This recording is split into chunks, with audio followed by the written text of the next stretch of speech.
This hearing of the Committee on Oversight and Accountability comes to order. I want to welcome everyone here today, and I know we also want to welcome Speaker Johnson, who is also in attendance today. Without objection, the chair may declare a recess at any time. I now recognize myself for the purpose of making an opening statement, but first, without objection, Representative Mills of Florida and Representative Miller of Ohio are waived onto the committee for the purpose of questioning the witness at today's hearing. Without objection to order. Good morning. Today's hearing is for the American people who are seeking answers about the attempted assassination of President Trump.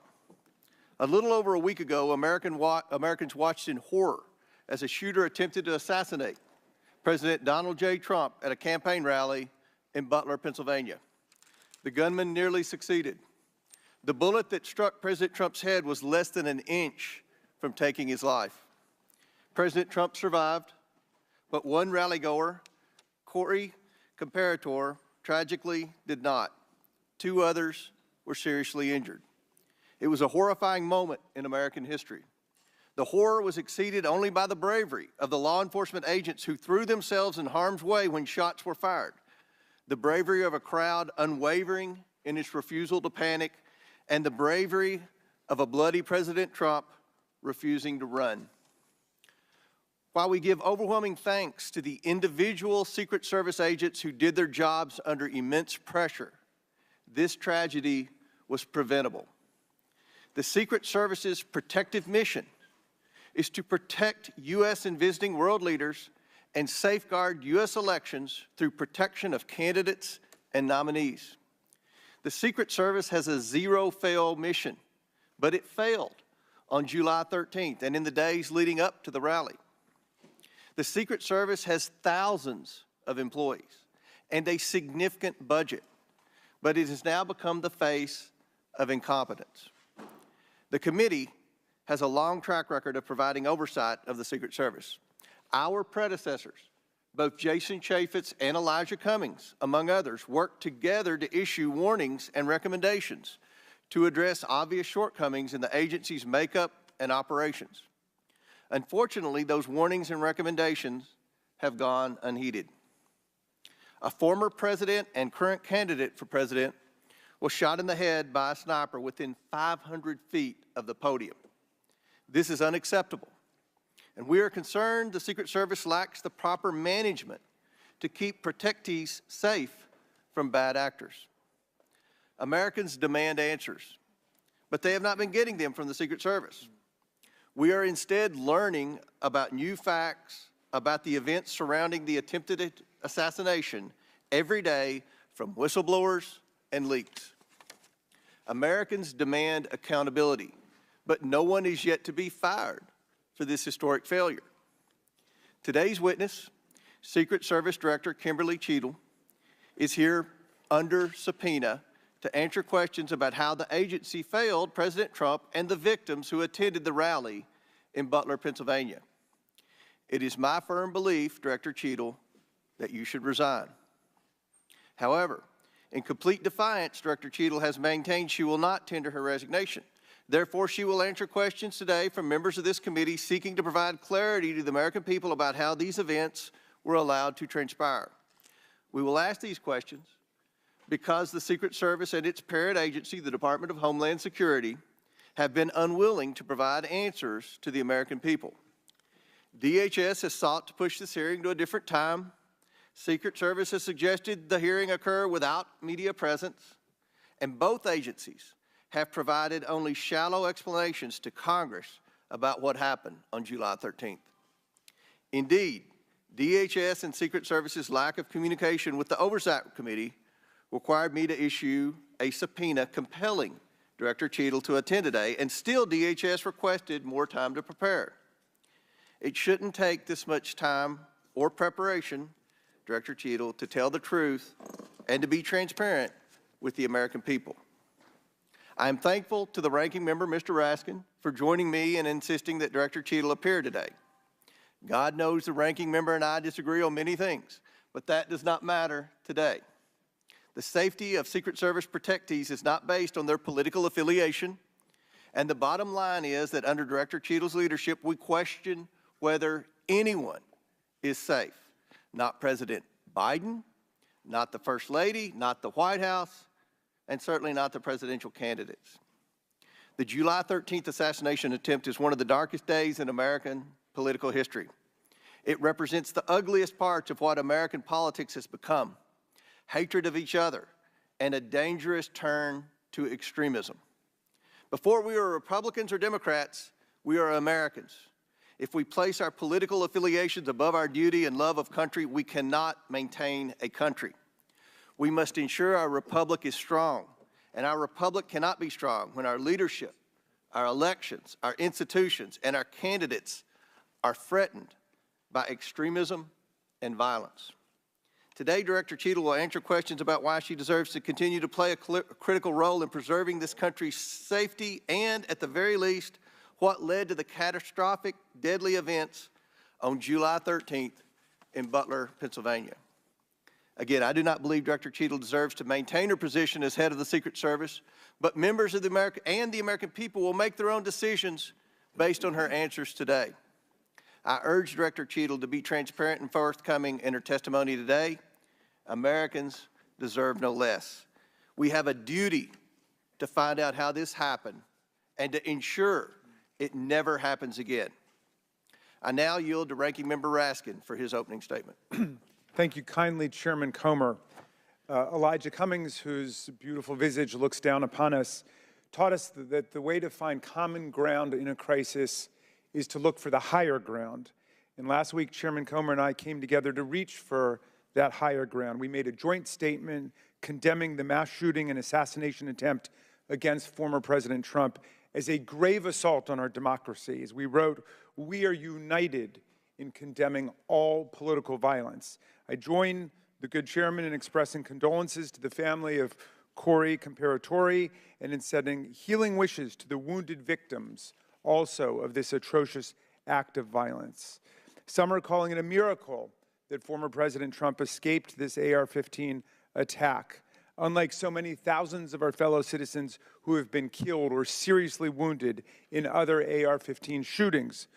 Whether this miracle is of divine providence or of an adventitious nature will be up to each of us to ponder, but our job in Congress is not simply to marvel at miracles or count on good luck, but to act as public policy legislators to do whatever we can to prevent future political violence, attempted assassinations, and mass shootings. The chairman and I are thus determined to get to the bottom of the stunning security failures that enabled this 20-year-old lone gunman who borrowed his father's AR-15 to perpetrate a mass shooting and assassination attempt at an event protected by the Secret Service as well as state and local police. We'll ask hard questions of Director Cheatle today in order to identify and understand the shocking security failures that occurred and to help transform the operations of the Secret Service to prevent anything like this from happening again. But we can't let ourselves off the hook either, dear colleagues. What happened in Butler, Pennsylvania was a double failure: the failure by the Secret Service to properly protect former President Trump and the failure of Congress to properly protect our people from criminal gun violence. We must therefore also ask hard questions about whether our laws are making it too easy for potential assassins to obtain firearms generally and the AR-15 specifically. Mr. Comparatori, former President Trump, and the other rally attendees wounded in Butler are now members of a club no one wants to belong to, the thousands of people who have fallen victim to mass shootings. Last year, we had 655 mass shootings in America, defined as 4 or more people being shot or killed in a single event, not including the shooter. 712 people died and nearly 2,700 people were wounded in these attacks in 2023. Mass shootings are commonplace. They happen at political rallies and constituent meetings, in our elementary schools, middle schools, and high schools, in churches, synagogues, and mosques, in movie theaters and parades, in nightclubs and grocery stores, in concerts, and on street corners. Here are the worst mass shootings in the last 11 or 12 years. The list is a grim reminder of the horrific damage and death wrought by assault weapons and the AR-15 in particular that have taken the lives of our children, parents, colleagues, and neighbors. This is a very partial list. Mass shootings have become so frequent that we don't even hear about them anymore. Since the mass shooting in Butler, there have already been at least 10 additional mass shootings in America, 2 of which took place the same day that former President Trump was targeted.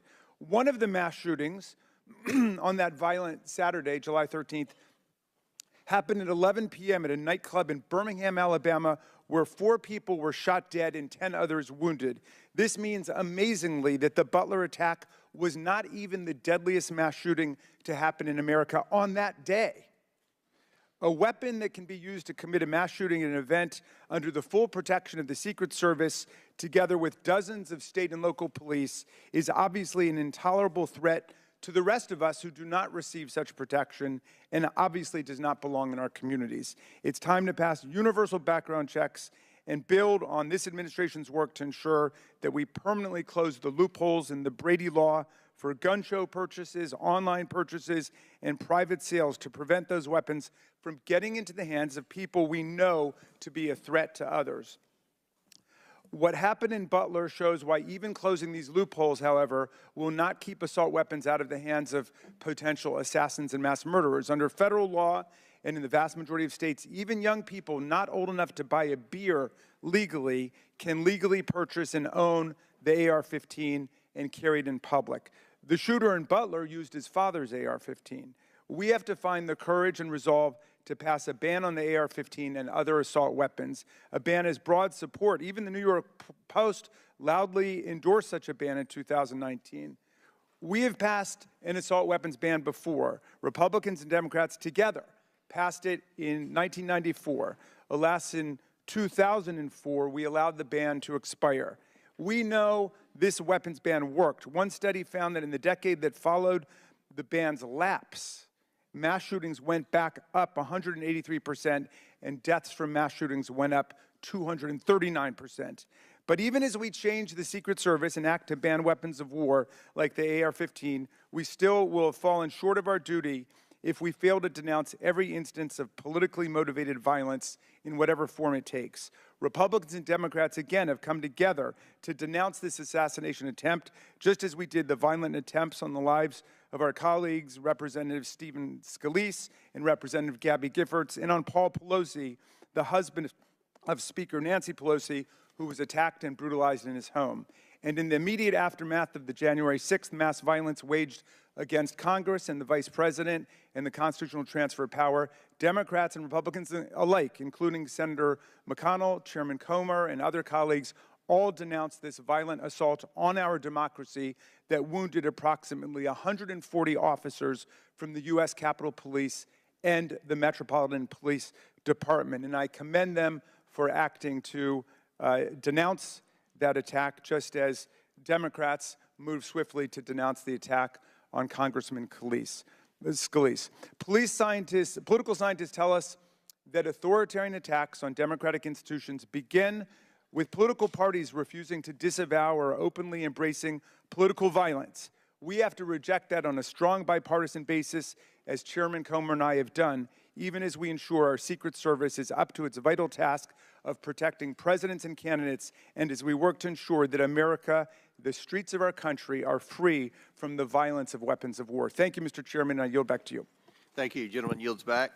Today we are joined by Kimberly Cheatle, who was sworn into office on September 17, 2022 as the Director of the United States Secret Service. Prior to her appointment, Director Cheatle was Senior Director of Global Security at PepsiCo. Before her role at Pepsi, she served 27 years in the Secret Service. Pursuant to Committee Rule 9G, the witness will please stand and raise her right hand.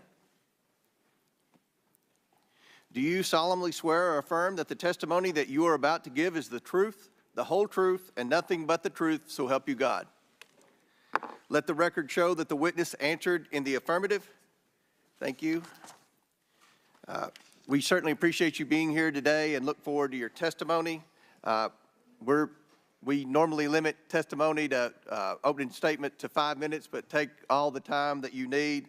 Obviously, the rules that we will abide by, when you're finished with your statement, we will then turn to questions. Each member will have 5 minutes. And just a note to the members, I'm going to strictly adhere to the 5 minutes. Once 5 minutes is up, I will hit the gavel.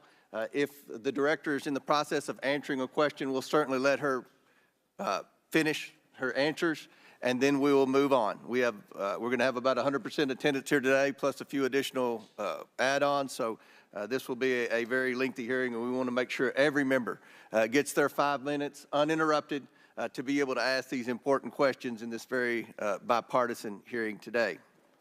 I now recognize Director Cheatle for your opening statement. Thank you. Good morning, Chairman Comer, Ranking Member Raskin, and distinguished members of the committee. My name is Kimberly Cheatle, and I am the Director of the United States Secret Service. I appreciate the opportunity to appear before you today. The assassination attempt of former President Donald Trump on July 13th is the most significant operational failure of the Secret Service in decades, and I am keeping him and his family in my thoughts. I would like to offer my sincerest condolences to the family of Corey Comparator, a former fire chief and a hero who was killed in this senseless shooting. I would also like to acknowledge those who were injured in Butler, David Dutch and James Copenhagen, and I wish them a speedy recovery. I would be remiss if I did not also extend my condolences on the passing of your colleague, Congresswoman Sheila Jackson Lee. Ms. Jackson Lee was always engaged in the oversight of the Secret Service, and her passing is a great loss to this body. The Secret Service's solemn mission is to protect our nation's leaders. On July 13th, we failed. As a director of the United States Secret Service, I take full responsibility for any security lapse of our agency. We are fully cooperating with ongoing investigations. We must learn what happened, and I will move heaven and earth to ensure that an incident like July 13th does not happen again. Let me state unequivocally, nothing I have said should be interpreted to place blame for this failure on our federal, state, or local law enforcement partners who supported the Secret Service in Butler. We could not do our job without them. We rely on the relationships built over years of working together to secure events and conduct investigations.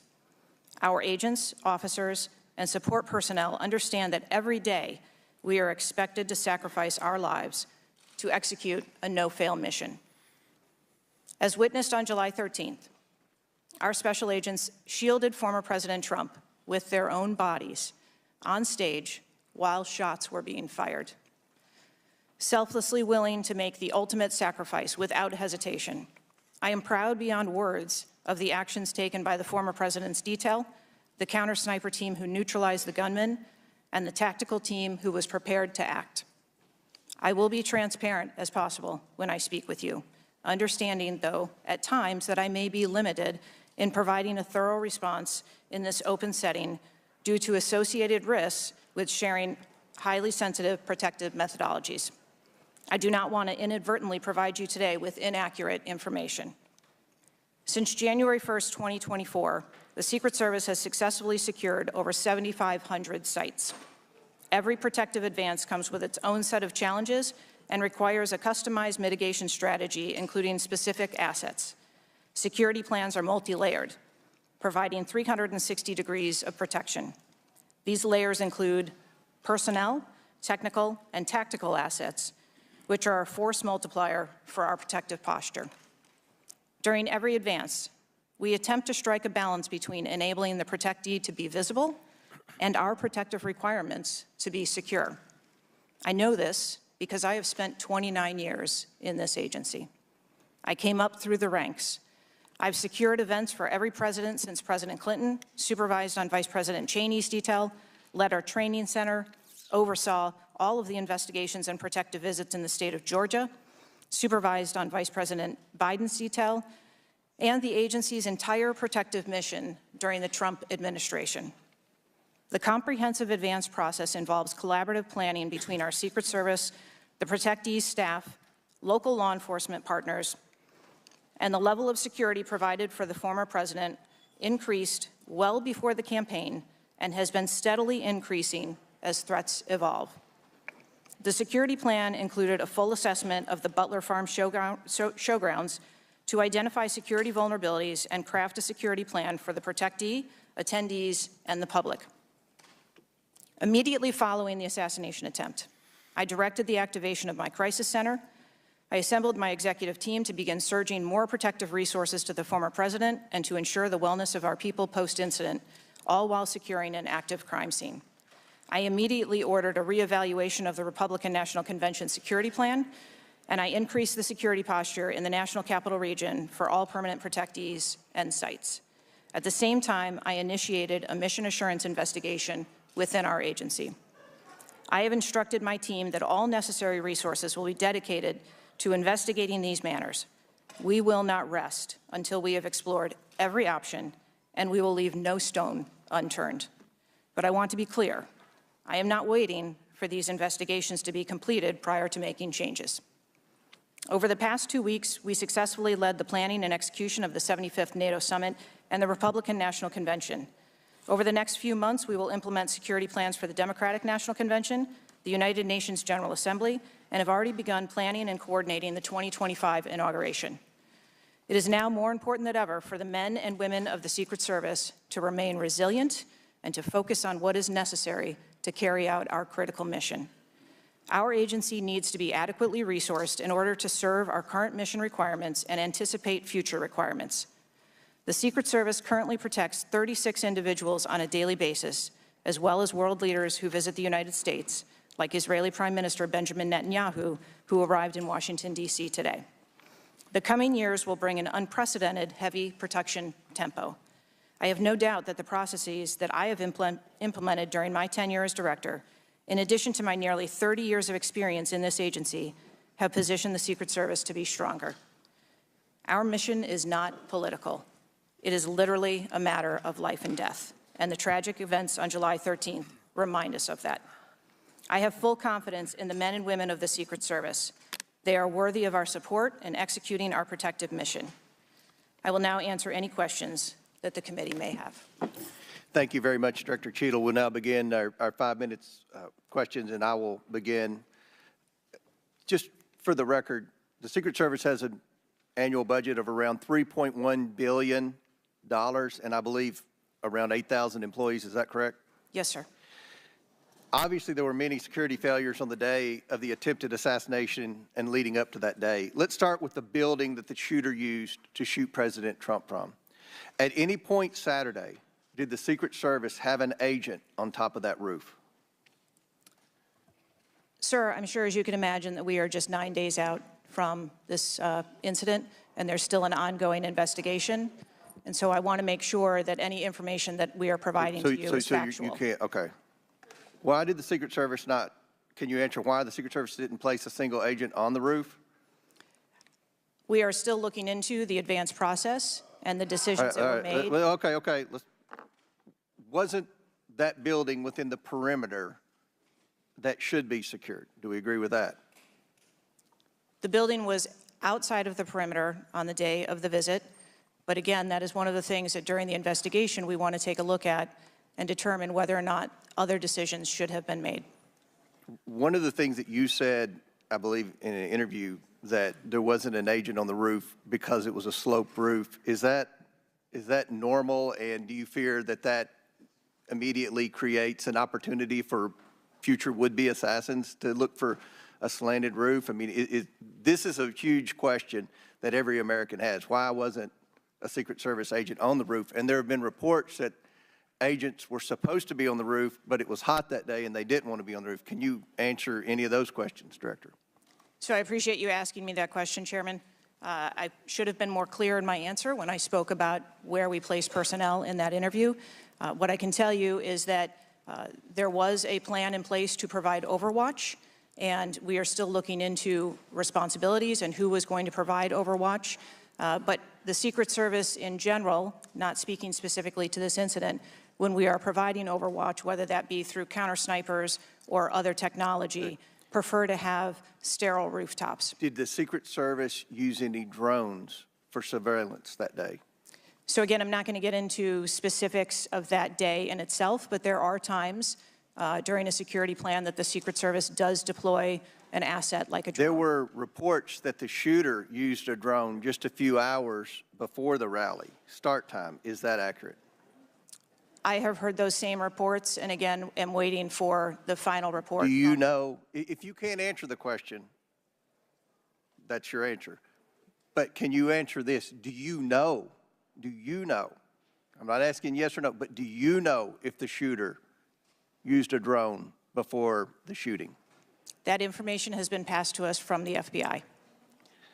How many Secret Service agents were assigned to President Trump on the day of the rally? Again, I'm not going to get into the specifics of the numbers of personnel that we had there, but we feel that there was a sufficient number of agents assigned. There are reports that several agents assigned to the rally on July 13th were temporary agents, agents not normally assigned to President Trump. Is that accurate? What I can tell you is that the agents that were assigned to former President Trump are Secret Service agents that provide close protection to him, and that was what was actual on that day. How many temporary agents were there that day? Quite frequently, sir, during campaign events, the Secret Service utilizes agents from HSI or the Department of Homeland Security. You don't know to how many? supplement you can't answer? our plan. Have the investigators reconstructed the shooter's precise movements over the past days, weeks, and months? So, again, We need to have confidence that if the FBI is leading this investigation, that they're leading a credible investigation, because there's some of us sitting up here today that don't have a lot of confidence in the FBI. So I will repeat the question. Have the investigators reconstructed the shooter's precise moments over the past days, weeks, and months? I understand your question, Chairman, and I share your concerns about wanting to make sure that we have factual information. The FBI is conducting a criminal investigation. The Secret Service is conducting an internal investigation.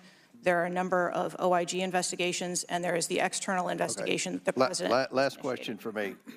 Before July 13th, had the Trump detail requested additional resources? What I can tell you is that for the event on July 13th, the details that were the assets that were requested for that day were given. Okay. My time has expired. Chair now recognizes Ranking Member Raskin for 5 minutes. Thank you, Mr. Chairman. It's been reported that before former President Trump got up on the stage at around 6 p.m. on Saturday, July 13th, that the local police had identified and even photographed a man who was acting suspiciously. And this man, who turned out to be the gunman, had been flagged as a potential threat. Is that accurate? What I can say is that the individual was identified as suspicious. So he was known to be suspicious before former President Trump took the stage. That is the information I have received. Why was he allowed to take the stage with a suspicious person having been identified in the crowd? So I appreciate the question, and I'd like to make 2 points. If the detail had been passed information that there was a threat, the detail would never have brought the former president out onto stage. That is what we do, and that is who we are. We are charged with protecting all of our protectees. So you distinguish between someone who is suspicious and someone who's threatening, is that right? I do. There are a number of times at protective events where suspicious people are identified, and those individuals have to be investigated and determined what is it that identifies that person as suspicious. So did you deny a request for additional resources that had been made by the Trump campaign? There were no assets denied for that event in Butler on the 13th. I see. So you're saying there were requests made for additional assistance for other specific events rather than for the campaign as a whole. Is that right? I'm sorry, I'm not understanding. Well, you seem to say that there were not additional resources requested for that event. And forgive me for being unfamiliar with this. Is it requested event by event, or is it requested just in general for the campaign? So if I can explain the advance process, when an event or a venue is identified by, in this case, campaign staff, then the campaign staff works together with Secret Service agents who go out and conduct an advance. Generally, that is a 5-day time period where those discussions are had about what the perimeter is going to look like, what the size of the event is, what the venue is, and then from there, there is a request made to mitigate potential risk and threat. And I'm saying that on that day, the requests that were pushed forward were granted. So the Secret Service did not know that the gunman actually had a weapon before President Trump was allowed to get up on the stage? To the best of our knowledge and the facts that we have at this point, that is correct. So can you answer this question, which I think is on the mind of most Americans thinking about this? How can a 20-year-old with his father's AR-15 assault weapon climb onto a roof with a direct 150-yard line of sight to the speaker's podium without the Secret Service or local police stopping him? So again, sir, I will say we are 9 days out from this event, and I would like to know those answers as well, which is why we are going through these investigations to be able to determine that fully. Okay. It's been reported that the shooter was not carrying a driver's license or any form of identification. They had no idea who he was, but then he was quickly identified, I think within 30 minutes, by using the serial number on the AR-15 under a tracing system that is now controversial. Some people say we should get rid of it. Some people want to keep it. But is that right, that the serial number was the key information which led to the identification of the shooter? That is my understanding, sir, yes. Okay. If an American citizen were just to stop you and say, Director Cheatle, we support your work to the tune of billions of dollars and thousands of employees, what went wrong? What would you say? Again, knowing that we're 9 days out, I would say, as I have said from the very outset, I accept responsibility for this tragedy. We are going to look into how this happened, and we are going to take corrective action to ensure that it never happens again. Well, I appreciate that, and I hope you will act with vigor and focus and intensity, and it seems you understand the gravity and solemnity of this to the American people. Millions and millions of Americans don't feel safe with all the AR-15s out there. We thought at least the President of the United States or a former President of the United States would be safe, but now that's not even clear. Mr. Chairman, I yield back to you. Gentleman yields back. Chair now recognizes the Chairman of the House Judiciary Committee, Mr. Jordan from Ohio. Thank you, Mr. Chairman. Director, were you guessing or lying? The day after President Trump is shot, Secret Service spokesman Anthony Guglielmi said, quote, "The assertion that a member of the former president's security team requested additional security resources that the U.S. Secret Service or the Department of Homeland Security rebuffed is absolutely false." The next day, Secretary Mayorkas said, "That is an unequivocally false assertion. We had not received any request for additional security measures that were rebuffed." But 5 days later, the Washington Post said this: "Top officials repeatedly rejected requests from Donald Trump's security detail for more personnel."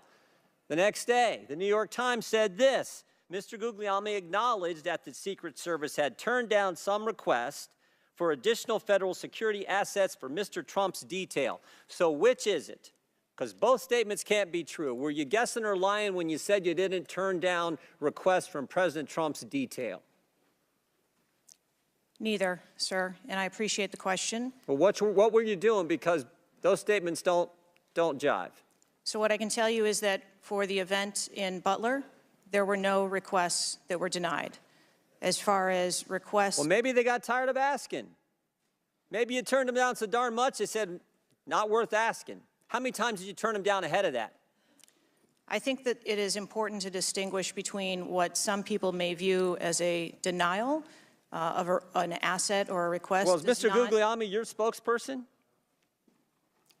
He said he acknowledged the Secret Service had turned down some requests. I'm asking how many? A denial of a request does not equal a vulnerability. Well, tell me what it is. There are a number of ways that threats and risks can be mitigated with a number of different assets, whether that be through personnel, whether that be through technology, or other resources. Well, tell the committee which it was. They asked for additional help in some form or another. You told them no. How many times did you tell them no, and what did you tell them no to? Again, I cannot speak to specific incidents, but I can tell you in general terms, the Secret Service is judicious with their resources based on... What does some requests mean? How many times? Some indicate requests is plural. So more than once they asked for additional help and you turned them down. What did they ask for and how many times did you turn them down? Pretty basic questions. So again, without having all of the details in front of me, sir, what I can tell you is that there are times— You didn't get briefed on how many times you turned down the Trump detail when they asked for additional help? I'm sorry. You didn't get briefed on that before you came to this hearing, knowing you were going to get asked that question? What I can tell you is that in generic terms, when details make a request, there are times that there are alternate ways to cover off on that threat or that risk. But that's not what he said. He said they were denied certain requests, some requests. This is your spokesperson, not me talking. This is the Secret Service talking. And what a change from absolutely false, unequivocally false to, oh, by the way, there were some times where we didn't give them what they wanted. That's a huge change in 5 days. And the fact that you can't answer how many times you did that, that's pretty darn frustrating, not just for me, but for the country. I hear your frustration. Let me ask you this. Were any of those requests denied to President Trump's detail after you knew about the Iranian threat? What I can tell you, again, I don't know the specifics, is that there are times when we can fill a request. It doesn't necessarily have to be with a Secret Service asset or resource. We can fill that request with locally available assets. You spoke to anyone at the White House since July 13th? Yes, I have. Who'd you talk to? I have briefed the President and the Vice President. Talked to the First Lady? No, I have not. Talked to the White House staff? Anyone in the White House communications? No, I have not. Have you talked to the counter sniper who took the shot that took out the bad guy? Yes, I have. And can you tell us about that conversation? I would not want to reveal conversations that I've had with my employees. But that's exactly the kind of information the American people want to know, American people who pay your salary. I understand. This is an ongoing investigation, and Who's all doing the investigating at Secret Service? I know the Inspector General, but is there also an internal investigation in addition to the Inspector General? We are conducting a mission assurance investigation internally, yes. You know what it looks like, Director? It looks like you won't answer some pretty basic questions. It looks like you got a 9% raise and you cut corners when it came to protecting one of the most important individuals, most well-known individuals on the planet. A former president, likely the guy who's going to be the next president. Looks like you guys were cutting corners. That's what it looks like to me. Is that true? I am here today because I want to answer questions, but I also want to be cautious. You might want to, but you haven't answered. I don't think you've answered one question from the chairman, the ranking member, or me. Well, we got a lot of other people asking. We'll see if your record improves. But right now, you haven't answered, I don't think, any questions. I yield back. Gentleman yields back. Chair now recognizes Ms. Norton from Washington, D.C. Thank you, Mr. Chairman. In the summer of 1963, as a law student, I traveled to the South to work in the civil rights movement. When I arrived in Jackson, Mississippi, I was met by a civil rights activist who showed me around town and tried to convince me to work in Jackson that summer. I recall talking with him and his wife about the raw atmosphere in Jackson. Later that day, he took me to the bus station for my trip to my assignment. That night, he was assassinated outside his home. His name was Medgar Evers. I condemn the political violence. It is a threat to democracy. I want to discuss one of the roots of political violence, guns.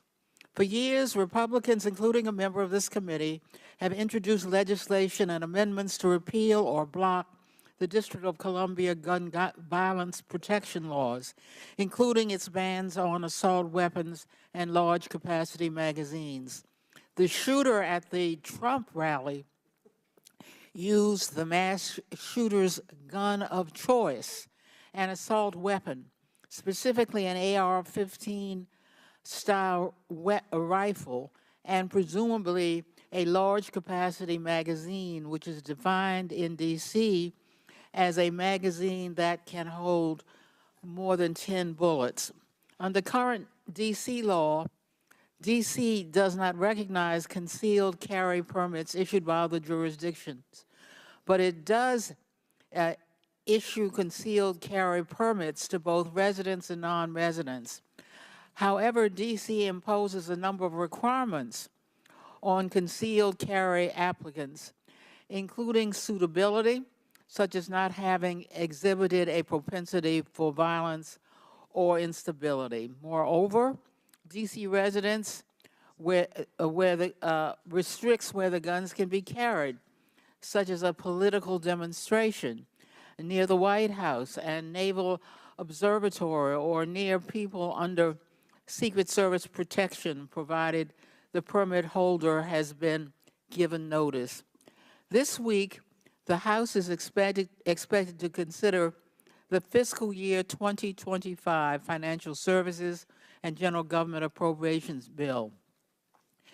This Republican-drafted bill would allow an individual with a permit to carry a concealed handgun issued by a state or territory to carry a concealed handgun in D.C., regardless of that jurisdiction's permit requirements. A Republican has filed an amendment to that provision to allow such an individual to carry a magazine of any size with that handgun.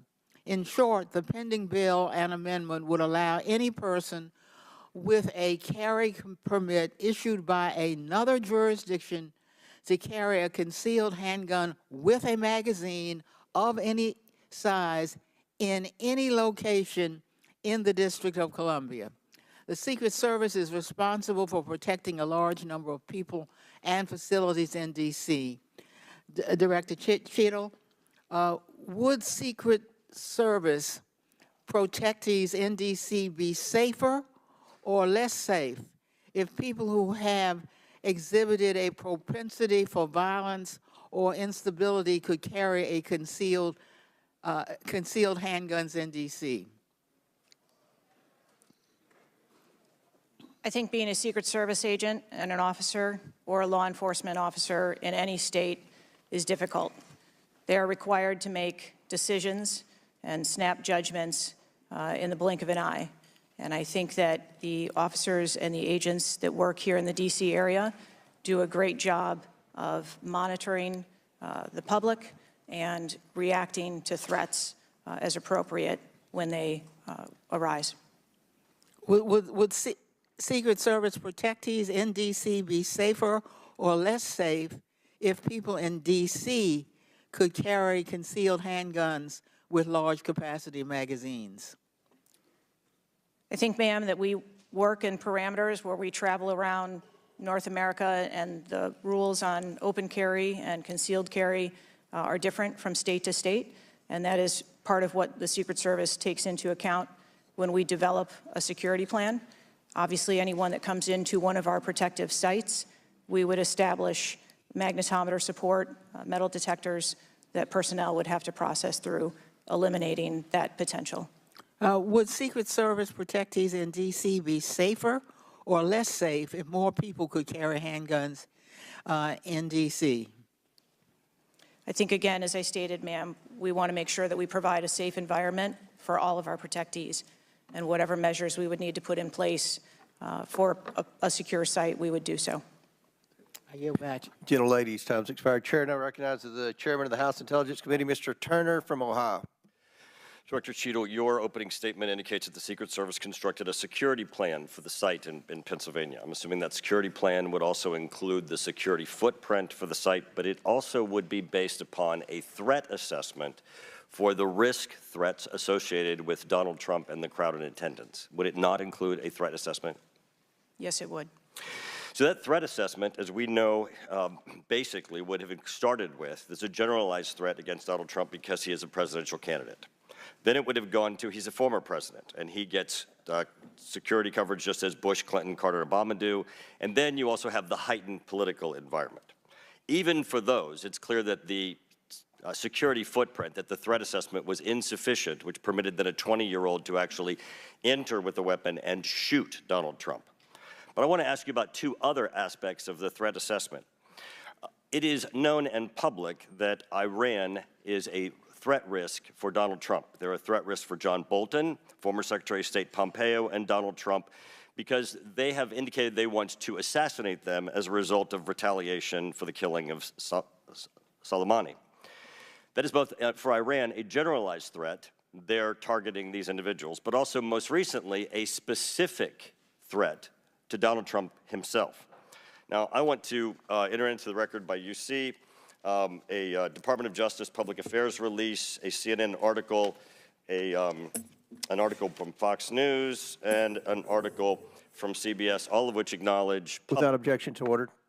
that this threat exists for Donald Trump from Iran, and that there are specific threats, most recently, that have been acknowledged. Director Cheatle, have you read the intelligence of the generalized threat to Donald Trump by Iran as a result of their desire to retaliate for the killing of Soleimani? I have. Have you read or been briefed about the intelligence of the specific recent threat to Donald Trump from Iran? Yes, I have. Director Wray, when we were getting our briefing, indicated that he thought the threat assessment should have included this threat from Iran. Is it your testimony today that the threat assessment, since you've read this intelligence, was sufficient to protect him from this threat from Iran? My testimony today is that the information that we had at the time was known. Was it sufficient? Director Cheatle, was it sufficient for the Iranian threat that you said you have read the intelligence briefings for? That information was passed to... Well, I'm not asking the bureaucratic issue of who did it get passed around to. Director Cheatle, was it sufficient for the specific and generalized threat to Donald Trump's life from Iran? Yes, I do believe it was. Director Cheatle, is an Iranian assassin more capable than a 20-year-old? Sir, I think we've acknowledged that there was gaps and a failure that day. When I raised this issue with Director Wray, he was incensed. He was shocked that the threat assessment of Iran did not seem to be, as we and I discussed, baked in to your security footprint and your threat assessment. And he went on to say that the generalized threat that he has told the whole country that we are under from a potential terrorist threat. He has said we're under the highest threat level since 9/11, that the lights are flashing red. And he has specifically indicated that people have crossed the southern border as a result of the Biden administration's policy, and that there are in our country today terrorists and individuals who are affiliated with terrorist groups and organizations. That would be a heightened threat environment, Director Cheatle, would it not? Yes. In his public statements, he has said he is making these statements because he wants people to take them into consideration in threat assessments, specifically. Now, that would be a threat not just to Donald Trump, but it would also be a threat to the crowd there, wouldn't it? Yes. Are ISIS terrorists and al-Qaeda terrorists and international groups and terrorists more capable than a 20-year-old in pulling off either a mass shooting or an assassination of Donald Trump? Sir, again, there was clearly a breakdown and a failure that day. Have you read the intelligence of the terrorists that are currently in the United States that Director Wray speaks, and those individuals that are here that are affiliated with terrorist groups and organizations that are in the process, as Director Wray said, of representing a significant threat of a terrorist attack occurring in the United States? I have read reports that apply specifically to the Secret Service's mission. Director Cheatle, because Donald Trump is alive, and thank God he is, you look incompetent. If Donald Trump had been killed, you would have looked culpable. There is no aspect of this that indicates that there has been any protection to Donald Trump. The threat was identified before he took the stage, and the shooter was only killed after Donald Trump himself was killed. Not only should you resign, if you refuse to do so, President Biden needs to fire you, because his life, Donald Trump's life, and all the other people which you protect are at risk because you have no concept of the aspect that the security footprint needs to be correlated to the threat. I yield back. Chair now recognizes Mr. Lynch from Massachusetts. Thank you, Mr. Chairman. Director Cheatle, there were multiple security failures at the former president's rally in Butler, Pennsylvania. First of all, there was a failure to isolate the podium from exposure to direct fire. Do we know who made that decision to allow that rooftop to remain as an unprotected area? Do we know who came up with that security plan that omitted that? Sir, I don't have a specific person to identify for you. Okay, well, that's what I'm looking for, so let's move on. There's also a breakdown in security and failure to confront the shooter over an hour before the former president began his remarks. when the shooter was identified as a person of interest. What particularly allowed agents or law enforcement to identify him as a person of interest? So I appreciate the question, and again, I will say that we are 9 days out, and there are a multitude of interviews that are still taking place. Okay, so did he have a rangefinder? There were some reports that the individual had a rangefinder. That would certainly raise my suspicion. Did he have a rangefinder? Yes, he did, but may I explain that at a number of our sites, especially when you're at outdoor venues, a rangefinder is not a prohibited item. It is sometimes an item that is brought in by individuals if you're going to be in the back. Did anybody confront him on that? Anybody ask him questions? What are you doing with the rangefinder? Anybody confront him on his presence where he was in proximity to the president? So again, to my knowledge, I believe that that was the process that was taking place, was to locate the individual. Did they confront him? Did they go up to him? Did they talk to him? I do not have those details at this time. Those are important details. There was also a failure to communicate between law enforcement to act quickly upon information provided by either local law enforcement or rally attendees that the suspect was positioned on the roof. There were minutes of delay before any meaningful action was taken, even though he was several hundred feet from the podium, and this was obviously minutes before the shooting. Let me ask you, there was considerable delay in removing the president from the podium after the shooting began. He got shot in the air. It was still over a minute before he was removed from the stage. Meanwhile, this shooter had multiple clips, several clips. He got off 8 shots, and he had the capacity and the ability, if he was not neutralized, to basically mow down that whole Secret Service detachment as well as the president. What, from your own investigation, caused that delay under the circumstances? What I can tell you is that when the agents identified that the shooting was taking place, in under 3 seconds, they threw themselves on top of the president. Oh, I understand that. There was heroism there. No question about it. No question about it.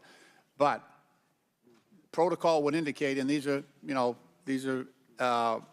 the opinions of various former Secret Service agents, people who have done this work in the past, that over a minute of exposure on that podium with a shooter with a high-capacity weapon who had already wounded the president and could have got off, we don't know how many more rounds, and yet the president remained exposed, even though he was joined in that exposure by the Secret Service in their heroic acts.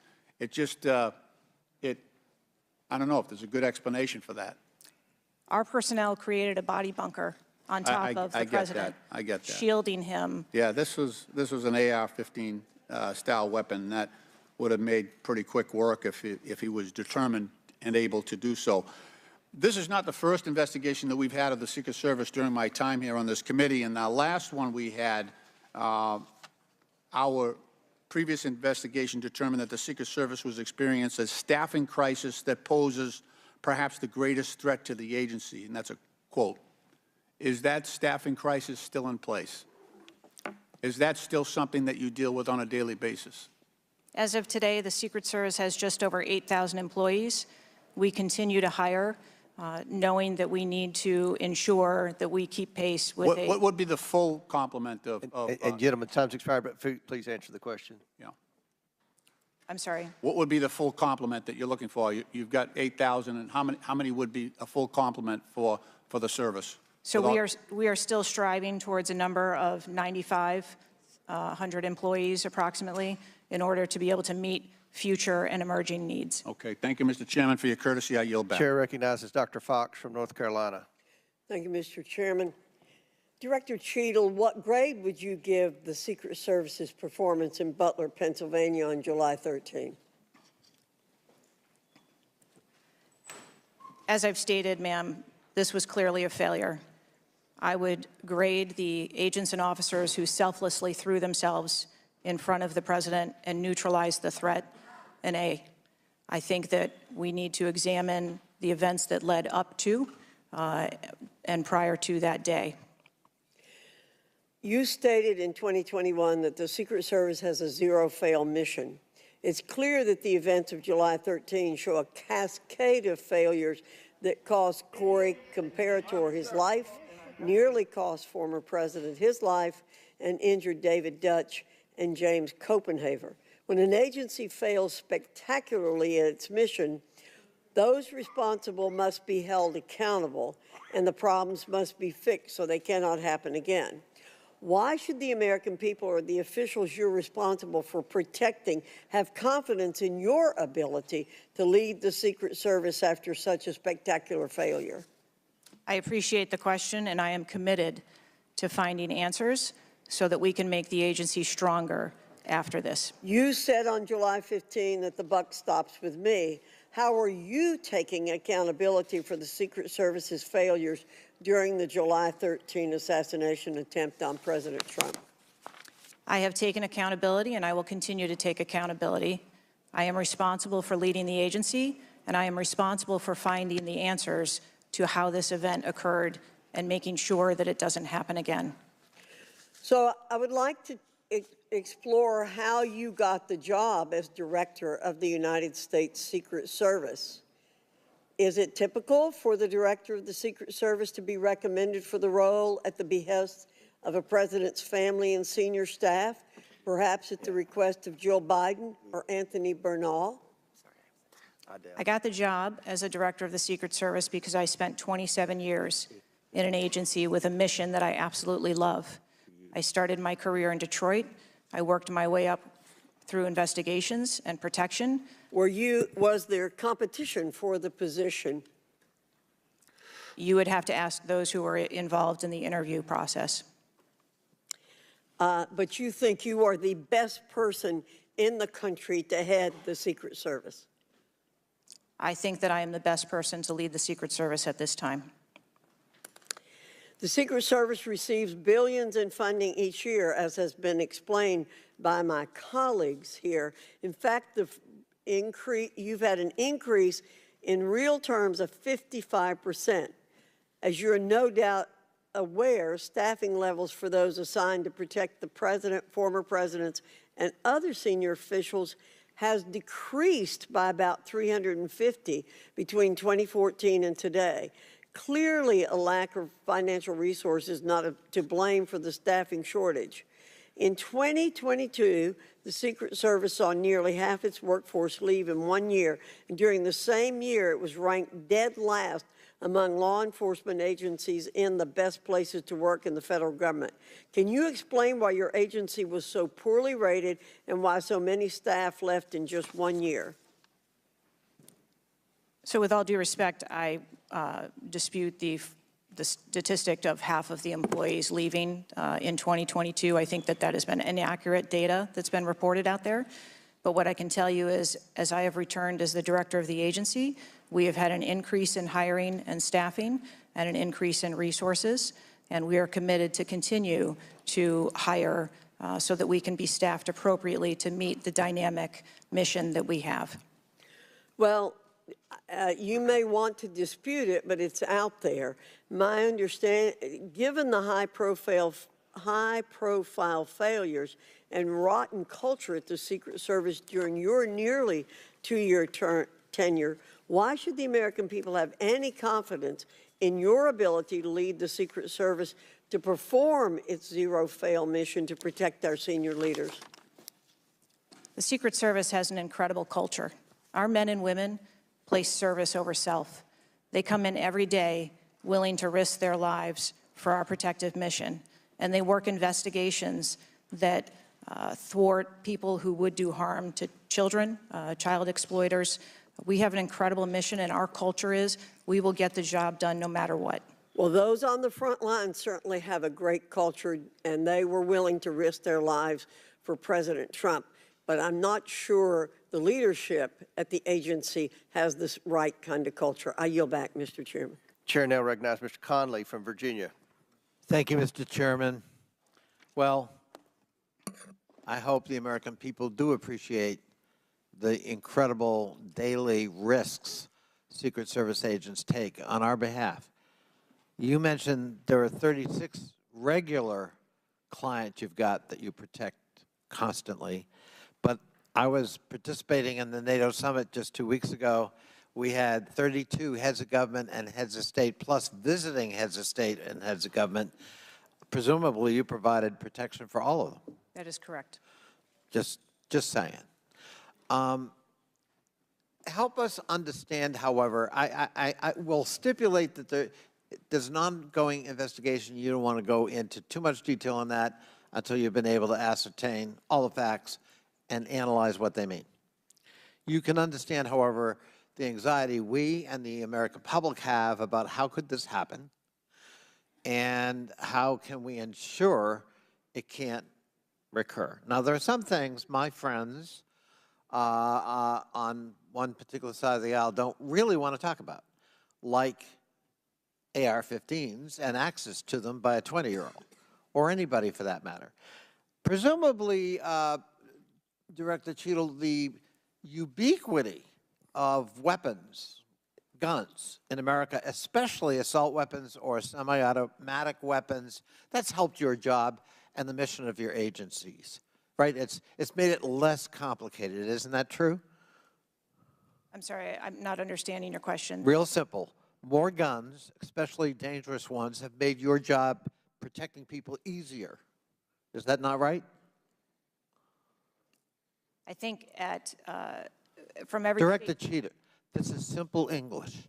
More guns, do they make your job more complicated or less complicated in protecting these 36 clients and visiting heads of state and heads of government that come to Washington? I think the Secret Service needs to take into account. I didn't ask that. They're in. I'm sorry. I asked a simple question, which deserves a simple answer. The ubiquity of guns, dangerous weapons in America, like AR-15s, has that made your job, that is to say the mission of the Secret Service, easier or more difficult? I think the threat environment for protecting our Secret Service protectees is always difficult, and that's dynamic, and it's always evolving. We stipulate it's always difficult. Again, this is a simple one. Does the ubiquity of guns make your job easier or more difficult today? I understand the Second Amendment rights of individuals. I didn't ask that question. I'm not questioning the Second Amendment. I'm asking a simple analysis, Director Cheatle. And I can tell you, you're not making my job easier in terms of assessing your qualification for continuing on as director. Please answer the question. You're the head of the Secret Service. You're speaking on behalf of 8,000 members who put their lives on the line. We just had a failure by your own admission. Do guns make your job easier or harder? I think the job of the Secret Service is difficult on every day, and we need to make sure that we are mitigating all threats, whether that be weapons, isn't my question. personnel. That is not my question, and now I think you're evading the answer, which is not a hard one. I am sorry that you feel that way, sir. How else could I feel, Director Cheatle, when you're clearly avoiding a direct answer to a very simple declarative question? We almost lost a presidential candidate the other day. A 20-year-old had access to his father's AR-15 and got on top of a roof within 500 yards or feet of the podium. And I'm asking you, did the availability of that AR-15, which is replicated all across America, make your job harder or easier? And you're not willing to answer that question? And you think and you wonder why we might have a lack of confidence in your continued ability to direct this agency? I understand your question, and that's the environment. Well, if you understand my question, why not answer it? Because it's the environment that the Secret Service works in every day. That doesn't tell me anything. That's the environment we work in. I had an attack on my office a year ago. I know a little bit about violence too. He came to kill me. When he couldn't, he beat one of my staffers 8 times with a baseball bat on the head. We live with the threat of violence. But a simple answer from the director of the Secret Service would be helpful. And I'm sorry you've chosen to evade it. I yield back. Chair now recognizes Mr. Grofman from Wisconsin. Thank you. When this guy took the shots, he climbed a ladder to get on the roof, correct? I'm unable to answer details of exactly how the individual accessed the roof at this time. Do you know when if he did use the ladder, do you know when the ladder was placed there? Was the ladder there 2 days before, just the night before? Do you have any information at all as to when the ladder got there? I would like to be able to answer those questions. The FBI is still conducting an investigation. How did the rifle get to the roof? Again, sir, at this time, I'm unable to answer questions to provide clarity. Have they cleaned the roof since the assassination attempt?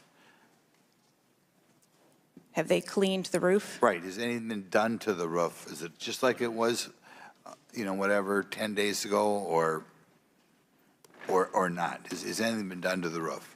I don't have an answer for that. Okay. Were President Trump's normal agents normally assigned to him there that day? Yes. There was these were the same agents that were always there? Yes, Correct? sir. The people that are assigned to his detail were working on that day. Okay, there's stuff on the internet that says they were not there that day, but these are the same agents who are routinely there? Yes, sir. Okay. Do we know which agents fired the shots that finally took down the potential assassin? Yes, sir, I do. Can you give us those names or background of those agents? I would not offer their name up in this setting, but it was one of our technical officers, our counter snipers. Okay, so can we privately get those names, the committee? I am certain that we can make names available privately. Okay. Do we know where all the shots landed? First of all, how many shots did that potential assassin, how many shots came out of the rifle? So again, I would hesitate to offer that information as the FBI is conducting an investigation. Have we got the bullets from all the shots? Again, that would be the responsibility of the FBI to collect that evidence. Okay. Do we have the correspondence from the shooter? Has that been recovered from his phone, whatever? Again, I would have to defer you to the FBI for details on that investigation. Okay. You've spent some time trying to change the makeup of the Secret Service. Okay, you feel there are, whatever, too high a percentage are men. Does this affect at all who you are hiring for the Secret Service? I've spent my time as the director trying to increase the number of people that we hire in the Secret Service so that we have the best and the brightest, and that's been my concentration as the director. Okay, you ever not hiring men because of your desire to hit certain targets? I am hiring the best qualified candidates that put in an application that want to work for our great organization. Okay. Next question. The shooter obtained a direct sight of President Trump from the position on the rooftop. I assume that is not something that should ever happen. It should never happen. Do you want to elaborate a little on how that happened, or what you wish you had done differently or would do differently next time there's a Trump rally? Again, sir, the facts of this particular event are still unfolding. 9 days, there have been a number of reports that have been out there, so I do not want to provide information that perhaps would contradict something that has been erroneously reported or is not factual. but there clearly was a mistake, and we will take every effort to make sure that this never happens again. Could you elaborate why you want 1/3 of the Secret Service to be women? I've never stated that I want 1/3 of the Secret Service to be women. 30% or something? You had some target, no? Okay, Will gentleman yield? I'll yield. What was, Director, what was erroneously reported? You said, to Mr. Grothman's question, you said something was erroneously reported. What are you referring to? I'm referring to their... His question was in the context of the shooter using a ladder to get on the building. What was erroneously reported? Because you won't tell us anything, but you'll tell us something that wasn't reported accurately? I'm saying, sir, that there have been a number of reports that are out there that have been speculation, and until we have the actual facts, I don't want to report anything that would contradict speculation that has been out there. Thank you, gentleman, for yielding. Chair recognizes Mr. Krishnamurti from Illinois. Thank you, Mr. Chair. Thank you, Mr. Ranking Member, for bringing us together this morning. One question I get asked a lot from my constituents is, what can Congress actually do to stop this from happening again? And I'd like to share a graphic from a very recent study conducted by Professor Robert Pape, a world-renowned expert in combating political violence. The graphic shows that 74% of Americans want this Congress to come together to denounce political violence of all stripes, and you can tell it's across party lines. I commend the chair and ranking member for putting out the statement the other day condemning political violence, and to further this effort, I'd like to ask all my colleagues to join Dr. Brad Wenstrup and me in introducing a resolution that we think can secure unanimous House passage in deploring and condemning political violence, and we will be circulating that resolution shortly. Director Cheatle, as you know, the shooter began shooting at 6:11 p.m. Eastern on July 13th. NBC reported that at 5:51 p.m., 20 minutes before the shooting began, the state police informed the Secret Service of their concern. Now, the rally was not paused at that point, correct? No. And according to NBC, just 2 minutes later, at 5:53 p.m., the Secret Service notified its snipers about the gunman. The rally wasn't paused at that point either, correct? No. Let me show you some video footage by rally goers. If you could play the video on the screen up here. This was taken 2 minutes before the shooting started. If you could turn up the volume. Criminals. We have criminals. He's on the roof. He's right. We have people that should not be here. Right on the roof. It's much He's tougher standing than up now. it happens. You went right on the roof, big guy. Up here. Ma'am, that doesn't look like suspicious behavior. That looks like threatening behavior to me. And the rally wasn't paused at that point either, correct? I can tell you, as I stated earlier, sir, that the moment that the shift surrounding the president were aware of an actual threat. That's a threat right there. The guy's on the roof and everybody's yelling at him. Yes. And directing the officer's attention to him. The rally was not paused at that point, correct? We are currently still combing through communications and when communications were passed. Well, I can point you to this communication. It's 2 minutes before the shots started ringing out. Director Cheatle, yes or no? Was there ever a moment where the Secret Service actually considered pausing the rally? The Secret Service would have paused the rally had they known or been So the told answer is there no. was an actual threat. The answer is no. Correct? I can speak to you in generalities. No, I don't want I don't generalities. I know want all of the specifics. communications The that were- answer is no. You did not consider pausing the rally, correct? The people that are in charge of protecting the president on that day would never bring the former president out if there was a threat that had been identified. Well, they did, because we've now identified 3 points in the 20 minutes before the shooting that the threat emerged. Let me point you to something else, which is the building that the shooter was perched on, seen here. This building is called the AGR building. I'm sure that you're familiar with it. It's no more than 150 yards from the stage where Donald Trump stood, yet the security perimeter was drawn such that the AGR building was placed outside of it. Director Cheatle, according to the Washington Post, the AR-15 styled rifle used in the shooting had a range of 400 to 600 yards, and therefore the AGR building was clearly within rifle range of the stage, correct? Yes. NBC News has reported that in the days before the rally, the Secret Service had identified the building as a vulnerability that required special attention, correct? That's reporting from NBC? Yes. So I am still looking into an active investigation. I know, but it's been 9 days. I mean, you should know that, right? And yet, despite the fact that the AGR building was in rifle range of the stage and it was flagged as a vulnerability, this building was put outside of the Secret Service's security perimeter. And I respectfully submit the Secret Service must expand its security perimeter to account for the kinds of weapons that can be used outside the perimeter to endanger the protectees inside the perimeter, ma'am.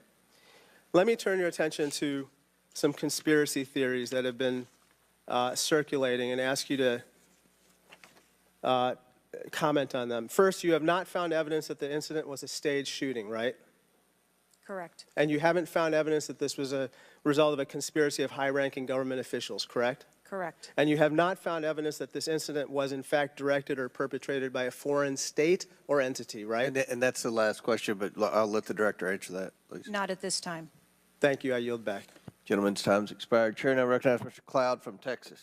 Thank you. I just wanted to confirm there was only one counter sniper who took one shot? Is that We had multiple counter sniper teams available yeah, on the that premises, but is only one took one shot? Is that correct, or only one? Correct. Okay. How many spent shell casings were found on the roof? Again, I would have to defer you to the FBI's criminal investigation. Okay. Word is that the car was rigged with explosives. Again, sir, I'd have to defer you to the FBI? FBI's investigation. Okay. You're not curious about, you don't communicate with them? No. Okay. CNN reported that the Secret Service did not sweep the building the shooter was used to shoot President Trump and other attendees. Is that true or false?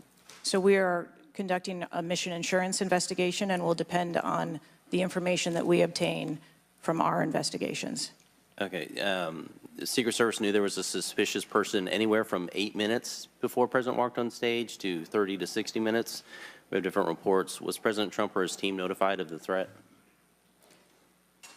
I think there's a difference and a distinction between suspicious person and threat. Yeah. So we are going back and looking at communications to know when the information about a suspicious person was passed to Secret Service personnel. Okay, but was President Trump or his team notified? Again, we are going back and looking to make sure that we have the exact information of when those notifications were made and who those notifications were made to. Okay. I think it's troubling for a lot of us that the number one question everyone in America is wondering is why was the roof left open? And after 9 days, we should at least maybe have a little bit of that information. And when you come to this committee hearing and you don't have anything to say about that, it's very, very troubling.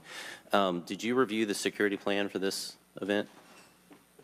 I personally do not review security plans for events that take place across the country. Any of them?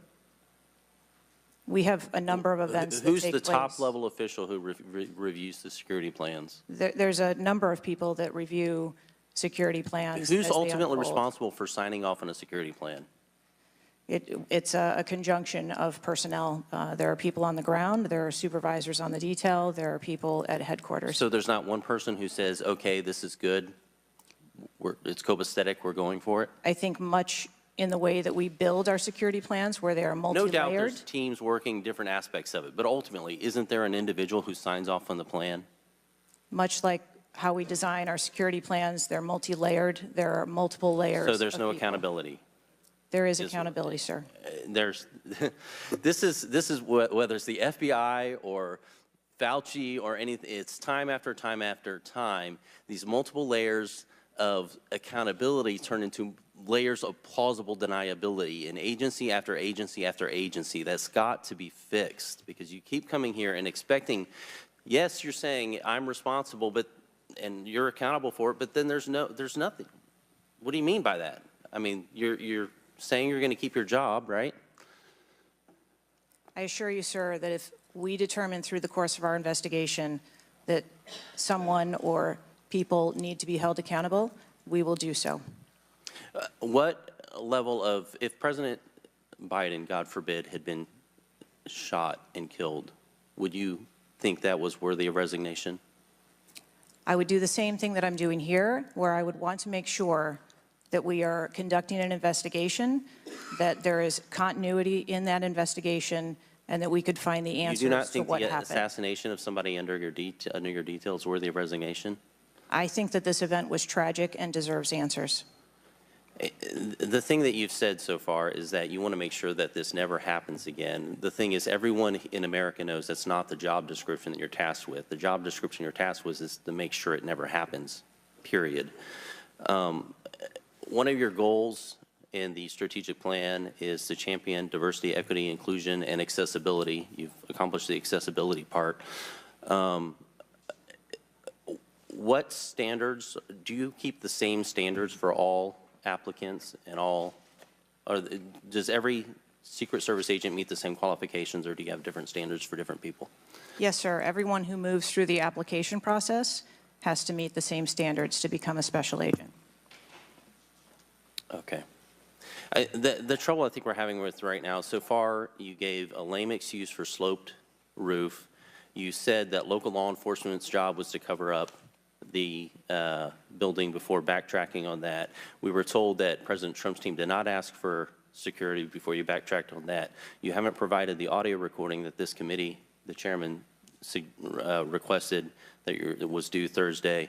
You didn't give us an advanced copy of your opening statement, but yet there was reporting on it somewhere else.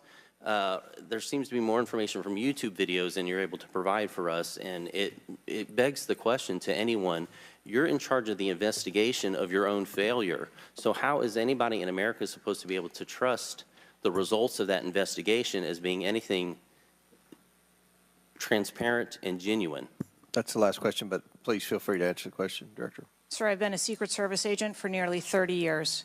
I have led with integrity, and I follow our core values of duty, justice, honor, loyalty, and courage. And I am doing that in this case, and I assure this committee that I will provide answers when we have a full and complete report, in addition to cooperating with all of the other investigations that are ongoing. Chair now recognizes Mr. Khanna from California. Thank you, Mr. Chair. I want to thank the chair and the ranking member for convening this hearing on a bipartisan basis. I join them in condemning the horrific assassination attempt on the former president. I am relieved for the sake of the country that he wasn't seriously hurt and that he survived, and my thoughts with him and his family during such a traumatic event. I also want to express condolences to Corey Comprator's family and recognize his heroism in saving his daughter's lives, and to the victims of that awful event. Now, Director Cheatle, would you agree that this is the most serious security lapse since President Reagan was shot in 1981 of the Secret Service? Yes, sir, I would. And, you know, do you know what Stuart Knight did when he was in charge at the time of the Secret Service? Do you know what he did afterwards? He remained on duty. He resigned. He resigned. And Stuart Knight was not a Democratic appointee or a Republican appointee. Look, I'm not questioning your judgment. I just don't think this is partisan. If you have an assassination attempt on a president, a former president, or a candidate, you need to resign. That's what Stuart Knight did. He was a Republican appointee, and he took responsibility. And I think you need to reflect. This is not a question of you. It's a question of the American people. You cannot go leading a Secret Service agency when there is an assassination attempt on a presidential candidate. I would say that about anyone who is running. And so I guess my question to you is, what's the difference between your position and what Stuart Knight did? What I will tell you, sir, is that I am dedicated to finding the answers to what happened. And like every Secret Service agent, we don't shirk from our responsibilities. I will remain on and be responsible to the agency, to this committee, to the former president, and to the American public. But is there a reason you wouldn't just do what Stuart Knight did after the Reagan assassination attempt? And we're going to break away from this hearing for just a moment for live coverage of the U.S. Senate. Today, members are holding a brief session. No votes expected.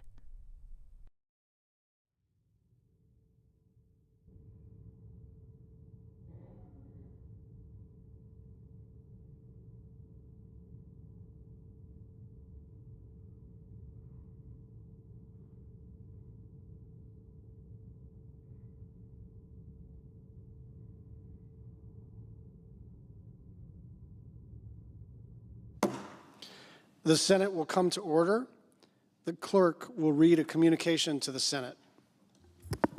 Washington, D.C., July 22, 2024. To the Senate, under the provisions of Rule 1, Paragraph 3 of the Standing Rules of the Senate, I hereby appoint the Honorable Brian Schatz, a senator from the state of Hawaii, to perform the duties of the chair. Signed, Patty Murray, President pro tempore. Under the previous order, the Senate stands adjourned until 3 p.m. on Tuesday, July 23, 2024. And wrapping up a brief session in the U.S. Senate. Lawmakers return tomorrow at 3 p.m. Eastern for legislative work. As we now return to testimony by Secret Service Director Kimberly Cheatle, underway live here on C-SPAN 2. The same use of force that our agency. You don't, when you have compromised authority, you don't have to get permission if you perceive a threat. And there were not just the ESU units, but there were local law enforcement that had line of sight on the shooter before the shots were taken. So one of my questions is there was supposed to be a briefing with the Secret Service sniper units, your counter assault team members, with the contract team, with the local ESU teams. That didn't take place. Why was that? So I have been told that there has been a briefing. There was a briefing that took place. I've been told that there wasn't one. And again, we are still looking into the facts of the investigation. So let me ask you this. When were you informed that there was a credible threat against President Trump, former President Trump? When did you learn of that? Sir, the former president has a number of threats. I didn't ask you that. There was a credible threat from Iran. When were you informed of that? Answer the question. We have been monitoring the threats. You for knew the former before. president. You knew before the rally, okay? All right. The site security plan is generally drafted by the site supervisor and the site agent, probably out of the Pittsburgh district office. Did they take into account the credible threat against President Trump? Our personnel take into account the threats that are Then out why there. would they leave a building? And I will correct the distance that's been quoted. It was about 140 yards with clear line of sight to the president. Why was that building not occupied on the roof? I mean, you could have put Barney Fife on the roof and kept somebody from getting up there. So why wasn't that done?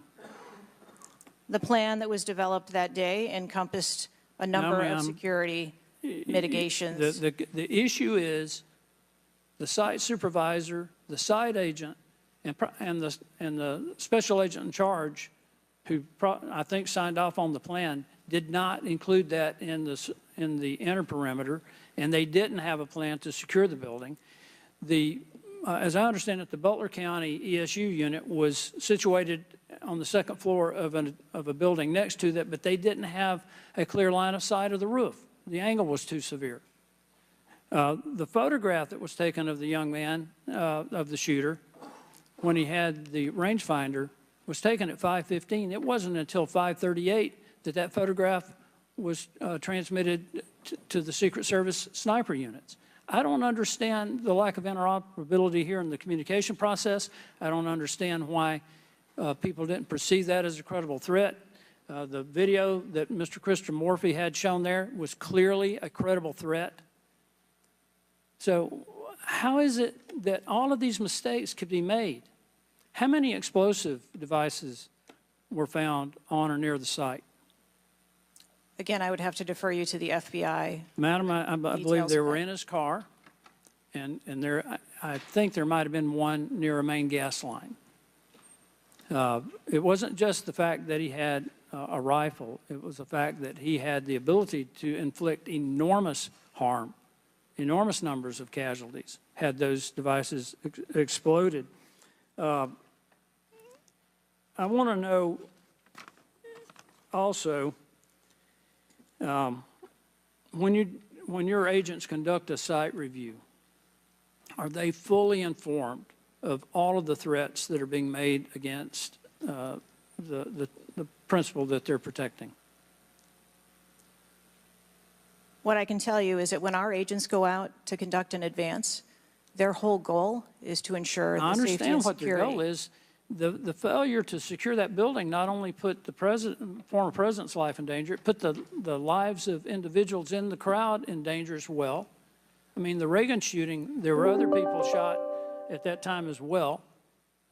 And the Secret Service members' lives were in danger. So I don't understand how you can continue to stay in the position you're in when this was a failure of historic magnitude. 43 years without anything like this happening. And you failed, in this case, in a spectacular way. Mr. Chairman, I yield back. Gentleman yields back. Chair recognizes Mr. Mfume from Maryland. Thank you, Mr. Chair. I want to commend you and the ranking member on your joint statement and for holding this hearing that we might all at least attempt to try to get some answers. Some of us, Ms. Cheatle, grew up in an era not too unlike what we see today in terms of political violence. And some of us remember the November 22nd, 1963 assassination of President Kennedy. Some of us, like myself, remember 2 days later when Jack Ruby on live TV shot and killed Lee Harvey Oswald.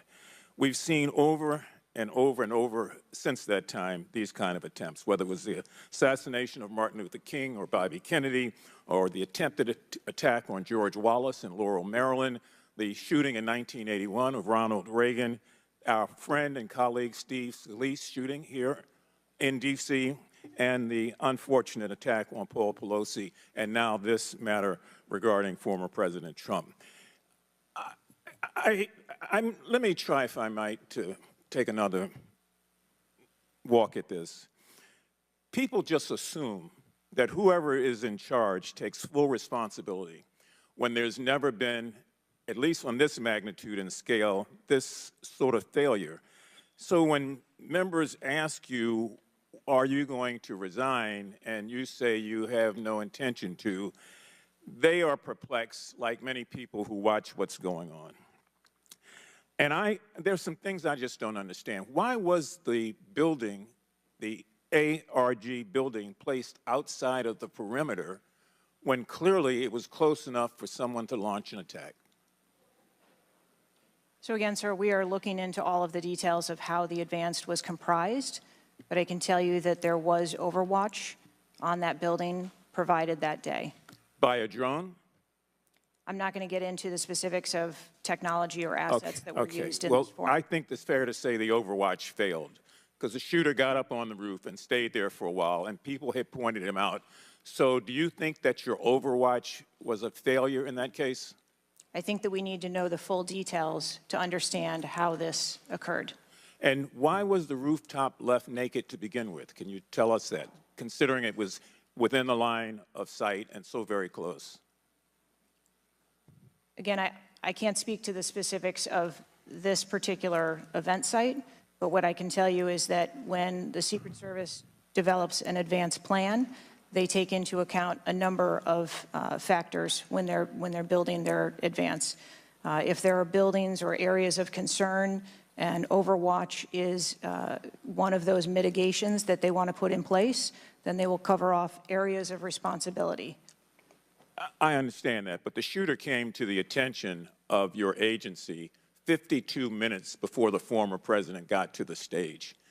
Did anybody get assigned to watch or cover that individual who had already been seen with a advanced finder on him and other suspicious matters. Was anybody assigned to track him? So what I'd like to clarify is that a suspicious individual I got that part. was It's brought not a threat. to the attention I know. of our personnel. And again, having a rangefinder at an outdoor event. Well, let me ask you this. When the suspicious person was brought to the attention of the Secret Service, was anybody in the detail ordered to follow and stay with that suspicious person just because they might become a threat? So we have a number of teams that are on the ground. And again, we are trying to verify the timelines of when those notifications were made to our personnel so that they could assume the responsibility of trying to track that individual. Ms. Cheatle, there has been a lot of discussion, some of which raised itself earlier in this hearing, about poor staff morale within your agency. And I have the July 17th report of Government Executive, which is a credible reporting service for the federal government, for employees. And the 2023 ranking of places to work within the federal government showed, and this is through the Office of Personnel Management, that the Secret Service came in 413th out of 459 sub-agencies and agencies. Can you explain that? Certainly. What I can tell you is the Secret Service is a difficult job. It challenges our employees daily. It's holidays, it's weekends, it's no leave periods. But Madam, people come to work knowing that. You do explain that when you hire somebody. They know that. It's the same with other agencies. They miss holidays, they come to work at odd hours. But to be one of the worst places to work within the federal government, 413 out of 459? I just need an explanation. What do you think as the director there? I think that this And that's the last question, but please answer Mr. Mfube's question. I think that this is a challenging job. I think that it's a challenging environment to be in law enforcement, and we do have a no-fail mission, and our folks are tasked with that every day, 365 days of the year. But I can tell you I've also taken a number of measures since I have been the director to recruit and retain and stem the tide of attrition in our agency, which will hopefully alleviate some of that. Thank you, Mr. Chairman. Chair now recognizes Mr. Sessions from Texas. Mr. Chairman, thank you very much. I join in the calls of all of our members to say thank you for doing this hearing on a bipartisan basis. Director, I'm not going to sit here and say you ought to resign, but I am going to say that you have not given us confidence that you have the ability to understand what happened, to take the responsibility in terms of understanding. You've spent a number of years. How many years do you say you've been with the agency? 29. Well, I spent 16 years with AT&T, moved 7 times with them, and had a really good feel about their operations, how they worked, what was acceptable, who was responsible. And I've heard you say today numbers of times, well, you've got to wait. Well, you've got to wait. Wait for the final report. When is the final going to happen? I mean, how long do we have to wait before you can give us credible answers? You've been there 28 years. You've had a few days to be able to draw your own analysis of this. You should understand the entire process. You talked about being on the team, perhaps in Georgia. You have talked about your experience in this. You've talked about the professional nature of the agency. That I don't doubt. But the director, just like it was when I ran my operations at AT&T, was responsible for making sure they worked. And in business, it either works or it doesn't work. There's no in between. It either works or it does not work. And your job as the, in essence, administrator, the director, is to make sure it looks right and works. And I've not heard you say one thing about my analysis is, I have asked these questions. It's always, I've got to sit back and wait for someone else to decide that. So I'm going to ask you a question that maybe you can answer. Have any employees been disciplined for their role in Butler, PA incident? No, sir, not at this time. I am asking those questions. So no employee has been disciplined and no employee has been placed in any position that would place their job in jeopardy nor their standing in the agency. We are still in the process of That's interviewing not what people. I asked. You're the person that runs the place. You're the person that knows right from wrong, good from bad. You've had a number of days, and now you come before this committee knowing you're going to be before us, and you've got to slough it off to someone else. Do you see where there was something that went wrong as a professional at an agency with 28 years, or do you have to count on someone else to give you the final report? I see that something went wrong, and I've acknowledged that something went wrong. Then what went wrong? Was the need to- special agent in charge not doing their job? Was the shooter was the shooter given extra time?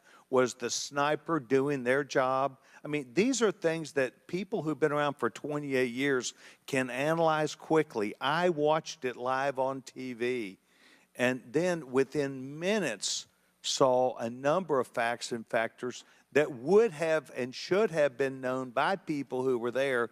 You've got 28 years. You're showing up here telling us and the American public, well, I've got to wait for the final answer. What is your evaluation? I'm asking those same questions. Well, no, you're before the And committee. Tell us what went wrong. A special agent in charge, the person who was there. Tell us, and don't try and play a shell game with us. Do you have the ability to effectively, as the director of this agency, to understand what went wrong and at least tell us, I do or don't know what I'm doing? And we come away with, and I'm not asking for you to resign. I'm asking for you, if you've got this experience, then you should be able to say to us, we know what we did wrong. It was a failure in our system, and we're immediately making these corrections. That's why you're having a difficult time with this group of members of Congress, because we saw it too. We've seen the things, but you are the 28-year expert. You are the person that, and only you, that can make the changes. And I hear you say, well, I've got to wait for a final report before I, at 28 years experience. That is why we think what you're doing, the answers you're giving us are not correct, and you are not using your professional expertise. Mr. Chairman, I will allow her to respond. I am asking those same questions, sir, and I assure you, when I have a full and complete report of exactly what happened, there will be accountability, and we will make changes. Before I recognize the question, just out of curiosity, Director, it's been 9 days. Every American wants these questions answered. Do you have a ballpark estimate of what Mr. Sessions asked you would be able to answer? So I can tell time-wise? I can tell you on our mission assurance internal investigation, we are targeting to have that completed within 60 days. There's also an external investigation that is going to be taking place. There are a number of Office of Inspector General investigations as well, and we are working in concert. And then, of course, there is the Department of Justice, FBI, criminal investigation. Chair recognizes Ms. Ocasio-Cortez from New York. Thank you, Mr. Chairman. Director Cheatle, respectfully, what you had just laid out about 60 days.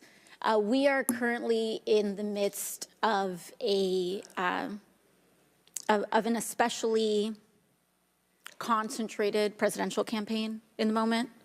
That is also paired with, of course, elections happening across the country that are happening in about 100 days.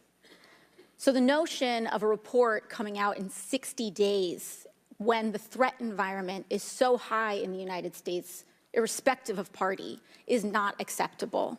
And I think it's very important to understand that. This is not theater. This is not about jockeying. This is about the safety of some of the most highly targeted and valued targets internationally and domestically in the United States of America. So the idea that a report will be finalized in 60 days, let alone prior to any actionable decisions that would be made, is simply not acceptable. It has been 10 days since an assassination attempt on a former president of the United States, regardless of party. There need to be answers. Again, this party, this committee, this is not a moment of theater. We have to make policy decisions, and we have to make them now. We do.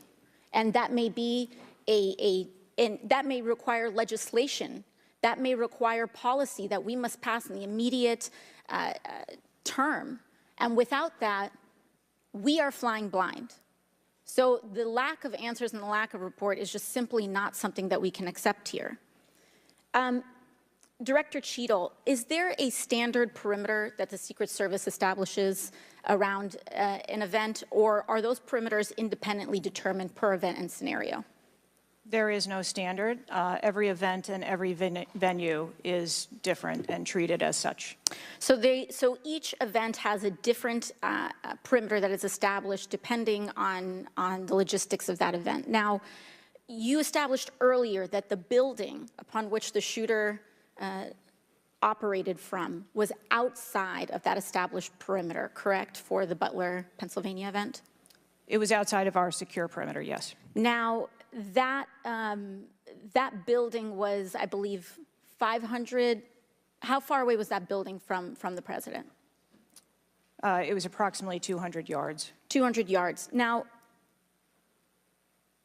the individual used an AR-15 in order to act out his assassination attempt.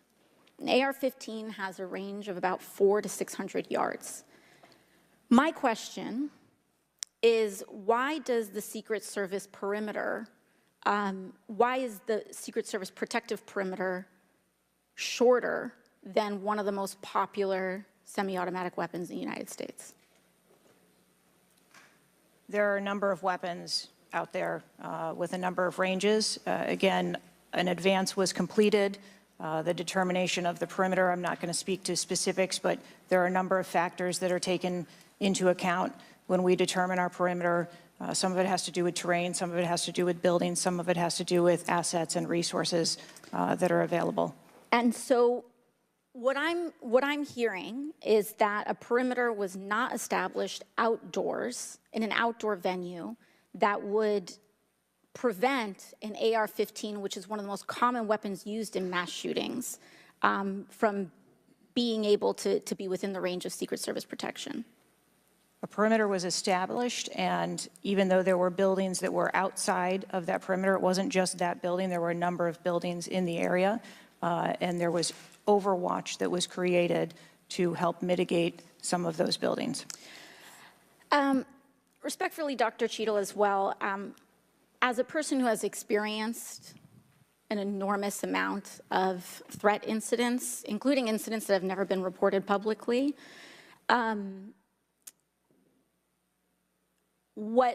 there is a common pattern that happens here, whether it's Secret Service, FBI, Capitol Police, local departments. After a critical security failure, we often hear there will be an independent investigation. That independent investigation gets set up. Usually the expectation is between 2 to 3 months after the incident, and then nothing really occurs from there. The report is usually not satisfactory to the questions that are usually being raised here. And most importantly, corrective action is rarely taken. If I were to state anything that I think is profoundly important, is that we need to have answers to the public. Ideally, I would encourage you and the agency to be more forthright with the members that still have yet to have their questioning, because the public deserves to have full confidence, and the stakes are too high. The violence that could break out in this political moment, regardless of party, in the event of someone getting hurt, constitutes a national security threat to the entire country. Thank you, and I yield back. Could I go back to something you said? Yes, please, feel free, Director. Ma'am, if I could just speak to something you said at the outset when you started your questioning. I want to assure you and everyone on this committee that I'm not waiting for a report to take action. We have been conducting analysis all along, and we have been adding additional features to our security details since this incident occurred. And I'd hope you can highlight and illuminate what some of those are in the event of other members questioning as well. Very good. Chair recognizes the gentleman from Arizona, Mr. Biggs. Thank you, Mr. Chairman. I request unanimous consent for that photo to go into the official record. Without objection, so ordered. Thank you, Director. Your agency has a no-fail mission, and on Saturday, July 13th, your agency spectacularly failed. The failure resulted in the death of Corey Comprador and serious injury to two other rally attendees, David Dutch and James Copenhaver, besides the injuries to President Trump. It is unfathomable that a 20-year-old on the radar of Secret Service and local law enforcement before President Trump went on stage was able to climb onto the roof of a building with a rifle and fire off multiple rounds before he was neutralized. Was Mr. Crooks acting alone? Again, I would have to refer you to the FBI's investigation. Was he just a lone gunman? I would have to refer you to the FBI's investigation for motive. What did the Technical Services Division determine was going to be the event perimeter? Those are questions that we are asking, and we are I mean, you're sitting here today. Come on, Director. Everybody said this. You knew you were going to be asked that question because it's been asked multiple times.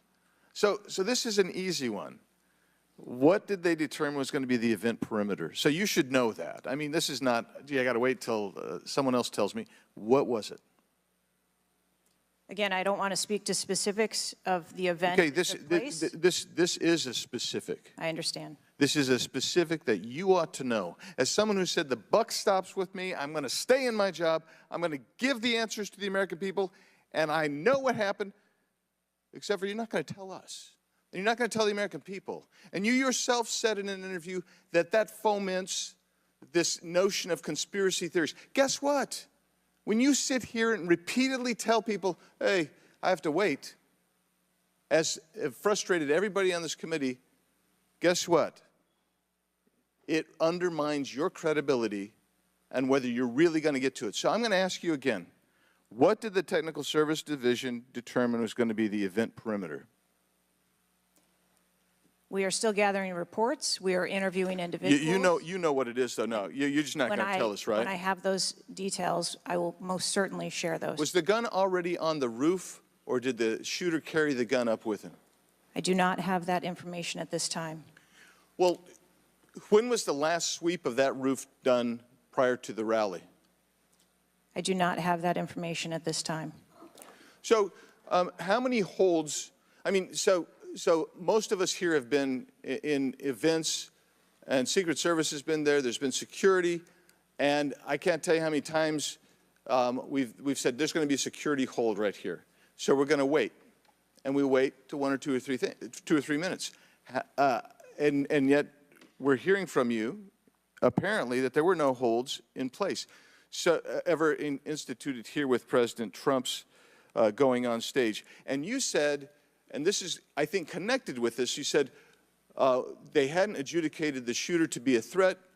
He was adjudicated to be a suspicious person, even though we've got some dynamic video that Mr. Krishnamurthy put on the video for us. So I guess my question for you is, and I think you answered this, I just want to see if you're consistent with what you said about an hour and a half ago.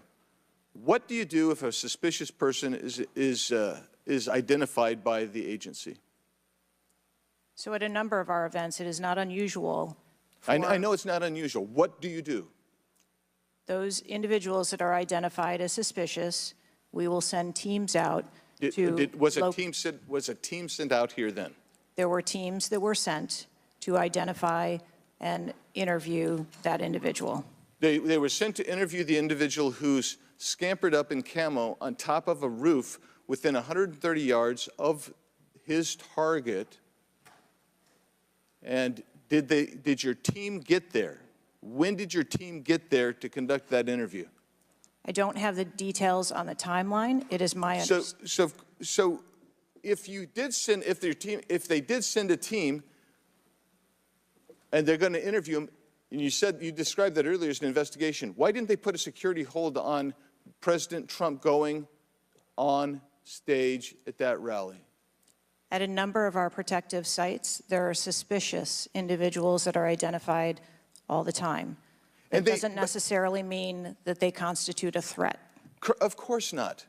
But here you got a guy scampering up the side of a building on top of a roof. It's identified to you, and you said you sent a team there, and you can't answer that. And this gets to one of my finer points, Mr.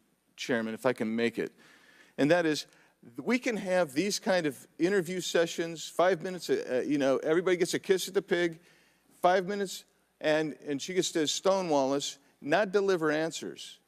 So we say, okay, we're going to put together a congressional committee, a blue ribbon committee. Same crap will happen.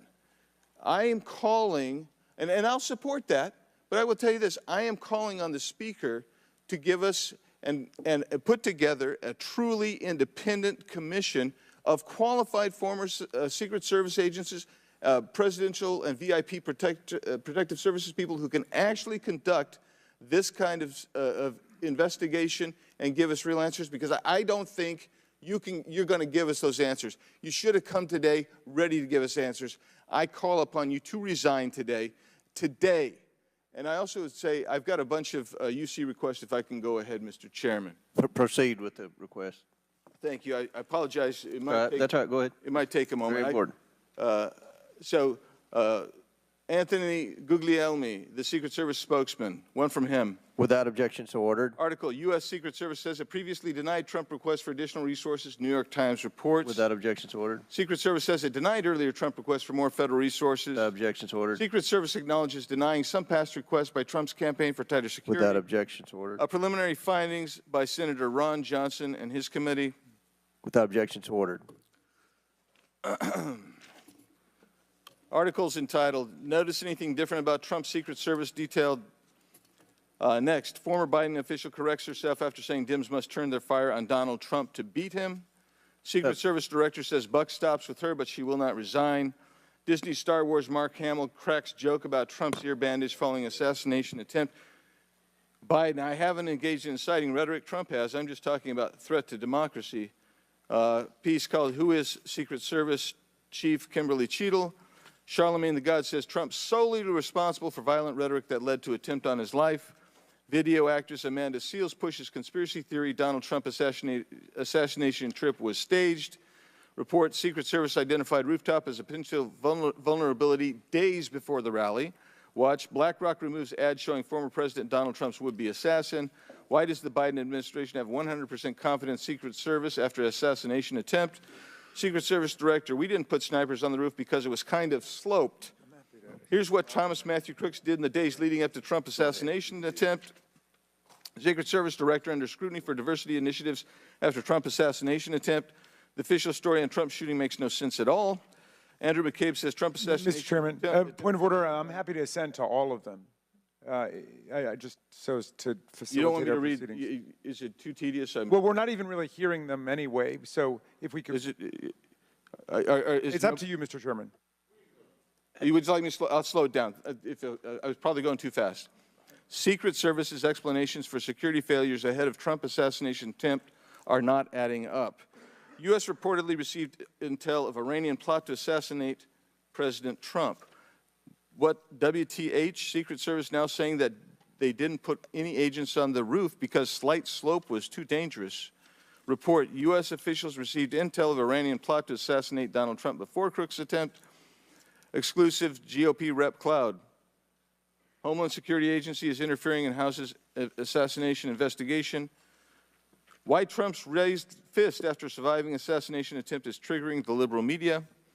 Questions swirl over the security lapse at Trump rally, reviving old concerns about Secret Service. Secret Service scrambles to shift blame after Trump shooting as backlash hits hard. Nobody contacted me.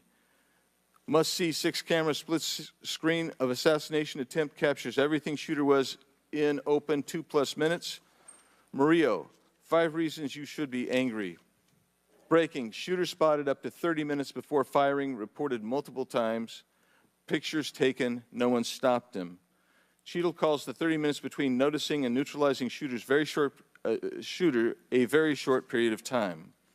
Secret Service director says buck stops with me on Trump assassination attempt, but won't resign. Mr. Biggs, we'll stop right there. We can retake them on the next one. I know there are more, okay. But without objection, we'll enter into the record all of those, and we'll take up the others after the next speaker. Chair now recognizes Ms. Brown from Ohio for 5 minutes. Thank you, Mr. Chairman. I first want to highlight certain comments from Ranking Member Raskin.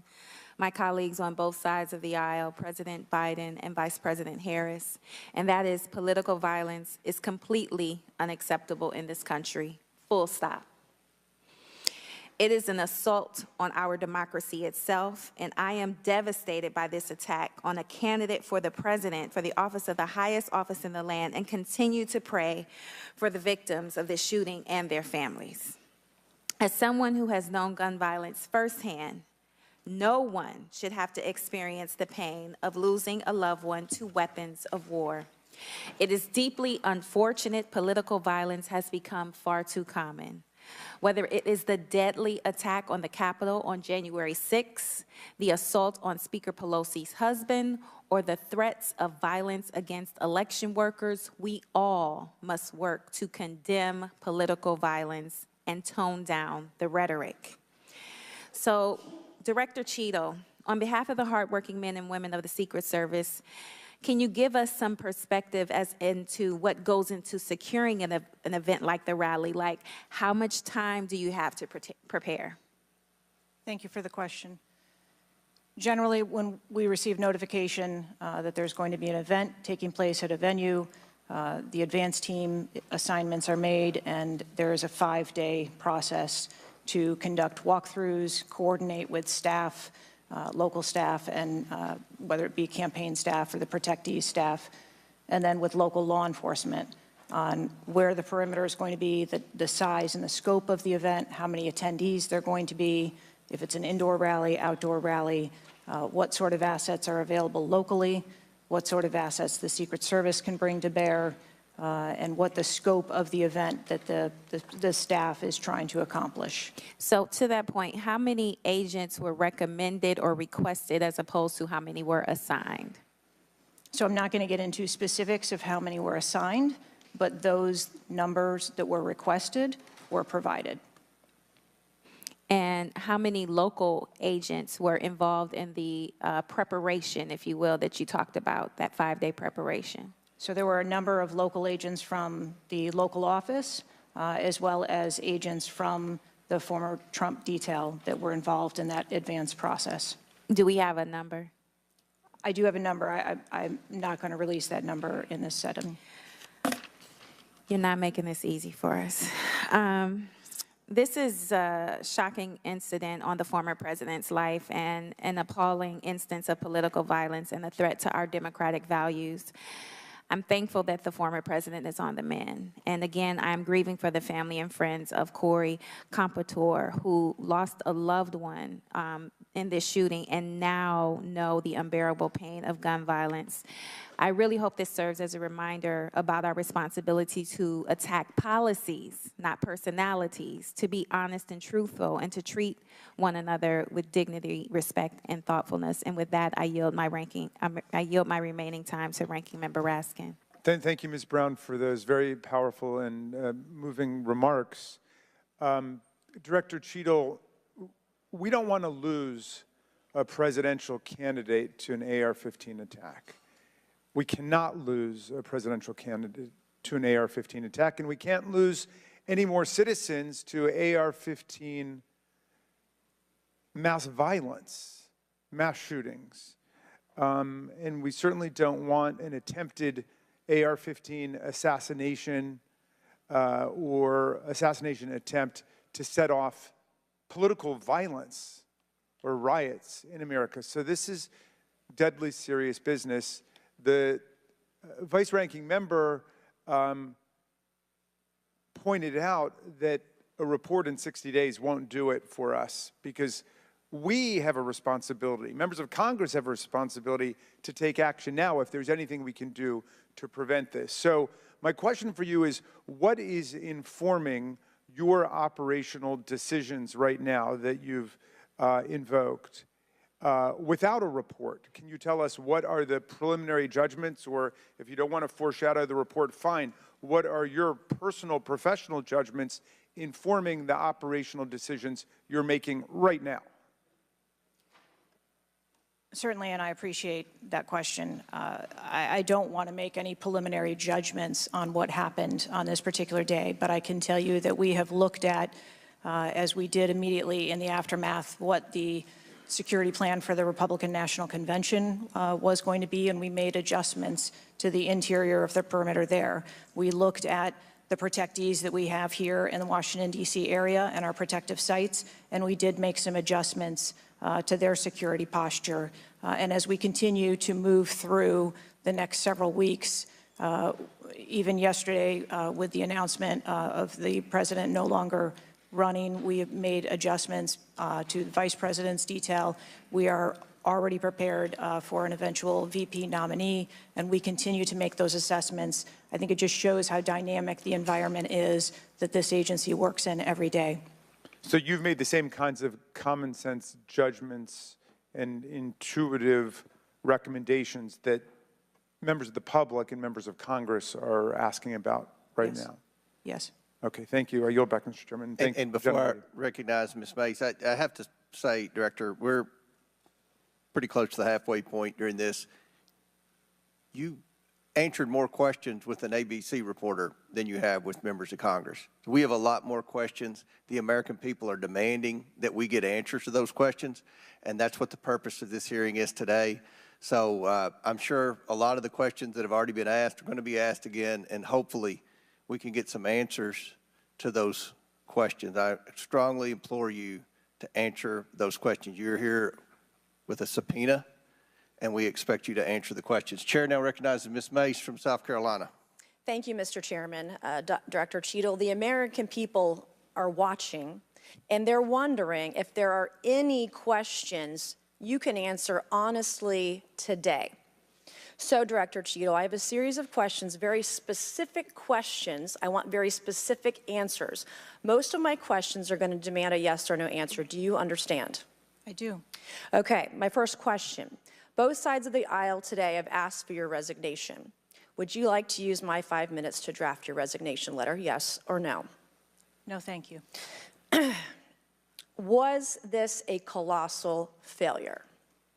It was a failure. Yes or no? Was it a colossal failure is the question, yes or no? I have admitted this is a terrible. This is a yes or no series of questions. Was this a colossal failure, yes or no? Yes. Was this tragedy preventable, yes or no? Yes. Has the Secret Service been transparent with this committee? Yes. Would you say the fact that we had to issue a subpoena to get you to show up today as being transparent, yes or no? I have always been yes eager to or no. come You didn't want to and answer talk the to question. committee. We had to issue a subpoena to get you to show up today. That is not transparent, by the way. You stated earlier, Secret Service is not political. Is that correct? Yes. Okay. Would you say leaking your opening statement to Punchbowl News, Politico's Playbook, and Washington Post several hours before you sent it to this committee as being political, yes or no? I have no idea how my statement got out. Well, that's bullshit. So, Mr. Chairman, I would like to ask unanimous consent to enter into the record articles by Punchbowl News, Political Playbook, Washington Post, all done at 5:24 a.m., 6:12 a.m., 6:34 a.m., a solid 3 to 4 hours before this committee got your statement. Without objection, so ordered. Okay. Is the Secret Service fully cooperating with our committee? Yes. Okay, you say you're fully cooperating with this committee. On July 15th, this committee sent you a list of demands of information that we wanted. Has the Secret Service provided this committee a complete list of all law enforcement personnel that were there that day? Have you done that? Have you provided a list to the Oversight Committee? Yes or no? I will have to get back to you on that. That is a no. Have you provided all audio and video recordings in your possession to this committee, as we asked on July 15th, yes or no? I would have to get back to you. That is a no. You're full of shit today. You're just being completely dishonest. Mr. Chairman, Mr. Chairman, I want to. Come on. We have to maintain decorum in this committee, no matter how have you provided upset we any get. and all memos to this committee that we've asked you on July 15th? Have you provided all memorandums within the Secret Service? I would have to get back to you on that. That is a no. You are being dishonest or lying. Like you're being dishonest here with this committee. These are important questions that the American people want answers to, and you're just dodging and talking around it in generalities And we had to subpoena you to be here, and you won't even answer the questions. We have asked you repeatedly to answer our questions. This isn't hard. These are not hard questions. Have you provided us all communications from the Secret Service related to that day and that rally? Have you provided this committee? We've asked for this information on July 15th. Have you provided any of this information that this committee has asked of the Secret Service? Any of it? I'll have to get back to you. Have you even read this letter that we sent you? Did you even read this? Yes. Okay, and you have said you don't know, you have no idea. Well, the answer is no. We haven't gotten a single document or piece of information or data from you or your agency in related to the rally that we have asked you for. So, was this attempted assassination of Donald Trump a failure of training or execution or both? I think that those are answers that we need to Training, examine. execution, or both? Which one? I think those are answers. All right, how many Secret Service personnel have lost their jobs due to this colossal failure? At this time, none. How many Secret Service personnel have been required to take a refresher course on how not to let people shoot Donald Trump? Our personnel are currently operational. We are examining the facts of this investigation, and we will make the changes necessary. What time did law enforcement become aware that there was an individual on the roof with a clear line of sight to President Trump? I am still verifying timelines. Of course, 9 days in, you have no answers. How many minutes went by between the time law enforcement saw and took photos of crooks and the shooting? How many minutes? I am still verifying timelines. 57 minutes. Thank you, Mr. Chairman, and I yield back. Gentlelady yields back. Before I recognize Ms. Stansberry, I believe I want to recognize Mr. Mfume for a unanimous consent. Yeah, thank you, Mr. Chairman. I beg your indulgence. I meant to do this earlier. I'd like to have unanimous consent that it be submitted for the record. The 2023 ranking of best and worst workplaces in the federal government, compiled by the Office of Personnel Management, which shows the United States Secret Service coming in, again, as I said earlier, 413th out of 459 sub-agencies, and this appears in the July 17th edition of Government Executive. Without objection, so ordered. Chair now recognizes Ms. Stansberry from New Mexico. Thank you, Mr. Chairman. I want to start by just saying that part of why you have bipartisan agreement here on the dais about the severity and importance of this hearing is because this is not just a single shooting. This is about national security and the security of our democracy. It's not just one operational failure. This is about our public officials safe. And what does that signal to our country and to the world about American security and the ability of our officials to do their job safely? So I want to start by saying thank you to all of our brave men and women who are in the uniform, whether it's the Secret Service or local law enforcement, who put their lives on the line. I think obviously we honor their service, but this is really about operational failures and what it means for our country at large. And I also want to reaffirm that we must condemn unequivocally political violence of any kind, not just political violence, and that it cannot be tolerated in this democracy. And also to offer my prayers for the slain Fire Chief Corey Comprator, and also prayers for those who've been injured. Now, I think, the tone of this hearing is, how is it that a 20-year-old young man with a gun that was legally purchased by his father could, on the day of a rally, go to a gun shop, legally purchase ammunition, show up to a secured site, and then not only attempt an assassination of a political figure, but kill and injure 2 others? How could this happen? I'm not asking yet. I think we've had a lot of testimony here today. I want to talk a little bit about the timeline.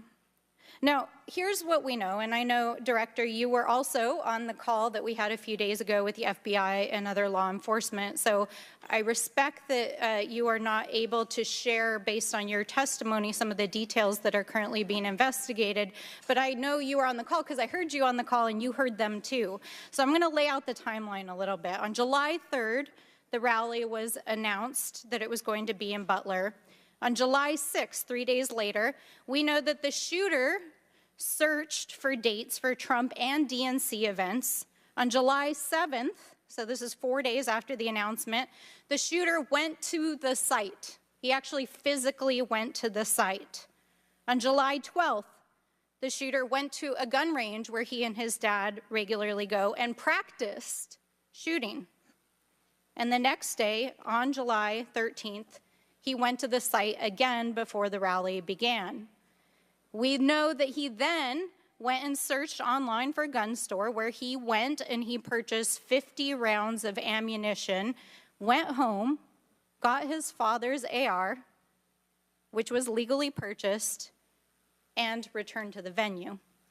At 5 p.m. that evening, this is more than an hour before Donald Trump actually took the stage that evening, local law enforcement were made aware that there was a suspicious man. In fact, at 5:20, local law enforcement flagged that he had a rangefinder, and they radioed their concerns and sent around pictures of the individual. At 5:40, 20 minutes before local law enforcement actually identified the shooter, and at 5:51, Secret Service was notified of the suspicious person by the state police, and 1 minute later, they distributed that information. That was before Donald Trump even took the stage. That was 11 minutes before he took the stage. So the Secret Service was aware that there was a suspicious person. At 6:03, he took the stage. At 6:09, rally-goers, as was shown in the video, identified this gentleman climbing on the roof. At 6:11, 3 shots were heard, 3 rounds of shots, and of course, the president and the other victims were shot. This shooter was a 20-year-old young man, no criminal record, legally purchased gun and ammunition, who for days in the lead up to this shooting was searching mass shooters. He even had a picture of a mass shooter on his cell phone the day of the shooting. He searched for explosives. He searched high-level officials. So the American people want to know, how did a 20-year-old young man with access to a military-style weapon actually bring it onto an unsecured perimeter who for days had been planning a mass shooting event? And I think that, Madam Director, with all due respect, the answers that we've received here in this hearing today are completely unsatisfactory.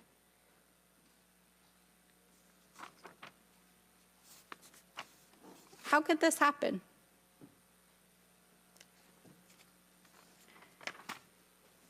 We need answers.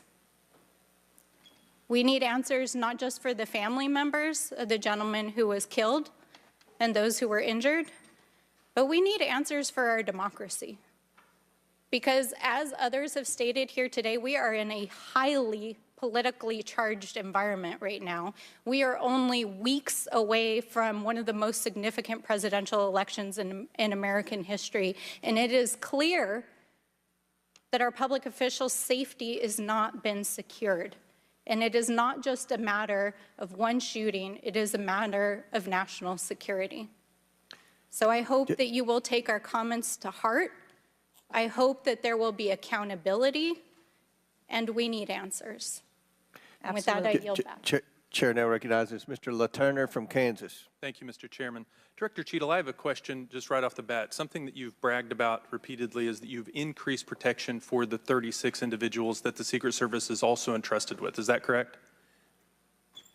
I think I stated that we currently have 36 protectees, and that we continue to make evaluations on where those levels of protection are provided. You've mentioned specific increases in protection that you've provided for some of those individuals, correct? Correct. Based on what? Well, some of it has been as a result of the tragic incident that occurred on the 13th. We went back and reassessed where we were at in providing protection and wanted to make sure that we were not, overlooking anything considering this most recent incident. So the Secret Service needed to learn that allowing a rooftop 150 yards away from a protectee not putting that in a perimeter, not having someone guarding that roof, that information is new to you, and it's caused you to increase protection to other folks that are under your care?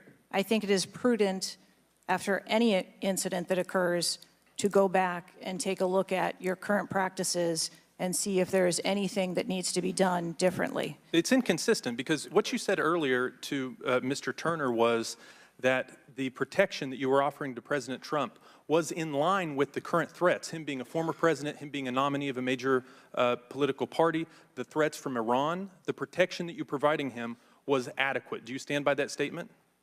Yes. Okay. Do you think it's a problem that the Americans' trust in the federal government is an all-time low? Do you think that's a problem? I think that it's unfortunate. I don't know why you're quibbling with my word. Is it a problem or is it not? I think the American public deserves to have trust in their federal government. Okay. I don't know why you're being difficult. I'm just, it's a simple question. Are you concerned about the increasing prevalence of conspiracy theories going on out there right now? Yes. I am too. You've been incredibly inconsistent with your answers before this committee today and what you were willing to reveal. You've acknowledged that the shooter was identified with a rangefinder, that President Trump's detail was sufficient for the threats he faced from Iran, that certain details were erroneously reported, in your words, but you haven't been willing to provide any information about the decision to place the building in question outside the perimeter, the explosives placed in the shooter's vehicle, the use of a drone by the shooter, or when exactly the Secret Service identified the shooter as a threat rather than merely suspicious. What is your standard today for what you are willing to answer and what you are not, because you've been inconsistent? I'm certain that you can understand that some of the information that's been provided to you thus far has come from the FBI's investigation and has come from information that we have released. I want to make sure that information that is being provided to this committee is consistent and is factual. But the question about the drone that the chairman asked at the beginning of the hearing, he said, do you know this information? And you acknowledged that, yes, you do know the information, you just don't want to tell us. I guess my question is that if you wanted to wait till the end of the investigation to draw conclusions, which you've acknowledged you're not, you're drawing conclusions right now and making changes. But if that was your standard, that you want to wait till the end of the investigation to draw conclusions, okay, at least you would be consistent in that. But what we're wanting to know today, and what would dispel some of the conspiracy theories out there, what would increase trust with the American people, is for you to let facts out, for you to tell us what you know. And I want to understand from you, why is that a problem? Why is it inconsistent with a quality investigation to release to the American people today at least the information that you know for sure? Because you certainly know for sure more information than you're willing to give us today. I have released that there was a failure and that there are gaps that we need to make sure that they don't happen again. That's not acceptable. That's not enough. That doesn't quell any conspiracy theories out there. In your 27 years of experience, would you have been concerned about an elevated location within 150 yards of a protectee that did not have a Secret Service presence, just based on your experience? What I can tell you is that every site and every venue No. I'm asking for your experience. Looking at this situation, would that have been of concern to you? Or would you have agreed that it's fine, it doesn't need to be covered? What I have explained today You're is not going to that answer. there was... Is it true that at 5:45 p.m., approximately 18 minutes before President Trump took the stage, the Beaver County Emergency Services Unit noticed the shooter on the roof and photographed him? Is that a fact or not? That is the information that I have from the FBI's report, yes. You haven't been willing to share whether or when this was communicated to the Secret Service, so I'd like to get into the difference between suspicious activity and threatening activity. Is it suspicious or threatening if an individual is seen around the perimeter with a rangefinder? Is that just suspicious? That could be termed as suspicious. If that same individual with the rangefinder is found on a rooftop, is that still just suspicious, or is that considered threatening? That could be termed still as suspicious. All right, my time is over. Mr. Chairman, I yield back. Thank you. Chair now recognizes Mr. Frost from Florida. Thank you so much, Mr. Chair. And obviously, I want to start by stressing that political violence is always unacceptable and acknowledging that this is still an ongoing investigation. But oversight hearings like this are essential components of an investigation, and I want to thank the chair for pulling this together. Madam Director, I appreciate you for being here. The events of July 13th raised serious questions about the efficacy and thoroughness of the security protocols in place. The gravity of the fact that an unsophisticated gunman was able to secure his perch and take a shot at a former president despite multiple layers of security and intelligence are not lost on me. Before I came to Congress, I used to work advance for a major political candidate and have interacted with many different law enforcement agencies on large political events like the one that just happened. How many times was the Secret Service alerted about a suspicious person at the July 13th campaign event prior to the first shot being shot?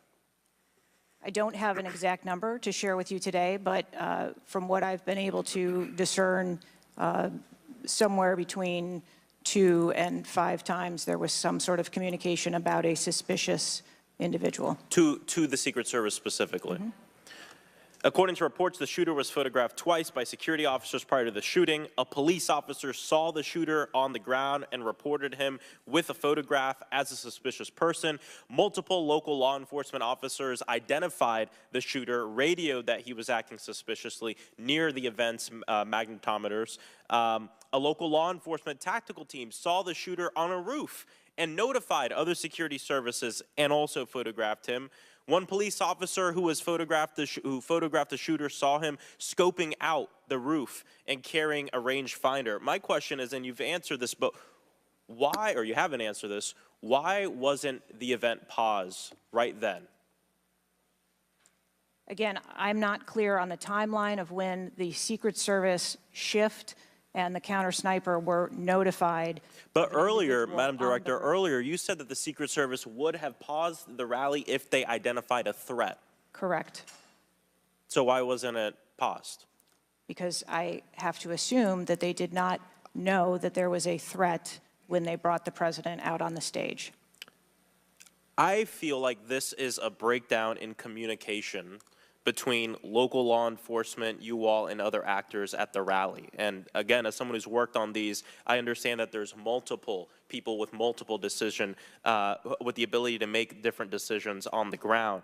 I've taken over the last week, I've spoken with a lot of folks in local law enforcement in my district and across the country that I've worked with before, and other people have brought up concerns around being able to communicate with with Secret Service during these big events and having their flags taken seriously. I do believe that if Secret Service believed that there was a legitimate threat, that they would have paused the rally. My concern is before that something was flagged and it wasn't taken as seriously as it should have been taken. So I think this shows an issue with communication. And I want to know, Madam Director, what you intend to do to fix that, not in 60 days, but now. We are in the middle of a presidential election, obviously a former president who had an assassination attempt, another rally goer who was killed due to this gun violence. We now have a presumptive nominee of the Democratic Party who's also historic, first black woman to be running for president. And so I am worried about everybody's life. What do you all intend to do to fix this communication breakdown and making sure that you actually take what local law enforcement, local folks are saying more seriously? We take what local law enforcement relays to us seriously. Let me just be clear on that. As far as the communication. But not this time. We always trust our law enforcement partners and have a great relationship with them. We are looking at whether or not there was a communication breakdown.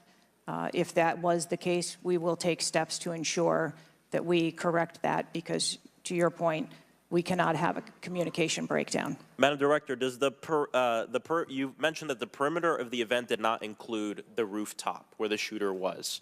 Does your responsibility and the Secret Service's responsibility to protect a principal stop at the perimeter of an event? Our responsibility is to ensure the safety and security of the event itself and the protectee who is attending that event and the personnel who are protecting. So you would say the fact that the rooftop was outside the perimeter is not an excuse for what happened, saying that it was outside the perimeter of the event? I am not offering that as an excuse. Okay. Thank you. I yield back. Gentleman yields back. Chair now recognizes Mr. Fallon from Texas. How did a 20-year-old loner with a week's notice pick the absolute best location to assassinate President Trump when the entire Secret Service missed it? Director Cheatle, in your leadership, your agency got outsmarted and outmaneuvered by a 20-year-old. How can we have any confidence that you could stop trained professionals from a nefarious nation state? Those are absolutely questions that we need to have. I know they're questions, but you know, the fact of the matter is we can't have that confidence. Director, do you have the ability personally, and do you have the authority to beef up security of any of your protectees? Yes, I do. Okay. So were you also aware there was a credible threat President Trump was facing? He was facing a heightened security threat to a foreign adversary? Yes. Okay.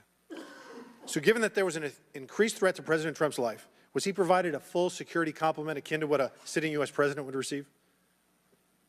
He was provided a full complement of security based on the threat assessment that we had. That's not my question. And the venue. My question is, if he'd been the sitting president, would he have had the same security he had on July 13th, or would have been beefed up? There is a difference between the sitting president So your answer is he didn't? and continuity of government and the responsibility that we have. So he did not. Okay, there wasn't a CAT team, a full CAT team on site. There wasn't counter-surveillance teams on site. But this is the thing. You just said you had the ability to beef up the security. You knew about the threat, and you didn't. And that's as telling as it is chilling. We have satellite images from the Butler Fairgrounds. Have you visited the site? No, I have not. 9 days and you have not visited the site. You should have been there that night. Did you talk to, that evening, did you talk to the team, the heroes that surrounded the president? Did you call them that night? They were still operational work. So that's an answer is no. Did you call them the next day? President. Yes, I spoke with You called them the very next day, not the day of, or was it 72 hours after? I don't know the timeline, but I spoke with Okay, them because you're under oath. immediately I following. think it was 72 hours after. You waited 3 days. What is immediately clear is that there are a number of structures that need to be secured. Of these, Director, other than the first, immediate 4, what's the most dangerous site that should have been secured? Because Security 101, you got to mitigate the high ground. Yes. Okay. Do you know what the next most dangerous site, what was the closest structure to the president, other than the 4 immediate ones that you had your counter sniper teams on? There are a number of structures around that event site. You know who the shooter knew? The shooter has visited the site 2 more times than you have, and he had a drone, and he picked the AGR building. So you said, do you remember in an ABC interview you did that you didn't have people on the roof of the AGR building because you were worried about safety because of the slope? I recall that statement. Okay. Does the Secret Service have written policy you can share with us about slope roofs? No. Okay. So why'd you act like there was one? Because is it your practice to comment on enormous events of enormous national implications when you're ignorant of the facts? That's rhetorical. So here's this thing with the slopes. You go all the way up to like 1812. You can go to a 112, which is about as flat as you can get without it being completely flat. And you're saying that there was a danger, safety concern there. But the problem is, Director, you put your counter snipers on a 312 roof, which is steeper than the 112. And by the way, the 112 is ADA compliant. You can build a ramp for a wheelchair on a 112 roof. So these are nothing but pathetic excuses, and they make no sense, and they're a bunch of cow dung. All the law enforcement I've spoken with over the last 9 days are amazed that the AGR rooftop was not secure. And you want to know why? Because it's dangerous. I have never had any long gun training in my life. I own an AR-15, and last time I shot it one time my whole life. It was 6 years ago. That is until Saturday, where we recreated the events in Savoy, Texas, where we recreated what happened in Butler. I was lying prone on a sloped roof at 130 yards at 6:30 at night. And I knew that he had a scope. I didn't know what kind, red dot or magnified. So I shot 8 rounds from both. You know what the result was? 15 out of 16 kill shots. And the one I missed would have hit the president's ear. That's a 94% success rate. And that shooter was a better shot than me. It is a miracle President Trump wasn't killed. Corey Compiatore's life is over because that damn shooter made it on the roof. And it wasn't the roof that was dangerous. It was a nut job on top of the roof. You know what else is dangerous? I believe your horrifying ineptitude and your lack of skilled leadership is a disgrace. Your obfuscating today is shameful. And you should be fired immediately and go back to Garden Doritos. Mr. Chairman, I yield back. Chair recognizes Ms. Lee from Pennsylvania. Thank you, Mr. Chair. I'd like to thank the chair, the ranking member, for coming together and holding this hearing. But I have to say, I don't think any of our concerns have been addressed today, and what little we've learned has not inspired much confidence. I will just say that we obviously can't allow the violence we're seeing in this country become the norm or a commonplace, but that seems to be where we're heading. On this occasion, it was, very shockingly, a former president and current political candidate at a rally that we all assume is one of the most secure places we can be. But the violence we saw last Saturday is the same culture of violence that makes too many of our kids and our community members feel unsafe to play outside or to go to class or to simply live their lives each day. But again, this was a political rally, and it is supposed to be one of the most secure places. So we do have very specific questions about that. Director Cheatle, I'd like to start by following up on some of my colleagues' questions. My colleagues, Mr. Krishnamurthy and Mr. Frost, highlighted a number of points that showed the shooter presenting an active threat. So I'd like to ask you, Director Cheatle, to clarify what the protocol is for postponing or canceling an event based on a threat, and how the events on July 13 didn't meet those standards. So again, I think we're talking about the distinction between suspicious behavior and a threat.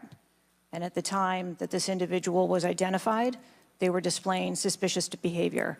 I'm still waiting for interviews from the FBI to determine what it was that identified that individual as suspicious and what those behaviors were. To that question, does suspicious behavior vary between different events? For instance, if we have an event with a president, would there not be a heightened standard for suspicious behavior?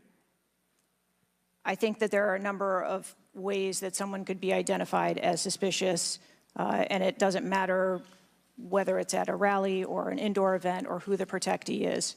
I think it's up to law enforcement or citizens to identify someone as suspicious. Okay, thank you. According to the Associated Press, at least 6 different agencies, including 2 sheriff's office, local police, state police, as well as fire and emergency rescue officials were involved in securing the rally in Butler. When there are so many teams that are collaborating, who takes the lead and how is that determined? The Secret Service is responsible for the security of the site and the coordination. And that was the case on July 13th? Correct. Okay.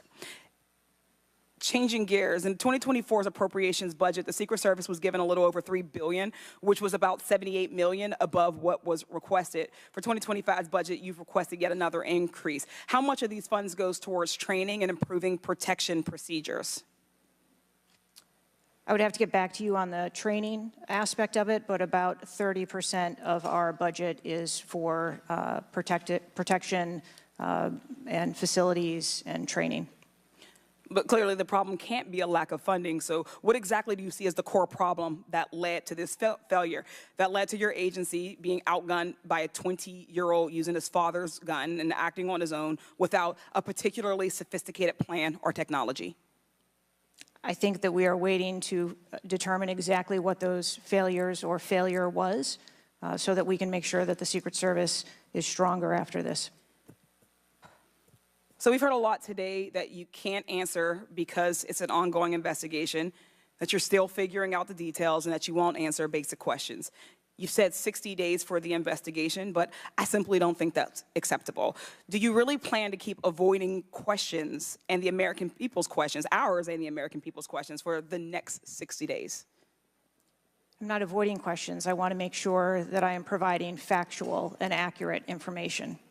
Certainly, but is there no in-between, right, between what is obviously a fact and what you can surmise from the details that you already have? I assure you, when I have a full and complete report of what took place on that day, I will certainly come back and make that available. Certainly.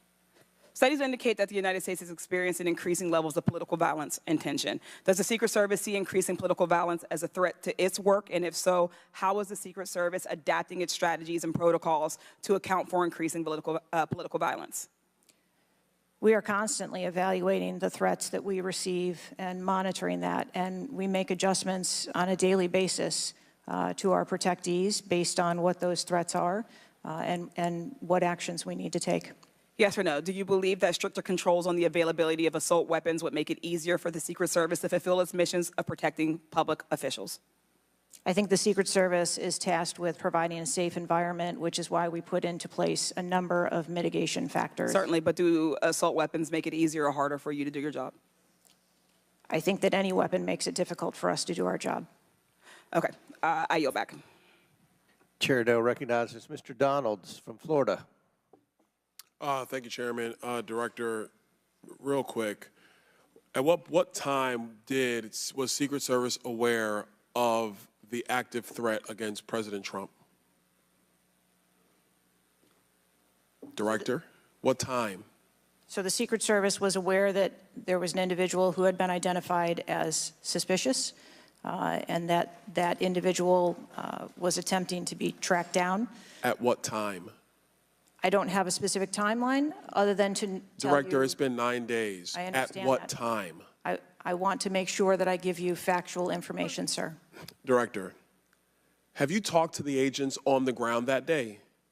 Yes, I have. You've talked to all of them. Mm-hmm. Your senior team has talked to every agent that was on the ground that day. Yes, we have. Have they all corroborated the same time they identified the shooter or they were made aware of the shooter, either by attendees in the crowd or a local police department? There are a number of reports of when those times were made. Was it those 5 minutes notifications. before the first shot rang out?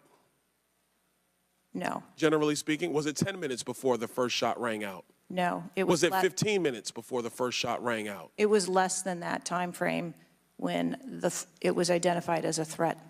How many days before the shooting took place did Secret Service actually do their advance work to secure the facility that the rally was going to be held at? 5 days. In the 5 days prior, when the security advance team did their work, did they identify the rooftop as a potential threat? Again, I'm pulling those reports and that information. It's been 9 to days, conduct those Madam interviews. Director. Did they notice a rooftop 150 yards away that was a potential threat? Yes or no? I am certain that the rooftop was noticed. I am pulling the reports. What was the security parameters around securing that rooftop? What did they do? There was overwatch provided for that rooftop. Did Overwatch fail? I am waiting to hear what the results of the investigation were so that I can identify where the failure was. Who did you talk to that was on the ground that day that was responsible for Overwatch? What are their names? I'm not going to provide their names in this setting. Did you talk to the people that were providing Overwatch that day? I've talked to the people that conducted the advance on that day and that were working the shift and were the counter snipers on that day. So you talked to the counter sniper team, you talked to the people who were providing Overwatch that day, and you talked to the advance team, correct? Yes, sir. What did they tell you? We are putting together a comprehensive report so that I can identify exactly where the gaps and the failures. When the counter sniper team was on the roof and they identified that there was suspicious activity on the roof in question, what was the chain of command's orders around the person on said roof? Because I'm quite sure somebody saw under your organization, the Secret Service, I'm quite sure somebody saw the shooter on the roof. So what was the communication through the chain of command to deal with said person? What I can tell you is that when the individual was identified by the counter sniper, they took one shot and neutralized that individual. But that was after the shooter already took a shot, is that correct? That is correct. So what you're saying now is that the Secret Service did not see the shooter on the roof until after the shooter took a shot? I do not have all of those details at this time. If you don't have those details after 9 days, Director, then what you're telling me is that you guys didn't see it. Is that correct? I am telling you I don't have all the details of the sequence at this time. Director, it's been 9 days. Either you have the information or you do not. Is that correct? We are still in the process of conducting interviews and an investigation. Some of my colleagues have texted me over the last couple days, bipartisan, about whether you should lose your job. And I've been quiet on that question because I wanted to see what you were going to do today. In my opinion, you do need to be fired immediately. And it is because this is gross incompetence. And the fact that it's been 9 days, and these are simple questions to answer, I'm quite sure if I asked any one of my kids if they got in trouble and I told them to give me the details, I would get more answers from them than I'm getting from you right now. And that's what's frustrating on a bipartisan basis, on a nonpartisan basis. This is a joke. And Director, you're in charge, and that's why you need to go. Mr. Chairman, I yield back. Chair now recognizes Mr. Goldman from New York. Thank you, Mr. Chairman. Director, I want to follow up and just understand a little bit why there is so much information about this out in the public, including some from you and your communications team, and yet you're here pursuant to a subpoena under oath in front of Congress, and you're unable or unwilling to answer some of those same questions. Can you just explain why you are answering so many fewer questions here than you have to the media? I'm answering the questions that I'm able to answer based on the fact that there are multiple ongoing investigations. But you have answered some of these questions previously, correct? To the public, to the media. Which questions? Well, did you have an interview with ABC News? Yes, I did. Okay. And did you explain the interaction between local law enforcement and the Secret Service, and that local law enforcement was responsible for securing the perimeter of the building where the shooter was? I said that the Secret Service is responsible for designing and implementing and executing the security plan, and that we rely on the assistance of our local law enforcement partners to assist us with that plan. Let me ask you something. Were you given any instructions about what you can and cannot answer here today? My ability to answer questions is solely reflective of the fact that there are multiple ongoing investigations, and I want to make sure that I provide accurate information that doesn't conflict with any of those investigations that are going on. So is it your view that you can't talk about anything that happened that day until those investigations are completed? My view is that I want to make sure that this committee and the American public gets correct and actual information. And so is it your view that that can only happen after the completion of the investigation? It is my view that when the investigations are complete, that we will be able to share that information. And how about before that?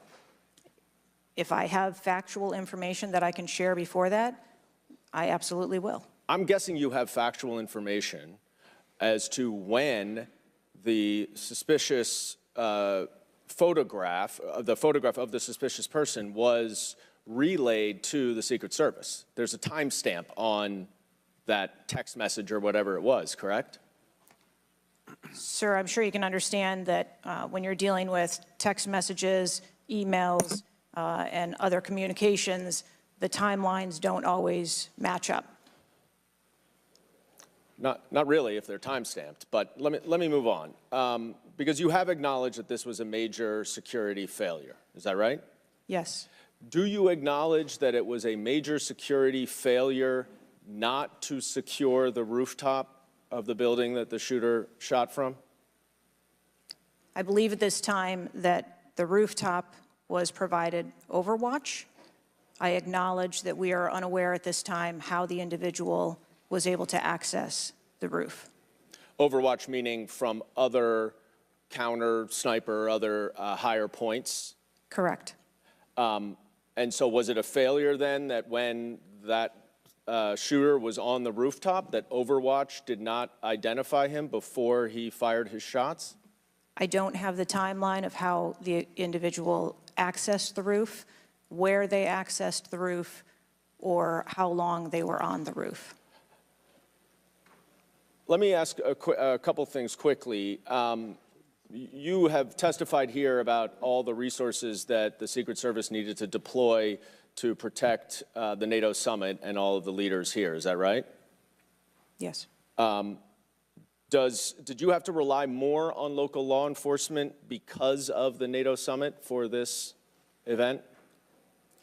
The Secret Service routinely works with local law enforcement at every event. It doesn't matter whether it is a NATO summit, NSSE, the RNC in No, but that's not my Milwaukee. question. obviously there's a natural give and take as to, I'm sure, how many agents you deploy and how much you rely on local law enforcement. Did you have to rely more on local law enforcement because there were fewer Secret Service assets available because of the NATO summit? No. I hope we get answers before the completion. I don't like the fact that the media has received far more answers than Congress has. If this is a function of getting your ducks in a row, I assume you have access to a lot of these reports and a lot of this information, and you should have come prepared here today. And I would just want to flag, Mr. Chairman, before I yield back, that I want to just point out one thing that my colleague from Texas was talking about. When he said he recreated this shooting twice with an AR-15, and he had a 94% success rate, 15 out of 16 shots. I don't know why that doesn't convince him that we should get rid of AR-15s, but clearly we need to do something about the prevalence of AR-15s and weapons of war on our streets. And I yield back. Chair now recognize Mr. Perry from Pennsylvania. Thank you, Chairman. Director, I guess 60 days is the time of the investigation. Is that the information that you've put out, or where did that come from, 60 days? Or is that just information that the committee members are talking about? I stated that earlier today. I've asked Okay, my 60 team. days. So are you receiving regular updates? You're in charge of the Secret Service. This is about your organization, what happened 9 days ago. Are you receiving regular updates from the FBI on their investigation? Yes, I am. So you know some things are true, some things are probably not true. We want to talk to you about the things that we're hearing about and find out if they're true. Have you've been in contact with the FBI, then you're getting updates on a daily basis, right? Yes. Based on what you said. Okay, so, and are you confident that the person in question, Mr. Crooks, was the only person firing that day against the president or the crowd? Is he the only one? I'm not asking you yet if he acted alone, but is he the only one, or can you say that with certainty to the American people? That is the information I have at this time, yes. Okay, does it appear he acted alone? That's the information we have at this time. Okay, now let's talk about the fact that he was noticed as a person of interest, of concern, suspicion, as you say. Your PI team, how do they stay in, there's a sea of people. How does the PI team get to that individual that's in question in the sea of people? How's that individual tracked?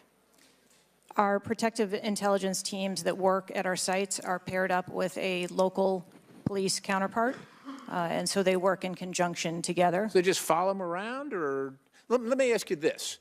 Looking at the site, you have multiple perimeters, right? You have the secure perimeter, the inside perimeter, you have multiple perimeters.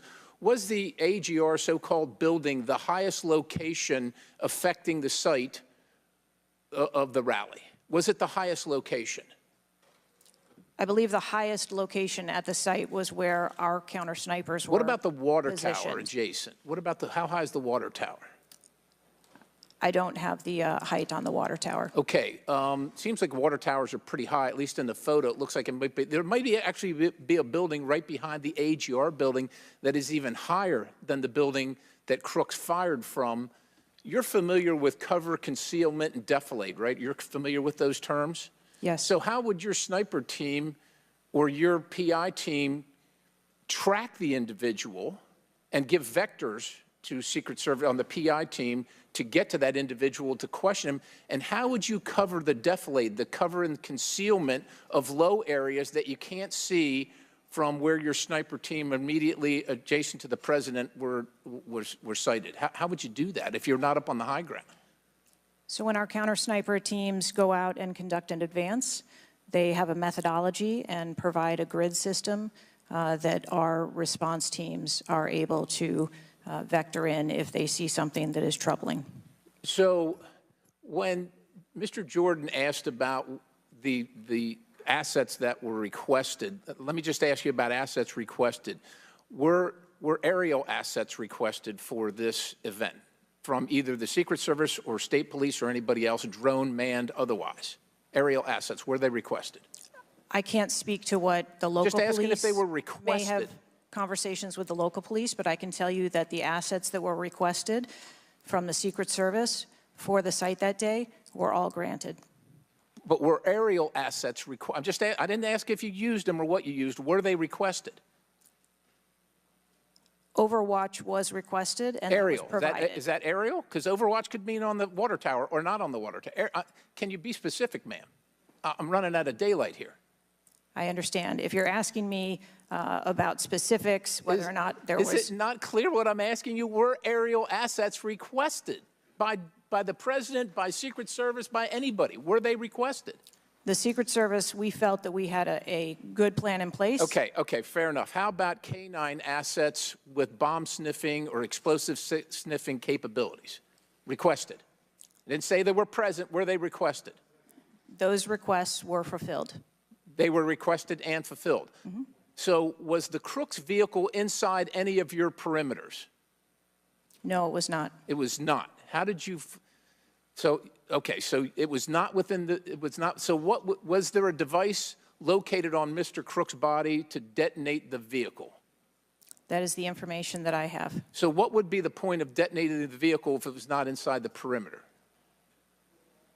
I have no idea what Mr. Crook's motivation was. Ma'am, the fact that you haven't, I'll close with this, Mr. Chairman, haven't even visited the site. I understand there are other things going on, but the culture of your organization, the culture that doesn't, do you know how tall the president is? How tall is the president? President Trump, how tall is he?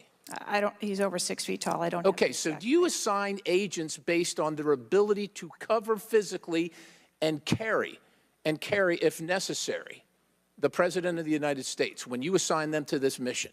Is that a parameter that is considered?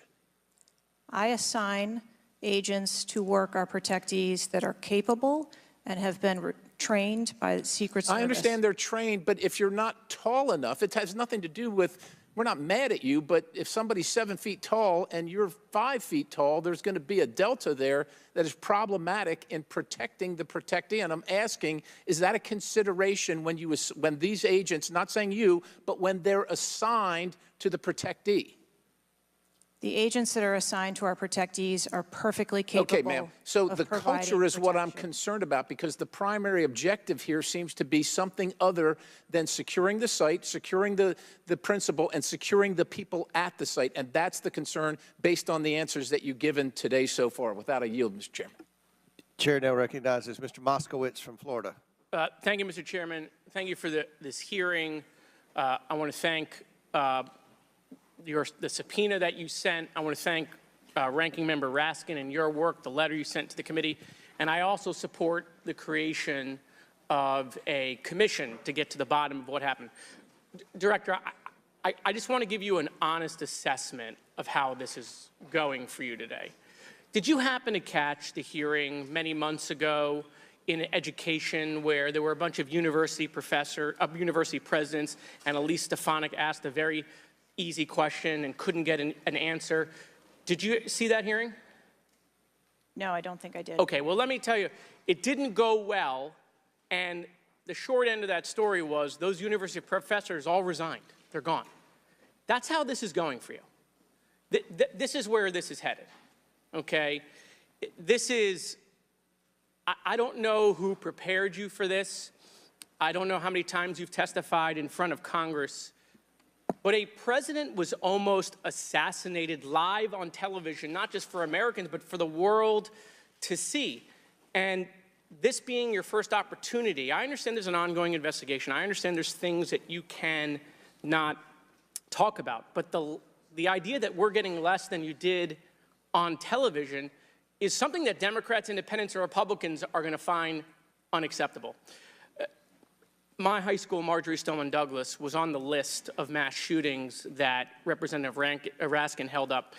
That very day, the school resource officer, a police officer, did not run into the building. He hid in the stairwell while the shooter was in the building. He stayed outside, never helped, okay? He also directed other officers who showed up on the scene not to go into the building. When it was determined that the failures in response and training and that the sheriff fired nobody in his agency Governor DeSantis then removed that sheriff. I supported the removal. So here's my question. You said there's going to be accountability. I understand you don't want to give us names. When you say that, are you telling the committee that once it's concluded, you're prepared to fire the people on the ground who made poor decisions that day? I'm prepared to take the actions necessary. No, that's nonsense, okay? Accountability, the failure was human. That doesn't mean they're bad people. It means they failed that day, and a former president was almost assassinated, okay? Are you prepared to fire the human failure on the ground? Yes or no? When you have the names of where those failures were, they're people. It's not like a piece of technology failed. It was people who failed that day. Are you prepared to fire them? I don't have an answer as to whether. Well, then how can there be accountability if you're not prepared to fire someone? And the reason why your name is going to be the person who's held accountable, the reason why members in this committee are calling for resignation, and I join in that, or for the president to fire you, is because you're saying there's going to be accountability, but you can't commit that people are going to get fired. Let me ask this question a different way. If Trump had been assassinated that day, if the gunman had succeeded, okay, would you have come and tendered your resignation? I would still be sitting here because I would want to ensure the integrity of the investigation. Totally understand. That's a fair answer, that you would have set up that process. But would you have had the honor to come in front of the committee and say, former president was assassinated on my watch, there should be new leadership? I think that I have admitted that there was No, that's what I'm asking. Would you have tendered your resignation if he had been killed? That occurred on my watch, and I am accountable for that. Okay, but would you have tendered your resignation if he had been killed? I think that I've admitted that I've taken accountability and will take responsibility. Okay. Well, let me ask I want to follow up on Representative Connolly's question, in which he asked about guns, and you were not willing to commit that makes your job harder. This is not about the Second Amendment. If there were over 400 million guns on the streets, if all of those guns were machine guns, would that make your job harder to protect people? Again, I think weapons that are out there. If all of those guns were rocket-propelled grenades, would that make your job harder? Yes, sir. Yes. Okay, thank you. Perfect. This is not a trick question. Thank you. Okay. I won't ask the other 15 things I was going to do. I was going to do drone strikes, but it's okay. So that's all we were asking. It creates a challenging environment. It has nothing to do with the Second Amendment or people's rights, but it does make your job harder. So credit to Representative Connolly for asking that question. One last thing, Mr. Chairman, and I'll conclude. You know, there was a question asked, is an Iranian assassin more capable than a 20-year-old? And I have been tough on Iran. I probably have more resolutions on Iran than almost anyone in Congress. But I can tell you it isn't Iranians walking into schools and grocery stores and movie theaters and churches. It is 20-year-olds, right? And some of them are mentally unstable. And they have access to guns. And they're domestic terrorists. Someone talked about Christopher Wray. Christopher Wray has talked about domestic terrorism. And so, yes, we collectively come together on foreign threats, and I am not at all debasing the fact that there are foreign threats here and abroad, but there are domestic threats, and we have to get to the bottom of how we stop domestic terrorism, because it was a 20-year-old who walked into my high school and killed 17 people. He was plenty capable, and he was an Iranian. Thank you. Chair now recognizes Mr. Timmons from South Carolina. Thank you, Mr. Chairman. Director Cheatle, we've asked you a lot of questions and haven't really got a lot of straight answers. I have intentionally created a line of questioning that I think that you can answer. So the first question is, do you agree that the allocation of Secret Service resources should correspond with the risk profile of any given event? A higher degree of risk at one event should get more resources. Is that fair? That is fair. Okay. And when two events occur at the same time in the same geographic vicinity, that the risk profile of each event should be taken into account, and whichever event is greater risk should receive greater resources.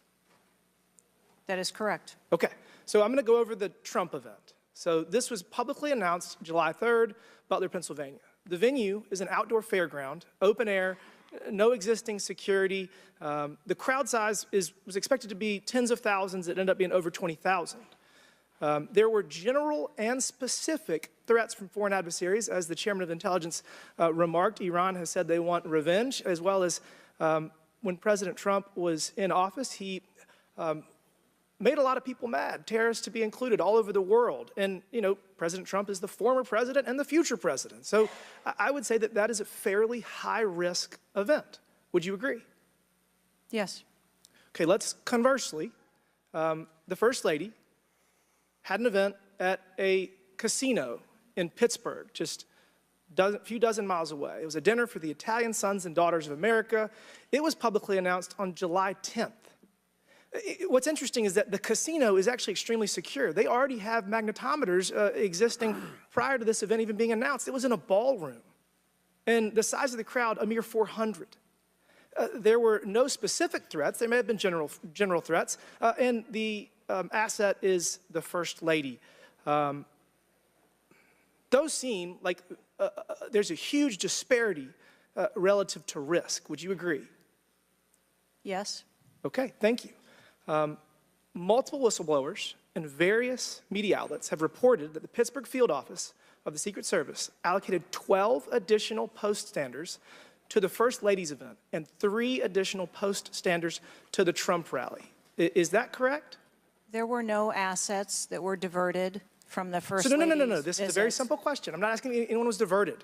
Did the First Lady's event that was relatively secure, especially compared to Trump's rally, get 12 assets? And did the First Lady's event get 12 assets and Trump's get 3 from the Pittsburgh field office?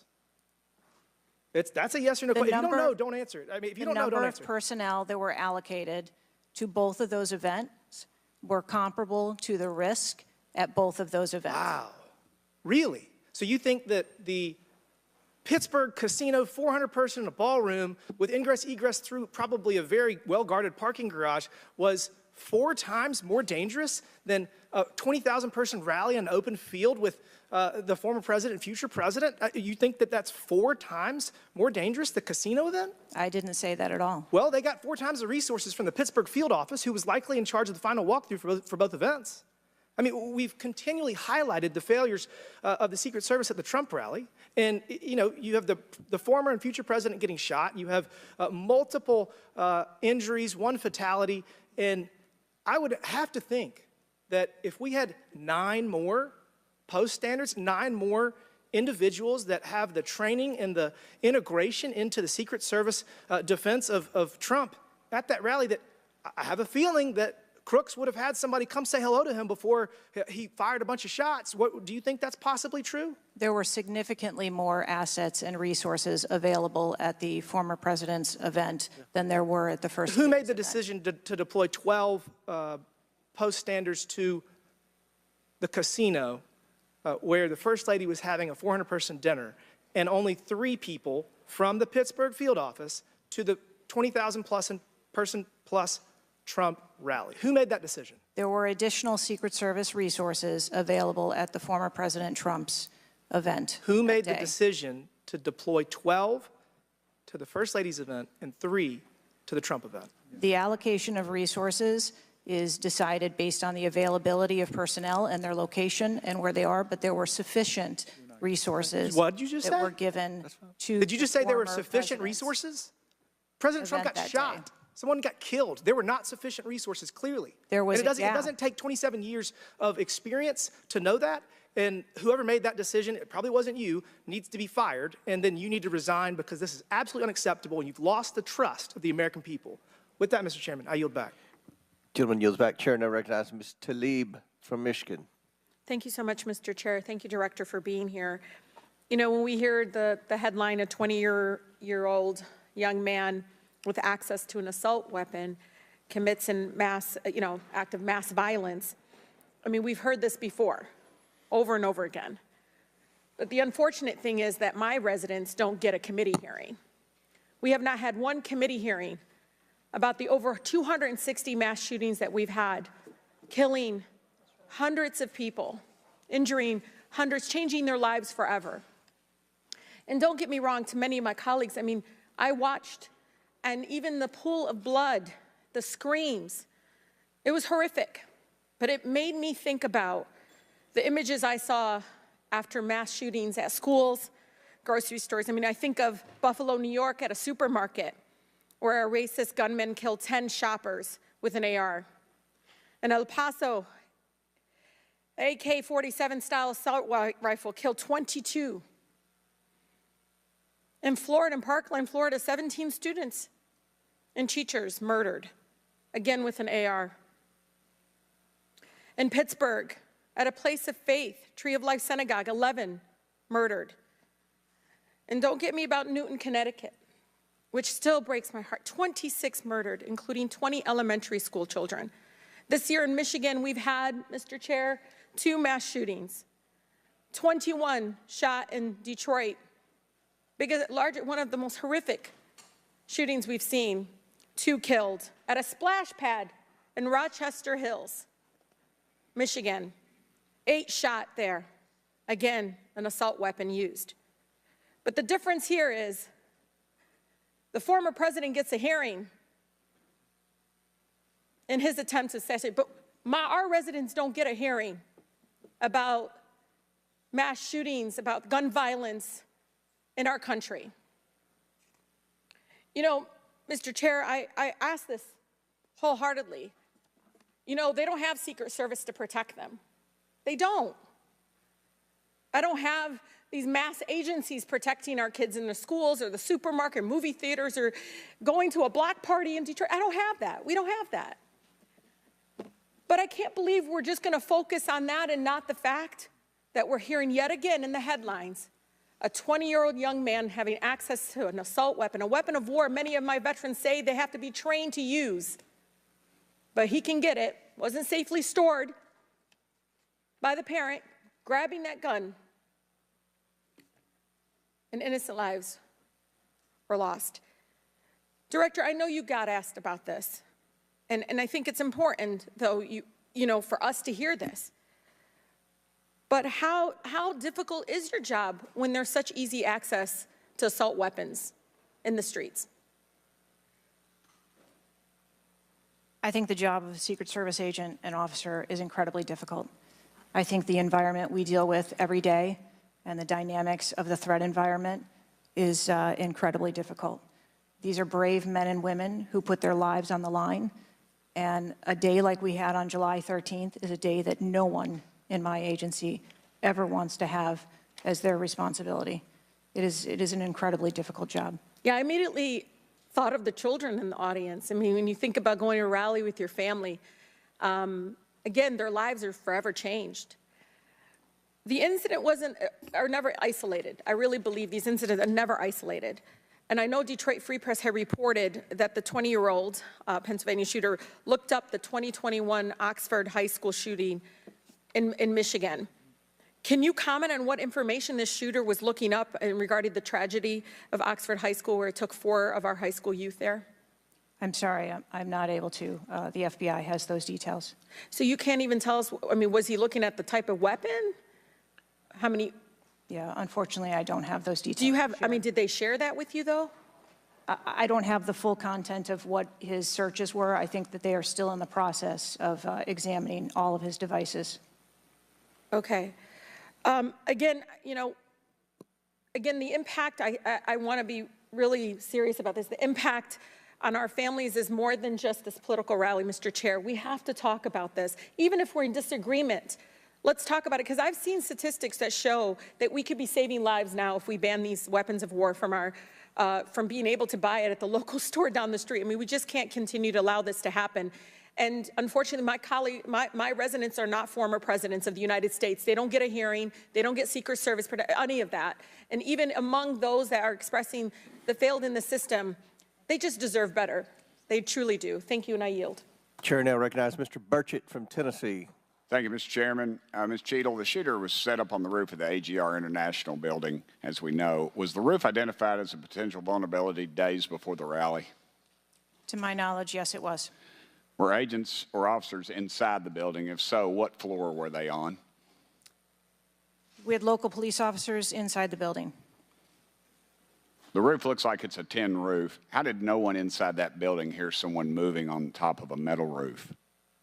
I don't have the details of all of the interviews that have been conducted yet. When will you have those? I have been asking, and I want to have that information as soon as you do as Okay, well. why did Secret Service fail to block the line of sight from that roof? I think that the Secret Service put together a plan where they were counting that roof in as part of their overwatch, and that was the plan that they had put in place that day. If you weren't going to put a security personnel on the roof, why not at least use drone technology or aerial surveillance to monitor the rally? There are a number of times that we do use drone technology. I'm not speaking specifically to this event and what was utilized or not. There are times when drone technology is available and helpful at events, and there are times when it is not appropriate. Do y'all use Signal? Do you personally use Signal to communicate with any official from the White House? Signal on your phone? Oh, on occasion, I'm sure that there are people that use Signal, yes. Okay. Do you use it to speak with the White House? Use Signal? No, I do not. Okay. When was Thomas Crooks first identified as a person of interest? Let me help you. At 5:10, he was spotted with a rangefinder at 5:51. And when did Secret Service notice him? Again, I don't have those specific timelines, but it was a relatively short period of time. Let me help you. 5:52. Ms. Cheatle, why was President Trump allowed on stage 10 minutes after the Secret Service spotted a suspicious individual? That seems to me to be the worst thing of all. Of all the breakdown and all this communication, all the BS you've been feeding us here today or not feeding us, that seems to be the question. So as I've stated before, there are a number of events where suspicious people may be identified. That doesn't necessarily... Ma'am, I submit to you, you got a guy who's going to be the next president of the United States. He's on stage. I've been to these events. We've all been to these events. A car backfires, and there's a 15-minute dadgum wait. That's not acceptable. Did the Secret Service tell President Trump they'd spotted a suspicious individual before he was shot? I am unclear as to what the communication was with the former president at that time. I'll take that as a no. Did y'all deny President Trump's request for more security, yes or no? And when was the most recent request for additional security? The rally request for security, all of those requests were fulfilled. And were there any personnel redirected to Jill Biden's rally? No.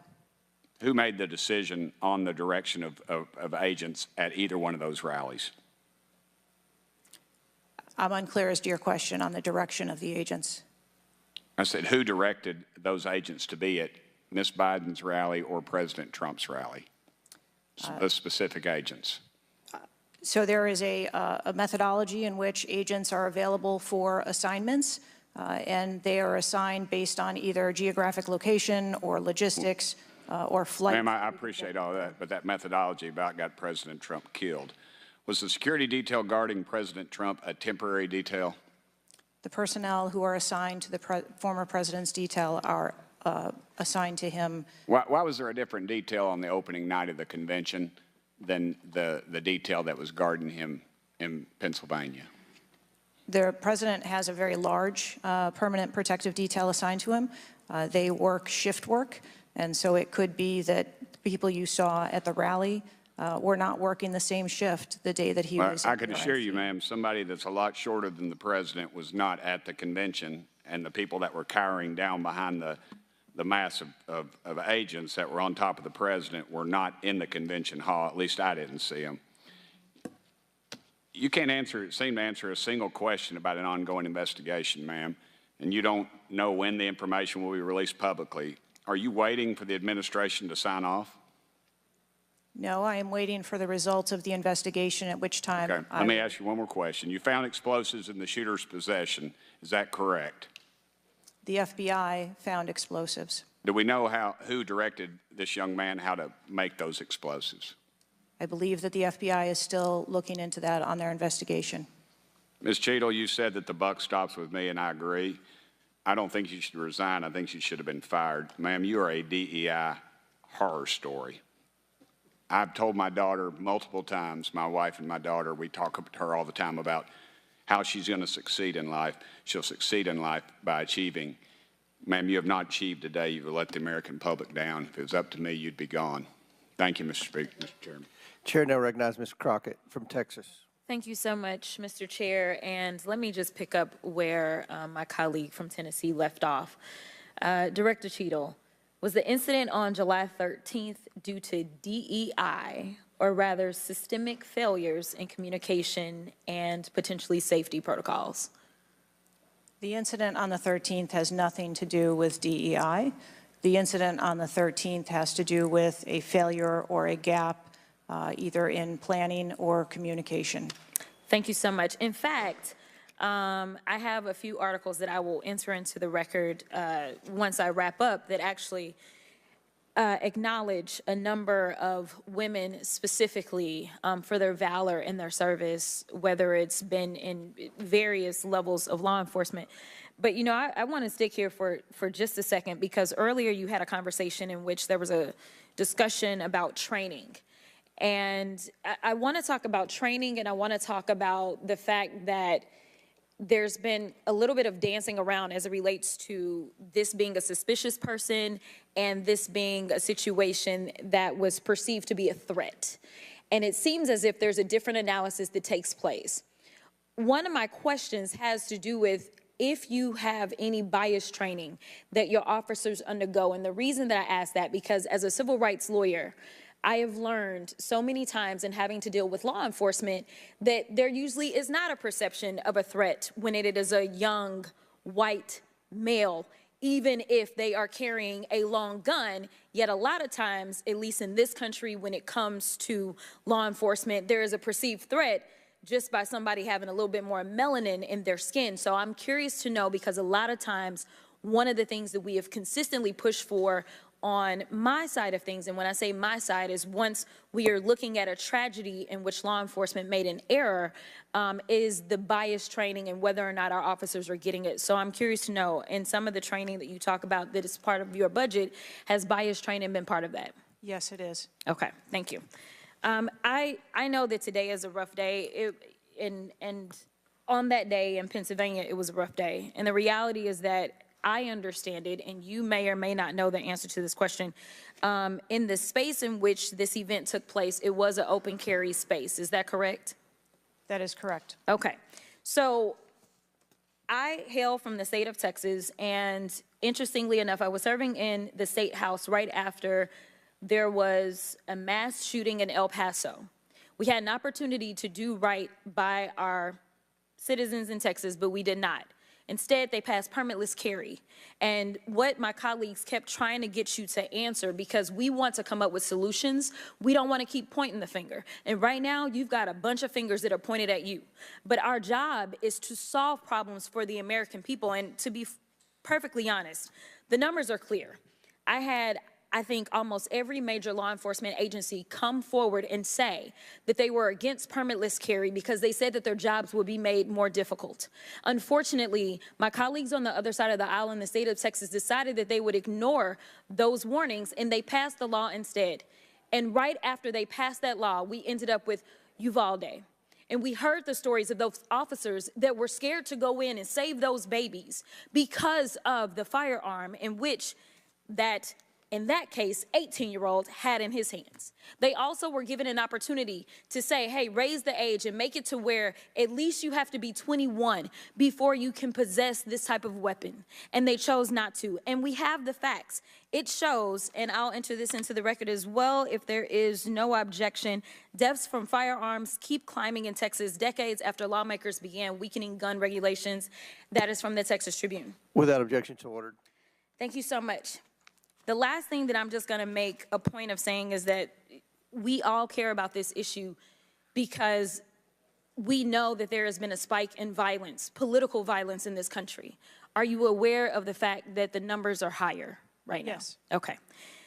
In addition to that, and I'm going to point a little blame at ourselves, because right now you got all the fingers pointed at you.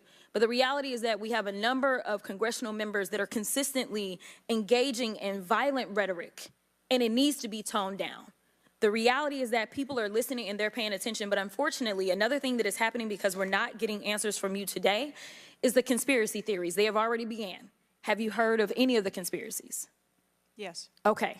The problem with these conspiracies is that when people believe that, say, the President of the United States ordered a hit, or they believe it was an inside job, or whatever conspiracies they believe because they don't have any facts in front of them, that potentially incites the next level of violence at the next event in retaliation for this. So we are only begging for your job as it relates to being the director, as well as the men and women that you are protecting as their director, that you keep them safe by making sure that the American people have the information that they need so that they can feel as if Secret Service is on the side of the American people. And ma'am, I don't doubt that Secret Service is on the side of the American people. But right now, so long as these conspiracy theories continue to fester, it is going to make your job that much harder. Thank you so much, and I yield. Chair now recognizes Ms. Marjorie Taylor Greene from Georgia. Thank you, Mr. Chairman. Ms. Cheatle, I'd like to remind you that you're under oath. The site team has a senior supervisor, an advanced team, a protective intelligence team, a counter sniper element, and detail. Who was the agent in charge? How long has she been the agent in charge? And what is her Secret Service background? So I'm not going to provide a name. Why not? You're here to answer our This questions. forum, I'm not going to provide names of. You stated in your testimony, you said, I am here today to answer your questions. That is correct. Answer the question. I'm not going to provide names of our personnel. Why not? Today. The American people are demanding these answers from you today, Ms. Cheatle. I will do the best to provide you accurate information based on the facts that I have at this time. You're not answering our questions. The advance element coordinates with other intel or law enforcement partners, identifies threats and weaknesses at the sites and movements. We'd like a copy of the advance report. Have you brought it here with you today? We will comply with the request for the documentation that has been requested. When will that be, Ms. Cheatle? Because you should have brought it today. I am certain that our personnel are working on obtaining all of that documentation. I don't believe you, and neither do the people watching this hearing. You're not doing well, as Mr. Moskowitz informed you. You've been sitting here for over 3 hours, and I have you know the entire country is demanding you resign and demanding that you be fired if you do not resign. Things are not going well for you. You need to answer the questions. Was there a protective intelligence team, and what technical resources were utilized for that event, specifically drone or helicopter assets? There were a number of technical assets that were deployed for that event, and there was a protective intelligence team that was assigned to that event. Why was Crooks able to fly a drone over the entire area the day of the rally and the day of his assassination attempt?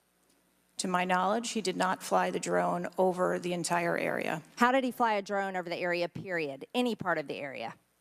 Again, I would have to go back and check the timeline of when that took place and when the event. Why didn't you bring the timeline with you today to answer our questions? I don't have all of the answers on the timelines based on the criminal investigation. Were you not prepared today to answer our questions? I am prepared to answer the questions based on the information and wanted to be able to provide. Do you have a timeline do you have a timeline at all from any of the day? I have a timeline that does not have specifics.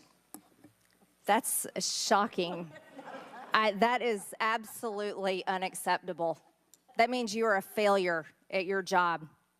Let's talk about things that are prohibited in Trump rallies. And I've been to a lot of Trump rallies. Backpacks and bags, bicycles, firearms, any type of weapon, or any other item determined to be a potential safety hazard, like a rangefinder would be one. At 5:10, Crooks is first observed by one of the snipers, AGR Sniper 1, at the building. 5:10, President Trump was shot in the face at 6:11 p.m. 5:28, AGR Sniper 1 takes a picture of a bicycle and 2 bags.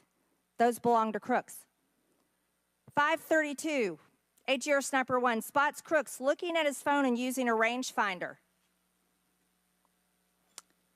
5:55, Butler ESU Command confirms receipt of photos and states they have been relayed on.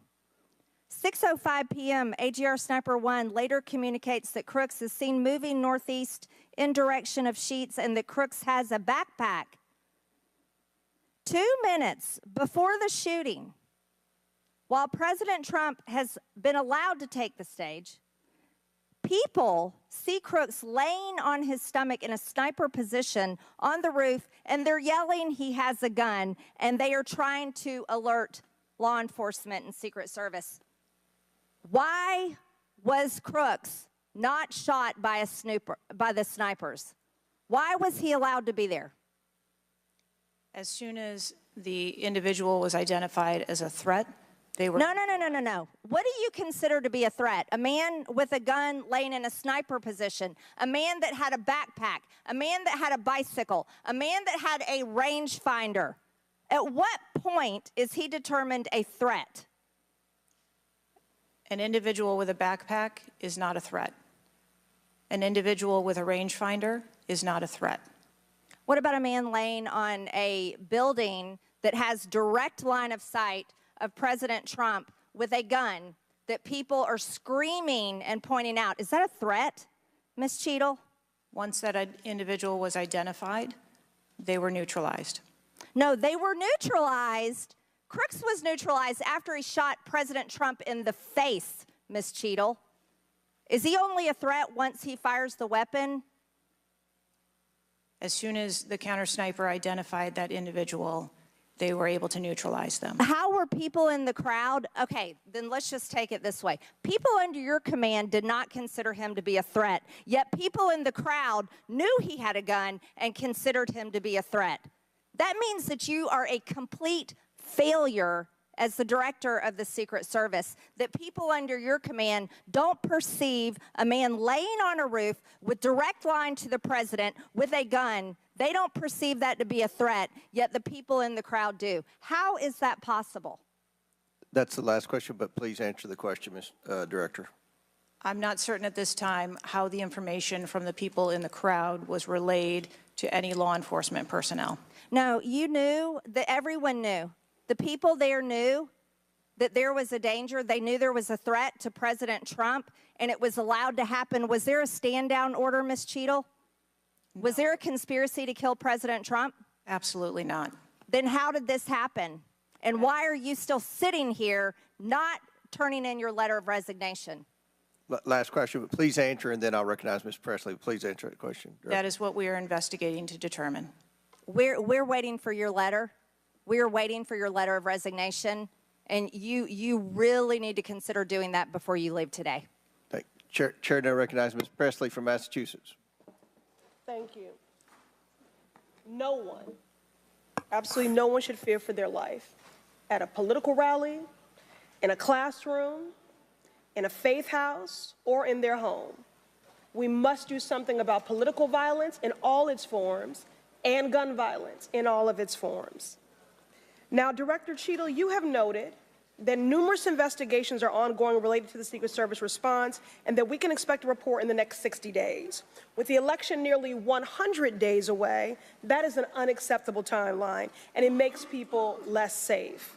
It also allows my colleagues across the aisle, Republicans, additional time to spread dangerous misinformation, which also puts people in harm's way. Some Republicans have exploited this moment to continue to attack progress towards racial justice and gender equity in America. Disappointing, but not surprising. I hesitate to repeat their racist and sexist tropes, but in summary, Republicans have wrongfully and shamefully stated that hiring women and people of color hindered the response to the shooting. Now, this is part and parcel of Republican strategy to constantly attack necessary diversity, equity, and inclusion efforts, to undermine the contributions that women, people of color, the disability community, and others make to this country each and every day. And it is disgraceful. In the wake of gun violence and tragic loss of life, Republicans are ignoring solutions like gun safety reform and instead trotting out sexist tropes. Can't say I'm surprised. I ask unanimous consent to enter into the record reporting from CNN titled "Right-Wing Media Figures Blame Women in Secret Service and DEI for security failure in Trump shooting. Without objection to order. This article quotes members of Congress and others that plainly accuse DEI and the hiring of women as a liability for the Secret Service. Women have been an integral part of the agency since 1971 and are held to the same standards as their male counterparts. To use them as a scapegoat during a time of crisis is shameful and it is dangerously divisive. In fact, based on recent publicly available demographic data of the agency, the largest demographic groups among special agents are white and male. But to right-wing extremists, the truth doesn't matter. The lies they tell to advance their anti-diversity agenda, which is a key theme throughout Project 2025, will only make the American public less safe and more divided. And every day, Director Cheatle, that you fail to give us answers, they are given more oxygen to make their baseless claims that women and people of color are responsible for tragic events. And that is dangerous too. Thank you. And I yield my remaining time to Ranking Member Raskin. Thank you to the distinguished gentlelady from Massachusetts, and thank you for those trenchant insights. I wanted to make the point that you were making and several of other members were making to bring it into sharp relief here. The very same day that Donald Trump narrowly escaped an assassination attempt, but an honored firefighter was gunned down and killed and other people were injured. There was another mass shooting that day, just several hours later in Birmingham, Alabama. 4 people killed and 10 wounded in a nightclub shooting. And you might think, oh, that's some kind of freakish coincidence. Not at all. We have more than one mass shooting a day in America. They are so commonplace now that they are barely reported in the national news. It's, of course, local news in Birmingham, Alabama, that 4 people were killed and 10 other people were shot and seriously wounded, being treated at the hospital. These things are a nightmare for the families of the victims who've been killed, for the families who have to take care of people who've been seriously injured and wounded.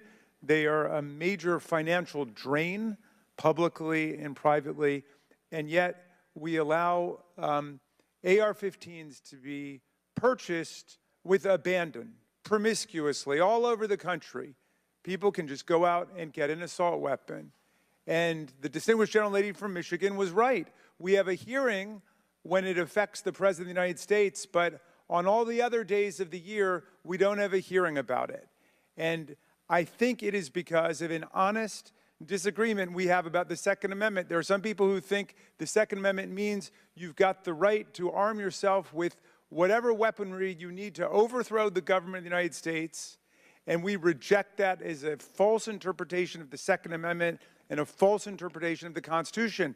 We can ban assault weapons. We did it back in 1994. It dramatically reduced these mass shootings, and when that ban was lifted, the mass shootings went up through the roof again, and we've shown it. And so just like we're demanding real answers and real action from the Secret Service, let us demand real action and real answers from ourselves about the nightmare of mass gun violence, which puts America into a category all its own when you compare us to the countries in the European Union or Canada or other similarly situated countries. There's nothing like what we're going through. So we've got to act on the Secret Service to protect ourselves against political violence, and we've got to act as a Congress to protect ourselves against AR-15 violence in America. Chair recognizes Ms. McClain from Michigan. Thank you, Mr. Chairman. And first of all, I want to thank the Secret Service agents, those who work tirelessly to protect our presidents, and specifically those agents who did not hesitate to jump in front of President Trump. And my heart goes out to the family of the Comptoir family and the people at the rally who are still recovering. On the other hand, the Secret Service has a leadership problem, and it falls on you. And although I appreciate your hollow words that the buck stops here, I was actually hoping for some answers. Director Cheatle, you must answer to the American people if you want to stay in charge. It's really, really simple. You want to keep your job, right? Absolutely. Okay. The best way to keep your job is to answer the questions, not play this shell game, not sing the Slim Shady song, wasn't me. I mean, come on. How long did you prepare for this hearing? I've been preparing for this hearing over the weekend and into last week. Okay, 5 days, 6 days? As soon as I was notified. And how long was that? About this hearing. Okay, 4 days? I began preparing. 4 days, 3 days? I'm not sure the date that I got the letter asking me to be here. What are you sure of? Are you sure the color of your hair? Are you sure the color of your suit? I'm just, like, tell the American people, what are you sure of? You don't even know when you started preparing for the hearing? I mean, the biggest hearing of your life, and you have no clue? You can't remember when you started preparing for this hearing? Can you understand why those words seem hollow to the American people who are supposed to entrust their faith in you? I assure you, the moment I received notification. But you can't remember. You got a little Alzheimer's, dementia going? I mean, what, you can't remember. I have several active investigations going on and an operational agency to run. Okay. All right. But you want to take accountability, right? The buck stops with you, right? I am taking accountability. Super. Then let's start with trying to answer some questions. You keep referring to the FBI. When asked how many shell casings were on the roof, you referred to the FBI. When asked if there were explosives in the car, you referred to the FBI. When asked if Crooks was acting alone, you referred to the FBI. See a common theme here? I can go on and on. My question is, who at the FBI should I speak with? Wait for it. Wait for it. The FBI is responsible for the criminal Is there a name? I'm not certain. I'm not certain. All right, here we go. I'm not certain. I don't know. Let me ask a different question. Have you been in communication with the FBI? Yes, I have. With whom? I speak with the director and the deputy director. Okay. And what have they shared with you about this investigation? So I'll give you an opportunity to answer again. Did they share with you how many shell casings were on the roof? They have shared with me the evidence. Did they share with you how many shell casings were on the roof? Yes. Okay, how many were there? I would refer to the FBI for how many were there? And their information that they need to share in their investigation. So they've shared the information with you. You just don't want to share the information with us, correct? We have concurrent investigations that are going on. So they have shared this information with you. You know the answer to the question. You just refuse to answer the question from the member of Congress who has subpoenaed you to be here. Is there a different answer to that question? I was always willing to come here and testify before this oversight hearing. Beautiful. Then let's do that. Let's for once have your actions match your words.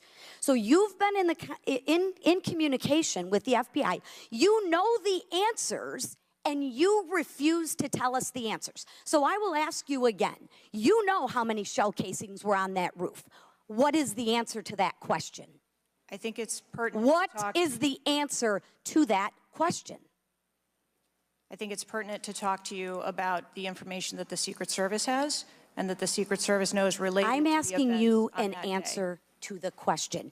If you're supposed to be in charge, if the buck stops with you, how come you can't share the answers? What are you covering up? What are you hiding, my friend? I'm not covering anything up. Then why can't you answer a simple question? I would leave it to the criminal investigation to answer questions related to that. When you talk to the FBI and you ask them how many explosives, well, let me ask you, did you ask them how many explosives were on the roof? Did they answer that question? Or in the car, excuse me. Did they answer that question for you? Yes. Yes. So you know the answer to that question that my colleagues have asked you. But again, you refuse to give us the answers. You're playing this wasn't me. Well, I submit to you, if you can't, and it's not a can't, it's a won't. It's not a can't. It's not a I don't know. It's a I choose not to answer the question. Well, let me tell you, Ms. Cheatle, if you're going to lead, you need to lead. If you want to be in charge, then answer the question or step aside and have someone with the courage and the guts to answer to the American people the questions that they deserve answers to. And with that, I yield back. Chair now recognizes Ms. Boebert from Colorado. Thank you, Mr. Chairman. I'm going to continue down that vein. You have been here sitting today, Director Cheatle, definitively able to dismiss erroneous information and speculation. However, you are refusing to answer questions that we now know that you have the information for. You are saying that you are wanting to answer questions that the Secret Service has information to. Well, ma'am, you are the Secret Service. You are the director. You have said that you are the best for the job. So I'm going to ask you some questions now knowing that you do have answers from the FBI, whom you have been passing the buck to this entire day. And I'll start with something that, you know, maybe the FBI doesn't know because it has to do with you personally. You said you spoke with President Trump after the assassination attempt. And I want to know, did you apologize to him directly for nearly having President Trump killed? Yes, I did. I appreciate that. I appreciate that you recognize that this was your failure. Now, since the assassination attempt, you are under oath, reminding you, have you communicated with anyone at the White House on an encrypted messaging app like Signal? Yes or no? No, I have not. Are you willing to surrender your personal phone for analysis? If I am required to do so. Okay. I will look into making that request because I would like to see your personal phone to see if you're communicating over encrypted messaging apps. Have you ever turned down enhanced security requests from Donald Trump's detail, his special agent in charge, Sean Curran? Have you ever turned that down? No, I have not. Have there been, has your team, has the Secret Service? Maybe not you personally. I believe, as I mentioned earlier, there are times when requests are made for And you assets, have denied them. They have been denied. and a denial doesn't Has the Trump necessarily campaign mean- made requests for additional assets that have been denied? Denial doesn't mean vulnerability. Have there been additional requests for enhanced security at Mar-a-Lago? We have made a number of enhancements to. You confirmed that there were security. bomb-sniffing dogs that were provided. You failed to confirm if there were aerial security surveillance assets that were provided. So yes or no, was that provided? At the rally? At the rally, yes, ma'am. We had Overwatch provided at the rally. You've confirmed that the assassin was identified as suspicious 57 minutes prior to the shooting. Was the suspicious individual ever approached by an agent?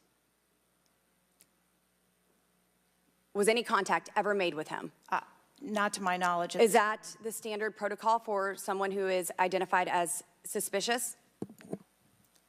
The protocol would be to locate the individual and. And you said that conduct he an was interview. located 2 to 5 times approximately? No, I said that the information was passed potentially somewhere between 2 to 5 And he was times. never located by an agent? To my knowledge, that individual was not located by an agent. We have dozens of rally goers who have identified him and not one agent on the ground. There are many, many, many agents on the ground, local law enforcement, Secret Service. No one was able to identify him and have sights on and see him. What I'm saying is that the agents that were on the ground at the time, I have no knowledge that they were able to interview him or locate him. Thank you. Was there a local law enforcement officer who approached the roof and saw the shooter and saw that he was present on the roof? That is the information that has been shared with me. Have you spoke to that local law enforcement officer? No, I have not. Are you going to? It is part of a criminal investigation that the Are you going to- FBI is interviewing those individuals. Were agents stationed on the water tower? No, Why? that would not be something that would be included in a security plan. Has the man who is reported to have been present wearing a gray suit who allegedly requested a photo of the dead body of the assassin on top of the AGR roof been identified?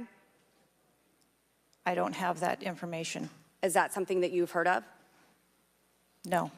Were ATF agents present at the rally? To attend or to work? To work. Not to my knowledge. How long did the counter sniper have crooks in his sights before the shooter opened fire on President Trump? I don't have that specific timeline. Will you be able to tell us if he communicated with other agents on what he was seeing through his sights? Once I have that information, absolutely. Because we need to know why he waited for multiple rounds to be fired at President Trump before the threat was neutralized. We need to know if he was given an order to hold fire. Now, you've excused the roof of being unmanned because of the slope of the roof. Do you continue to assert the slope of the roof as a credible reason for leaving this position undefended? First, I'll go back and correct that there was no order to hold fire.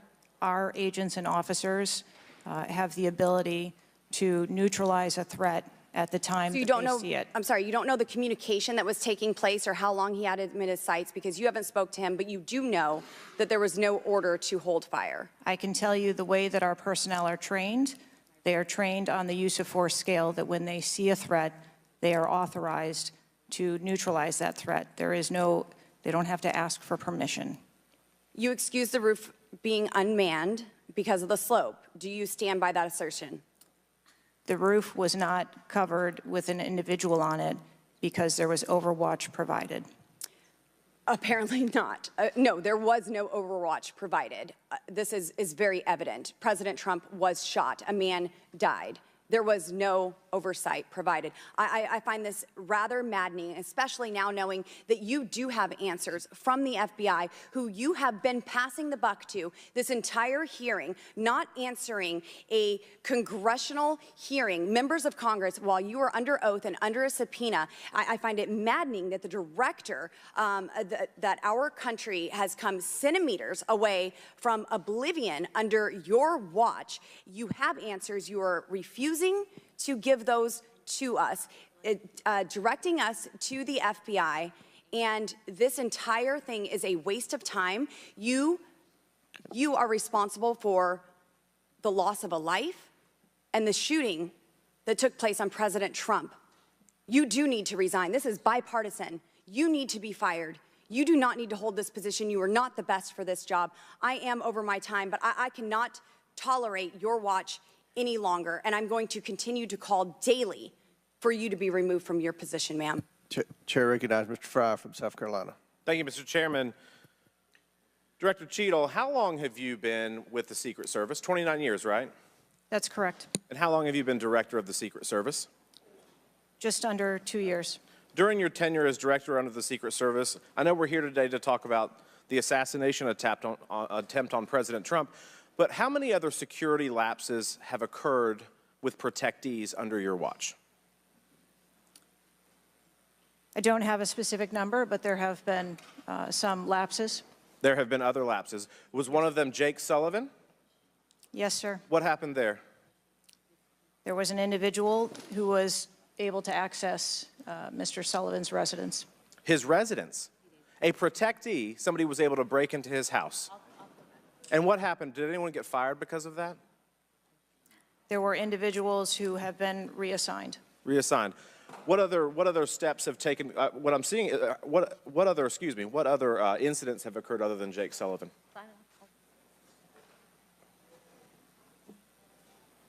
Was there an issue with the Secret Service agent and Vice President Harris? I would not call that a security incident. Well, it seems to me, I mean, you have security lapses with President Trump. You have security lapses with Jake Sullivan. You have issues with your personnel related to Vice President Kamala Harris. There seems to be a repeated theme here. Would you not agree with that? I think that we are talking about separate categories of incidents. Well, I would disagree with that. I mean, I think there's a repeated theme when you've got protectees and you're not upholding your core mission. Let me ask you something else. Does the Secret Service routinely record communications between and amongst detail? Radio communications? Any communication? Email communications are captured, as well as text messages, and then depending on the detail, radio communications are recorded. Does the Secret Service have recorded communications from the July 13th event? We do not have radio communications from that day. But you have text messages? We do have emails and text messages. Emails, okay, great. Does the head of the Trump detail or someone else embedded in this detail have command decision-making authority, or do they need to seek authorization from someone outside that detail? The head of the detail has the decision-making authority for things that are necessary for that detail. Is that standard for protection details? Yes, it is. Okay.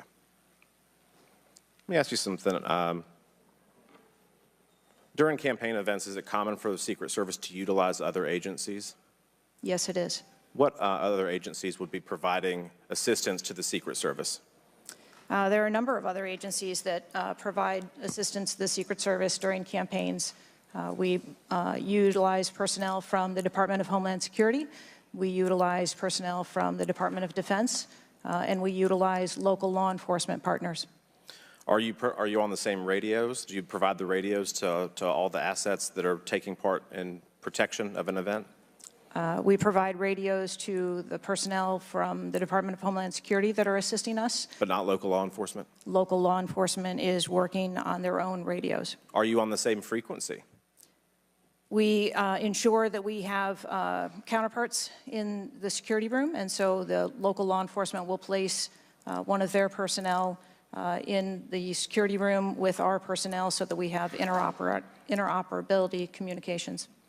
Let me ask you something just about the timeline, because I think this is really interesting that we can't nail that down. I mean, I think there are lay people out there with more knowledge about the timeline than you seem to come before a subpoena in front of Congress. Was Mr. Crooks observed at the AGR building prior to the shooting? He was observed on the grounds outside of our perimeter prior to the shooting. At approximately what time was that? You don't have to give me the specific minute, but at approximately what time was that? I believe it was about 45 minutes or so prior to. Did the sniper team take a photo of Mr. Crooks? The local team did, yes. So it was a local team and not a Secret Service sniper? That took the photo. Okay.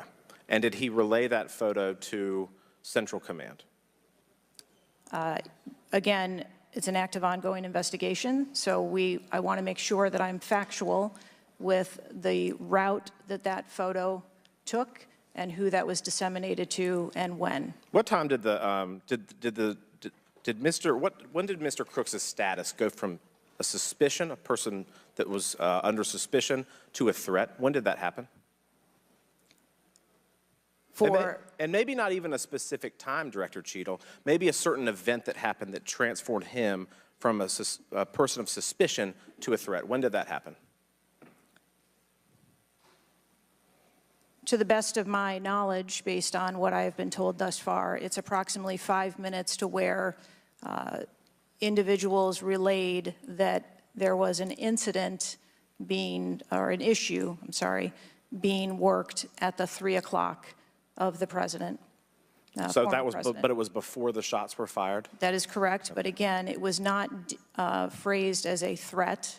It was just that something was being worked. Yeah, but my question is, when did he become, when did he transform from suspicion to threat? Because they're treated very differently. People can be suspicious, but they're not a threat until a certain point in time. So when did that happen?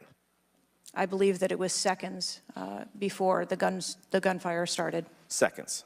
My gosh, we actually have a few questions that we got answered today. Listen, I'm going to wrap up here, Mr. Chairman, but here's the frustration that people have. The buck stops with you. You've said that yourself. But the problem in Washington, D.C., it is the only town in America that you can be so bad at your job that you actually get a promotion or don't get fired. You have not been able to answer the number of agents, whether or not requests were denied on additional security, whether or not law enforcement were able to engage before the shooting with the assassin, how he got on the roof, how the rifle got on the roof. You can't tell us how many shots he fired, whether the casings were recovered. You can't tell us anything about his cell phone. You can't tell us whether the rally was supposed to be postponed, given the intelligence that you were receiving. You can't tell us whether the car had a bomb. You can't even tell us his motive. And the American people are incredibly distrustful because it has taken 9 days to even get a scintilla of evidence out of you. Maybe if I was CNN or ABC or NBC, I would have gotten much more thorough and accurate information, but we have not received that in a subpoenaed hearing in front of this Congress. That is why the American people are frustrated, and I echo the bipartisan calls on this committee and all across this country that you should resign, or maybe when the president wakes up from his nap, he can fire you. Thank you, Mr. Chairman. Chair now recognizes Ms. Luna from Florida. Director Cheatle, can you please give me the names of the individuals who are in charge of your conduct for the rally? I'm not going to release names. Can you give me the today. titles? And how many individuals? No. Nothing? We had a full advance team that was responsible Who for are the, advancing how many the site. people are the final approval authority?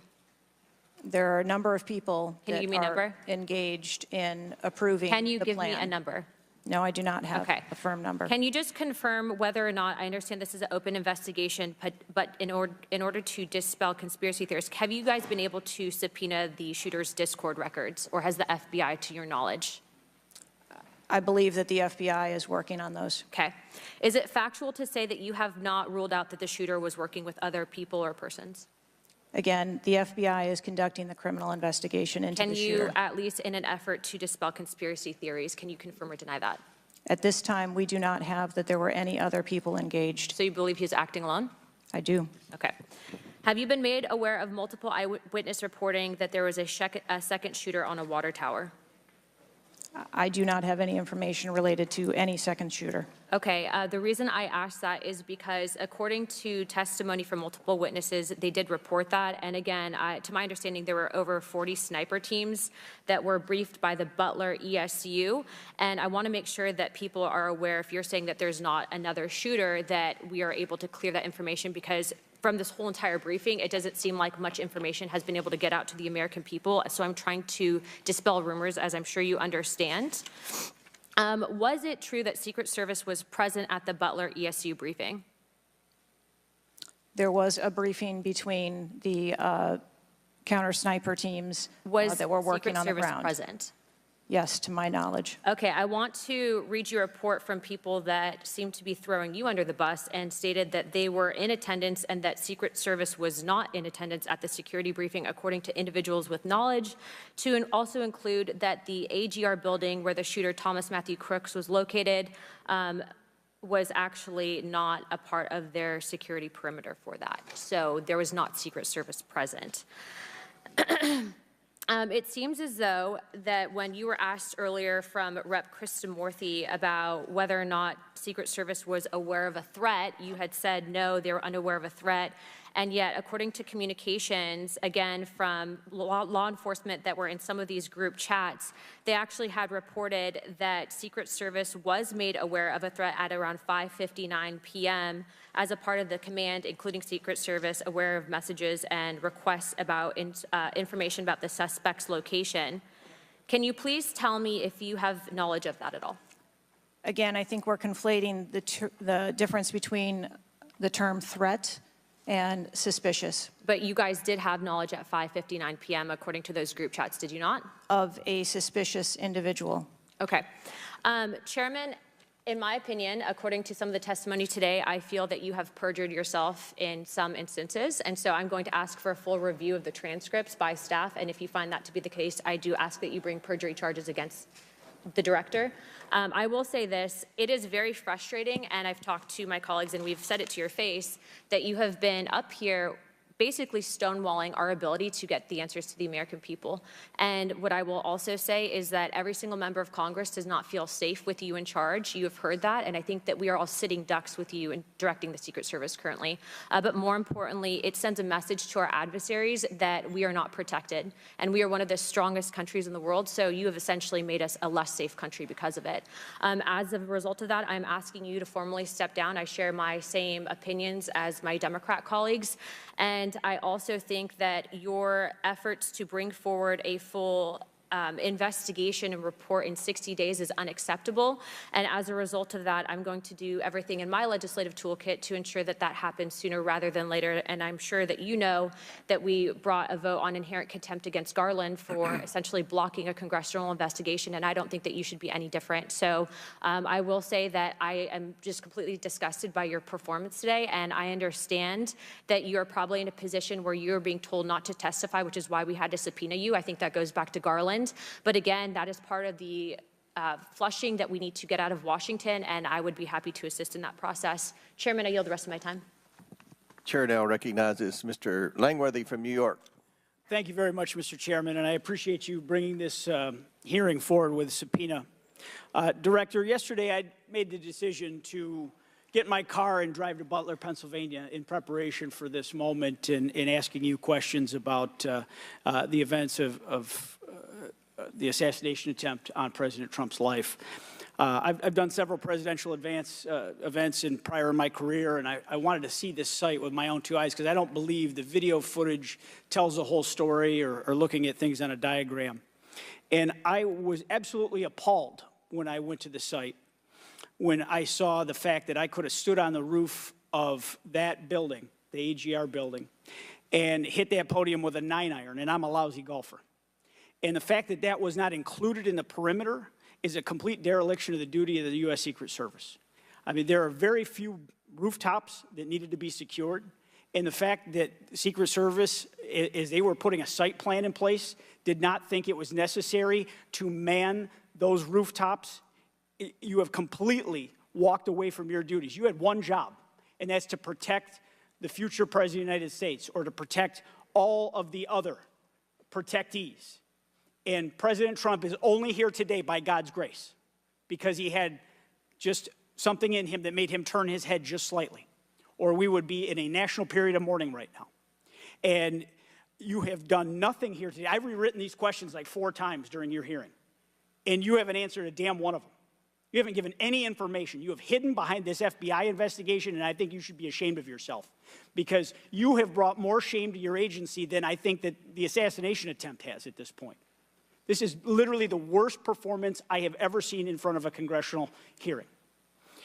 You have offered no reason for this committee, this body, or the American people to trust you or the Secret Service today. And you should resign. You have said that you've put new security measures in place after the assassination attempt. Can you tell us what those are?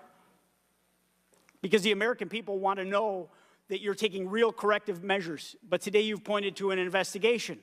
Investigation or not, you still have a job to do with a zero-fail mission. But so far, there's been absolutely no accountability, and you've admitted that here today. Not one person's been suspended. Not one person's been put on a desk. Meanwhile, we've got the most contentious of elections in our nation's history, and protectees are in danger because of incompetent leadership. Not the agents. The agents piled on President Trump to protect his life. Those are heroes. But the administrators running your agency, they're not right now. They're not doing their jobs, and you certainly aren't doing. The most appalling part of Saturday's events is the countless opportunities that Secret Service had to stop Crooks before he even got on the roof. At 3 o'clock, Crooks raised suspicion by entering the rally with a rangefinder. At 5:45, a cop with a Beaver County Emergency Services unit saw Crooks eyeballing the roof at the AGR International Building. And then at 5:55, Secret Service was warned of a suspicious person and identifies Crooks as a threat. This was all before shots were fired 15 minutes later. Director, yes or no, did local law enforcement alert the Secret Service about Crooks' presence at the rally? Yes, they did. The shooter came to attention of law enforcement almost an hour before President Trump went on stage. Law enforcement alerted the Secret Service of the shooter. Over and over, you've said there's a difference between a suspicious individual and a threatening individual. Can you explain what the shooter needed to exemplify to be called a threat? So I'm not clear as to what identified him as suspicious to the individuals who originally clarified him that way. For the Secret Service, for an individual to be determined to be a threat, that individual would have to be seen with a weapon or capable of doing some sort of harm to our protectees. I mean, Director, an individual walking into a rally with a rangefinder, scoping out an unprotected rooftop, and he reportedly flew a drone over hours before. It sounds like a lot more than suspicious, especially at a presidential rally. Your operational lapses, your resource management, and poor judgment nearly resulted in the assassination of President Trump. I mean, the dereliction of duty here is just appalling. The fact that you haven't visited Butler is just maddening to me. That you're not taking this job seriously. Many people here have called for your resignation. I've introduced a resolution here into this body that hopefully will get a vote this week calling on the president to fire you, ma'am. You have not done your job. You have put two black eyes on your agency, and you need to go. Mr. Chairman, I yield back. Gentleman yields back. Chair now recognizes Mr. Burleson from Missouri. Director Cheatle, I just want to kind of get an idea of what you can answer, because outside of what the FBI is responsible for, you have full responsibility for the Department of Secret Service. So the question is, what is the mission? What is who defines the mission? Our mission of the Secret Service is to protect the president, the vice president, their immediate families, presidential candidates, the former presidents, and those by executive order. And we also have an investigative mission. And those are well defined? Yes, they Everyone within the agency understands the mission? Yes, they do. What about protocols and standards? Who defines the protocols and standards? We have a number of protocols and policies in place for the various missions that we have. So would it be safe to say that you failed the mission, the ultimate mission? I have stated repeatedly here today that there was a failure. What about specific failures within protocols and guidelines within the agency? Again, I am certain that the investigation that is being conducted internally as well as the external investigation. You said earlier in the hearing that there was either a communication, there was errors in communication or in operations. Could it be both? In both errors in operational decisions and errors in communications? I think the investigation potentially could identify both. So I want to talk about communications. Representative Boebert asked earlier about using encrypted apps, that you said you have not used, I guess, Signal. Have you used any encrypted app to communicate from your personal device? I do, on occasion, use encrypted apps to communicate. So you use some form of an encrypted app to communicate with people within the federal government, with local law enforcement? Whom are you communicating using the encrypted apps? Many times it's with colleagues and associates. So you're communicating with colleagues on a personal device? There are times that the Secret Service, when we work internationally with some of our partners, that they don't have the same texting capability. And you're not able to do that with your government-issued device? Recently, we have been able to install some of those apps on government devices. Okay. Let's talk about some of the things that we can get access to. I'm actually shocked that you are using your personal device and encrypted communication tools. I think that might be the most shocking thing that I've heard today. I didn't expect for you to say that. We have requested, this committee has requested multiple documents, and this is not, under the purview of the FBI, this is under your purview. We requested a complete list of all law enforcement personnel, including Secret Service, Department of Homeland Security, local law enforcement with the roles in protecting the president. And we requested that to be, for us to receive that by July 18th. Did you provide that? I believe that our agency is in the process of collecting all documents. So you did not, requested. you have not provided it. How long does it take to determine who the personnel were that were on site? We are collecting a comprehensive list of all the documents that have been requested. We also requested all the audio and video recordings that your agency, not the FBI, but your agency has in possession related to the event. Did we receive those? Have you provided those at all? We are in the process of collecting all documentation requested. You're in the process, but you have not. Any memorandums or any internal communications related to the event? We requested that you provide that. Have you provided any of that? We are in the process of collecting the information that has been requested. Okay. So when can we expect to receive these documents? How long does it take to determine who was on site, who was being employed to be there to protect the former president? When can we expect that? How many days does it take to provide that information? We want to make sure that we have a comprehensive accounting of all of the documents that were engaged in that day, and we will make them available as soon as possible. I think transparency is the key here. It's shocking to me that we are communicating in a encrypted app to colleagues. I'm almost certain that violates some federal laws. I would like to clarify, you didn't ask me whether my communications were government work related or whether they were personally related. You're communicating with colleagues. I don't communicate government business with colleagues on a personal device. I communicate on my work device. Are you using an encrypted device on your work device? I am not. No encrypted apps? No, I do not. Okay. Thank you, Mr. Chairman. Chair now recognizes Mr. Waltz from Florida. Thank you, Mr. Chairman. Madam Director, please, I'd like to direct your attention to this video. And I sincerely appreciate the clarity on this. Can we turn up the volume, staff? I want to ask you, because this has popped up. Republican Congressman Mike Walz, he said on social media on Saturday, and I'm going to read this for you because it does talk about you, Secretary. I have very reliable sources telling me that there have been repeated requests for stronger Secret Service protection for President Trump denied by Secretary Mayorkas. Your department has already pushed back on that, calling that absolutely false, but he is putting this on you. Can you respond to that, please? Well, that is, yeah, that's a baseless and irresponsible statement, and is one that is unequivocally false. Director Cheatle, did you speak with your boss, Secretary Mayorkas? You fall under DHS. Did you speak with him on the 14th, the day after? Yes, I did. So you spoke with him before he made that statement?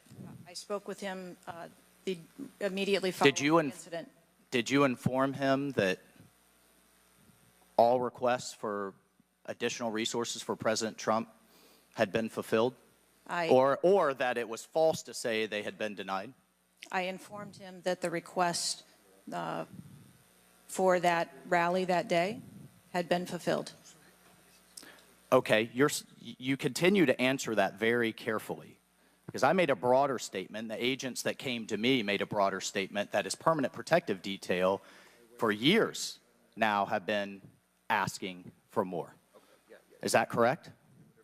I do not have specific incidents of those requests. Is it correct that they've been asking for more? I have heard the same reports that you have. Without having them in front of me, I am unable. Those requests are made in writing. I mean, the agents are telling me they make them in writing. This isn't a verbal agency. Things are made in writing. I understand what you're saying. I don't have those requests in front of me here. I'm not asking if you have them in front of you. Are you aware that they were made? As I said earlier, there are times when requests are made, and depending on the availability of assets, or if there is a way that So there were times when they were denied? If there is a way that vulnerability can be mitigated in a different way, then that is why. So there are times when they were denied for a variety of reasons. That is why the Secret Service has a multi-layered and multifaceted security plan so that we can pivot if we need to. In the wake, in the immediate 48 hours of an assassination attempt on a former president, could be the next leader of the free world, almost had his head blown off, your boss says that's irresponsible and false to say things are denied. And you had talked to him. So did he just make that up on his own, or did you tell him that? We were speaking about the requests made at the rally. Staff, can we show the next slide, please? Then we have your spokesman. Did you sign off on this statement? That there's an assertion that a member of the former president's team requested additional security resources and those were rebuffed? This is absolutely false. In fact, we added protective resources and technology and capability as part of the increased campaign travel tempo. But next slide, please. Next slide, please, staff. We have the Washington Post article that then says we now have senior Secret Service officials saying there were at times when it was denied. So which is it? Again, there have been a number of conversations going on here. Did you sign off on that spokesman's statement? The spokesman's statement, I believe, was related to requests that were made Did you sign off on it? For the requests that were made at the rally. Did you sign off on the statement before it went out? I sign off on my press spokesman's statement before they go out. I would hope you would in the wake of an assassination attempt. Yes. You did. Categorically false that any requests were made. You signed off on it. Thank you for that. Thank you for that clarity. Madam Director, how many press conferences have you held since the assassination attempt? We have put out press releases. How many press conferences have you held? Gone to the mic, taken questions from the public, from the media? How many? I have not held any. How many has Secretary Mayorkas held? I don't. 0. How many has the FBI held? 0. How many has the Department of Justice held? I know you know the answer. I believe there was a press conference in Butler after the incident occurred. By local law enforcement, not by you and not by the Department of Homeland Security. So this is how misinformation flies. In the darkness, in the absence of information. Now we have 9 days later before a congressional committee, we all represent almost 1 million people, and you still don't have answers. Are you aware that national news anchors are saying this was a hoax? On national television, they're saying, no, the president wasn't shot, it was flying glass. Are you aware of that? I have not heard those reports. Are you aware that, there are rumors rampant online that there were multiple shooters? Yes. Are you aware that because the shooter had overseas encrypted platforms in Belgium and New Zealand and in Germany, that a lot of people are speculating there could have been foreign involvement, logically? Are you aware of that? Yes. And have you done anything to disabuse any of these notions today? No. You haven't. Madam Director, I would fire you. Regardless of the failure, I would fire you just how you've handled it since. You should have been the first to the mics to say, America, world, I want to assure you we're going to get to the bottom of this. I want to assure you full transparency. Our agency clearly had major gaps here, and I want to personally take responsibility and accountability. You should have been the first, standing alongside Secretary Mayorkas, and I would even go so far as to say have daily press conferences, updating everyone on what we know. But you haven't had any of that. What are you hiding behind? I am not hiding. Because you're making the situation worse. I think you've heard that on a bipartisan basis here. You are making this situation far worse in the absence of information. Let's move on. This is truly astounding. I want to be clear because you keep dodging the issue. Has President Trump's permanent protective detail requested additional assets over the last few years? He is clearly not your average former president. He's not Jimmy Carter in an old folks home. He's not President Bush painting out in his barn. He has multiple residences, a lot of rallies. He's very publicly engaged, and he has a foreign threat in addition to domestic threats. Have they requested additional resources? That's the last question, but please feel free to answer. Thank you. Director. We have continued, as I stated earlier, to increase over the past year the assets that are at the former president's residence and supplied to his detail.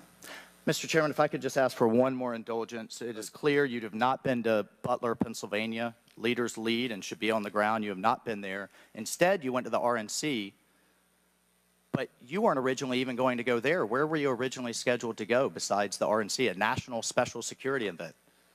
I was always scheduled to go to Mr. Chairman, I would like to enter into the record that the director was scheduled to go to Aspen, hobnobbing around with, I don't know what liberal elites go to Aspen.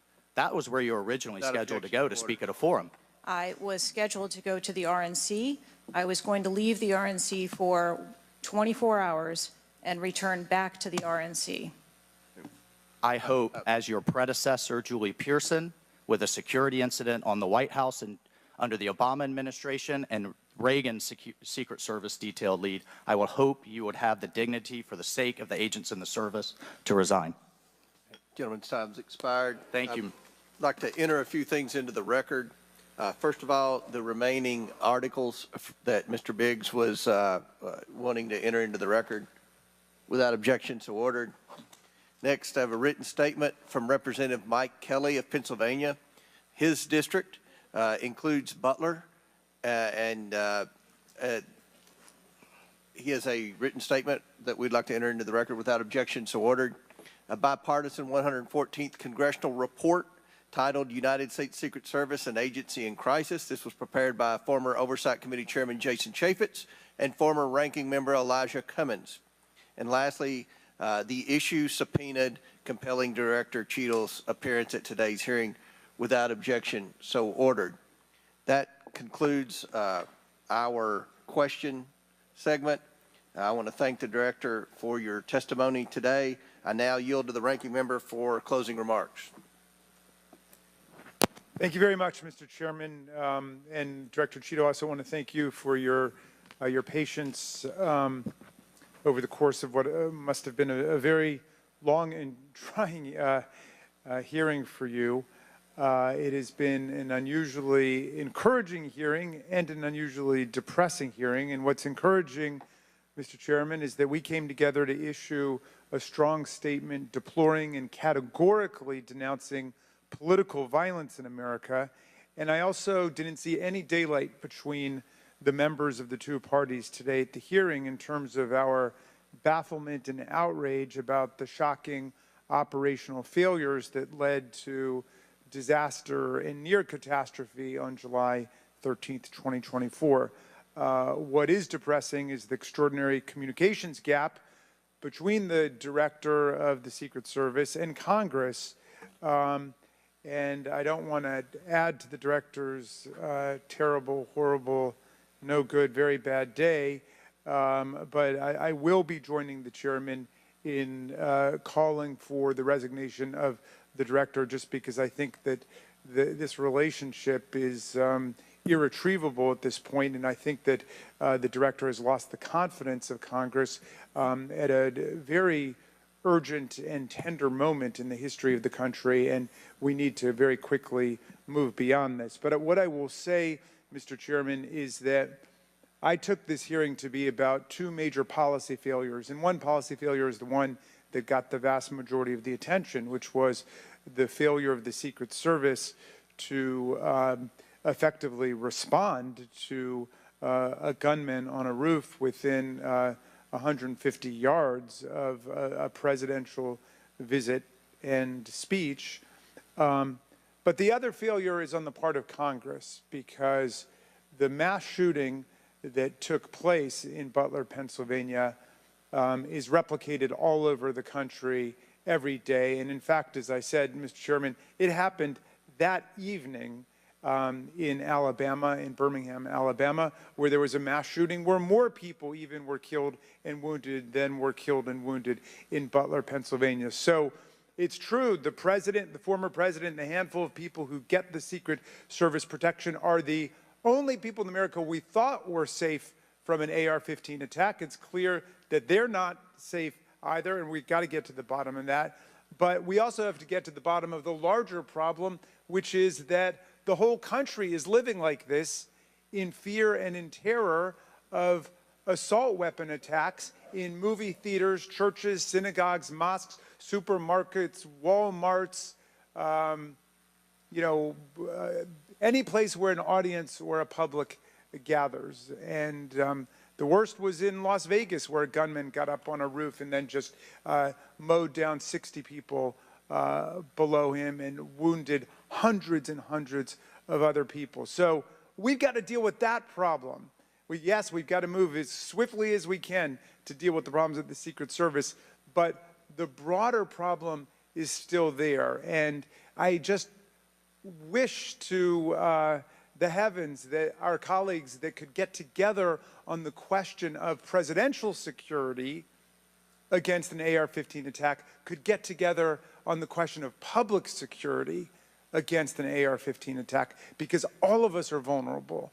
All of our families are in danger by this, and the rest of the world doesn't live this way.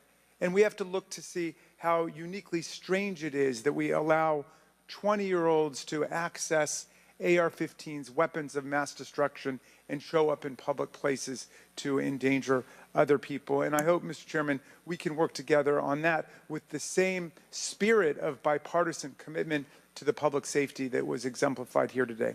And I yield back to you. The ranking member yields back. I'll deliver my closing remarks. Director Cheatle, I subpoenaed you to appear today to get answers for the American people about the failures that led to the assassination attempt of President Donald J. Trump. Unfortunately, you refused to answer today.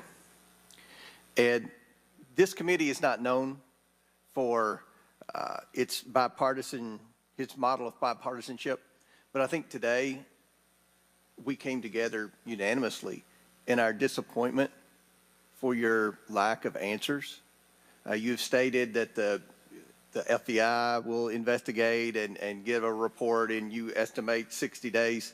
We've been waiting for months and months for lots of different bits of information from the FBI. We have no confidence in the FBI. The majority of this committee has no confidence in the FBI.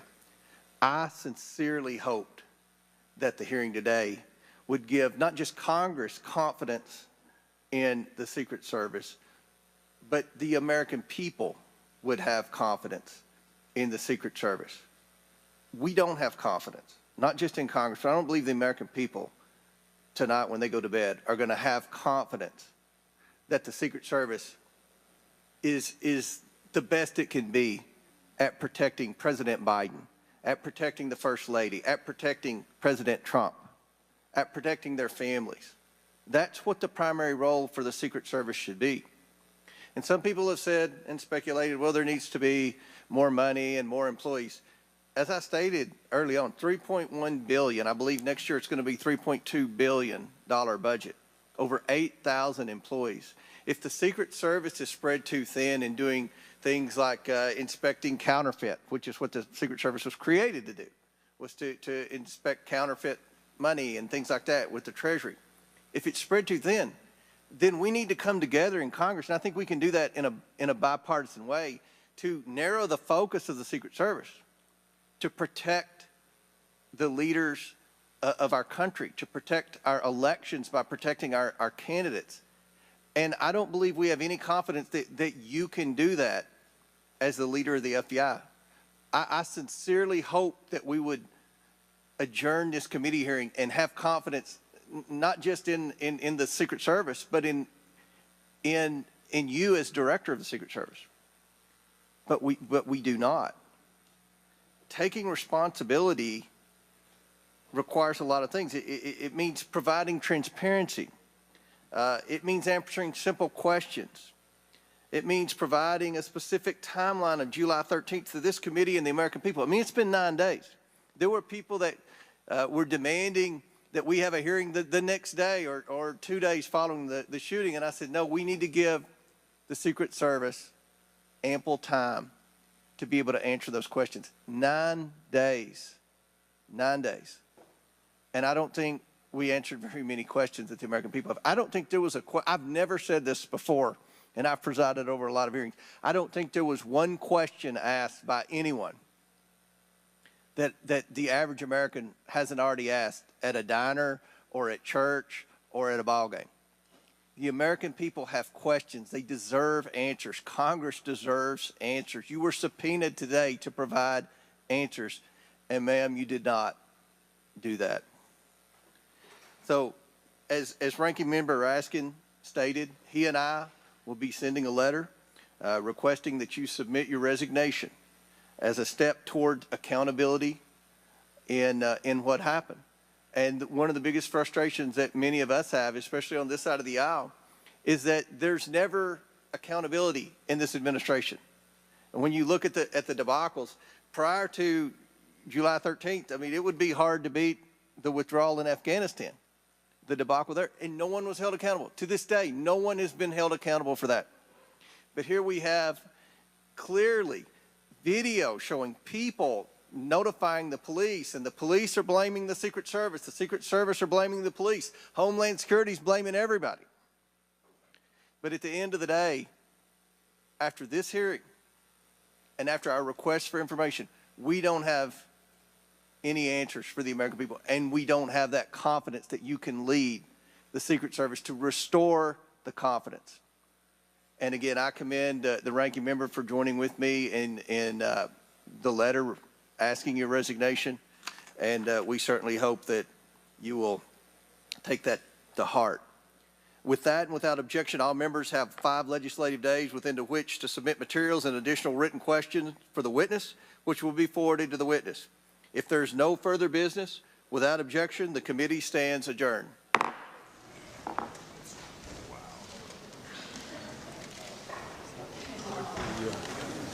Situation. Yeah, that's what we call a smackdown. It's not good either. You know, you can't be happy about that. It's sad. Even this guy said back here, right? He was just filming it for C-SPAN, a quality organization.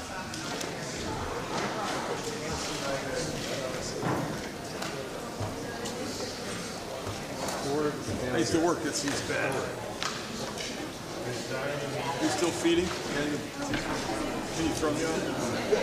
I don't know if I'll take it. I'll just be sort of like, I'll kind of be like looking at it.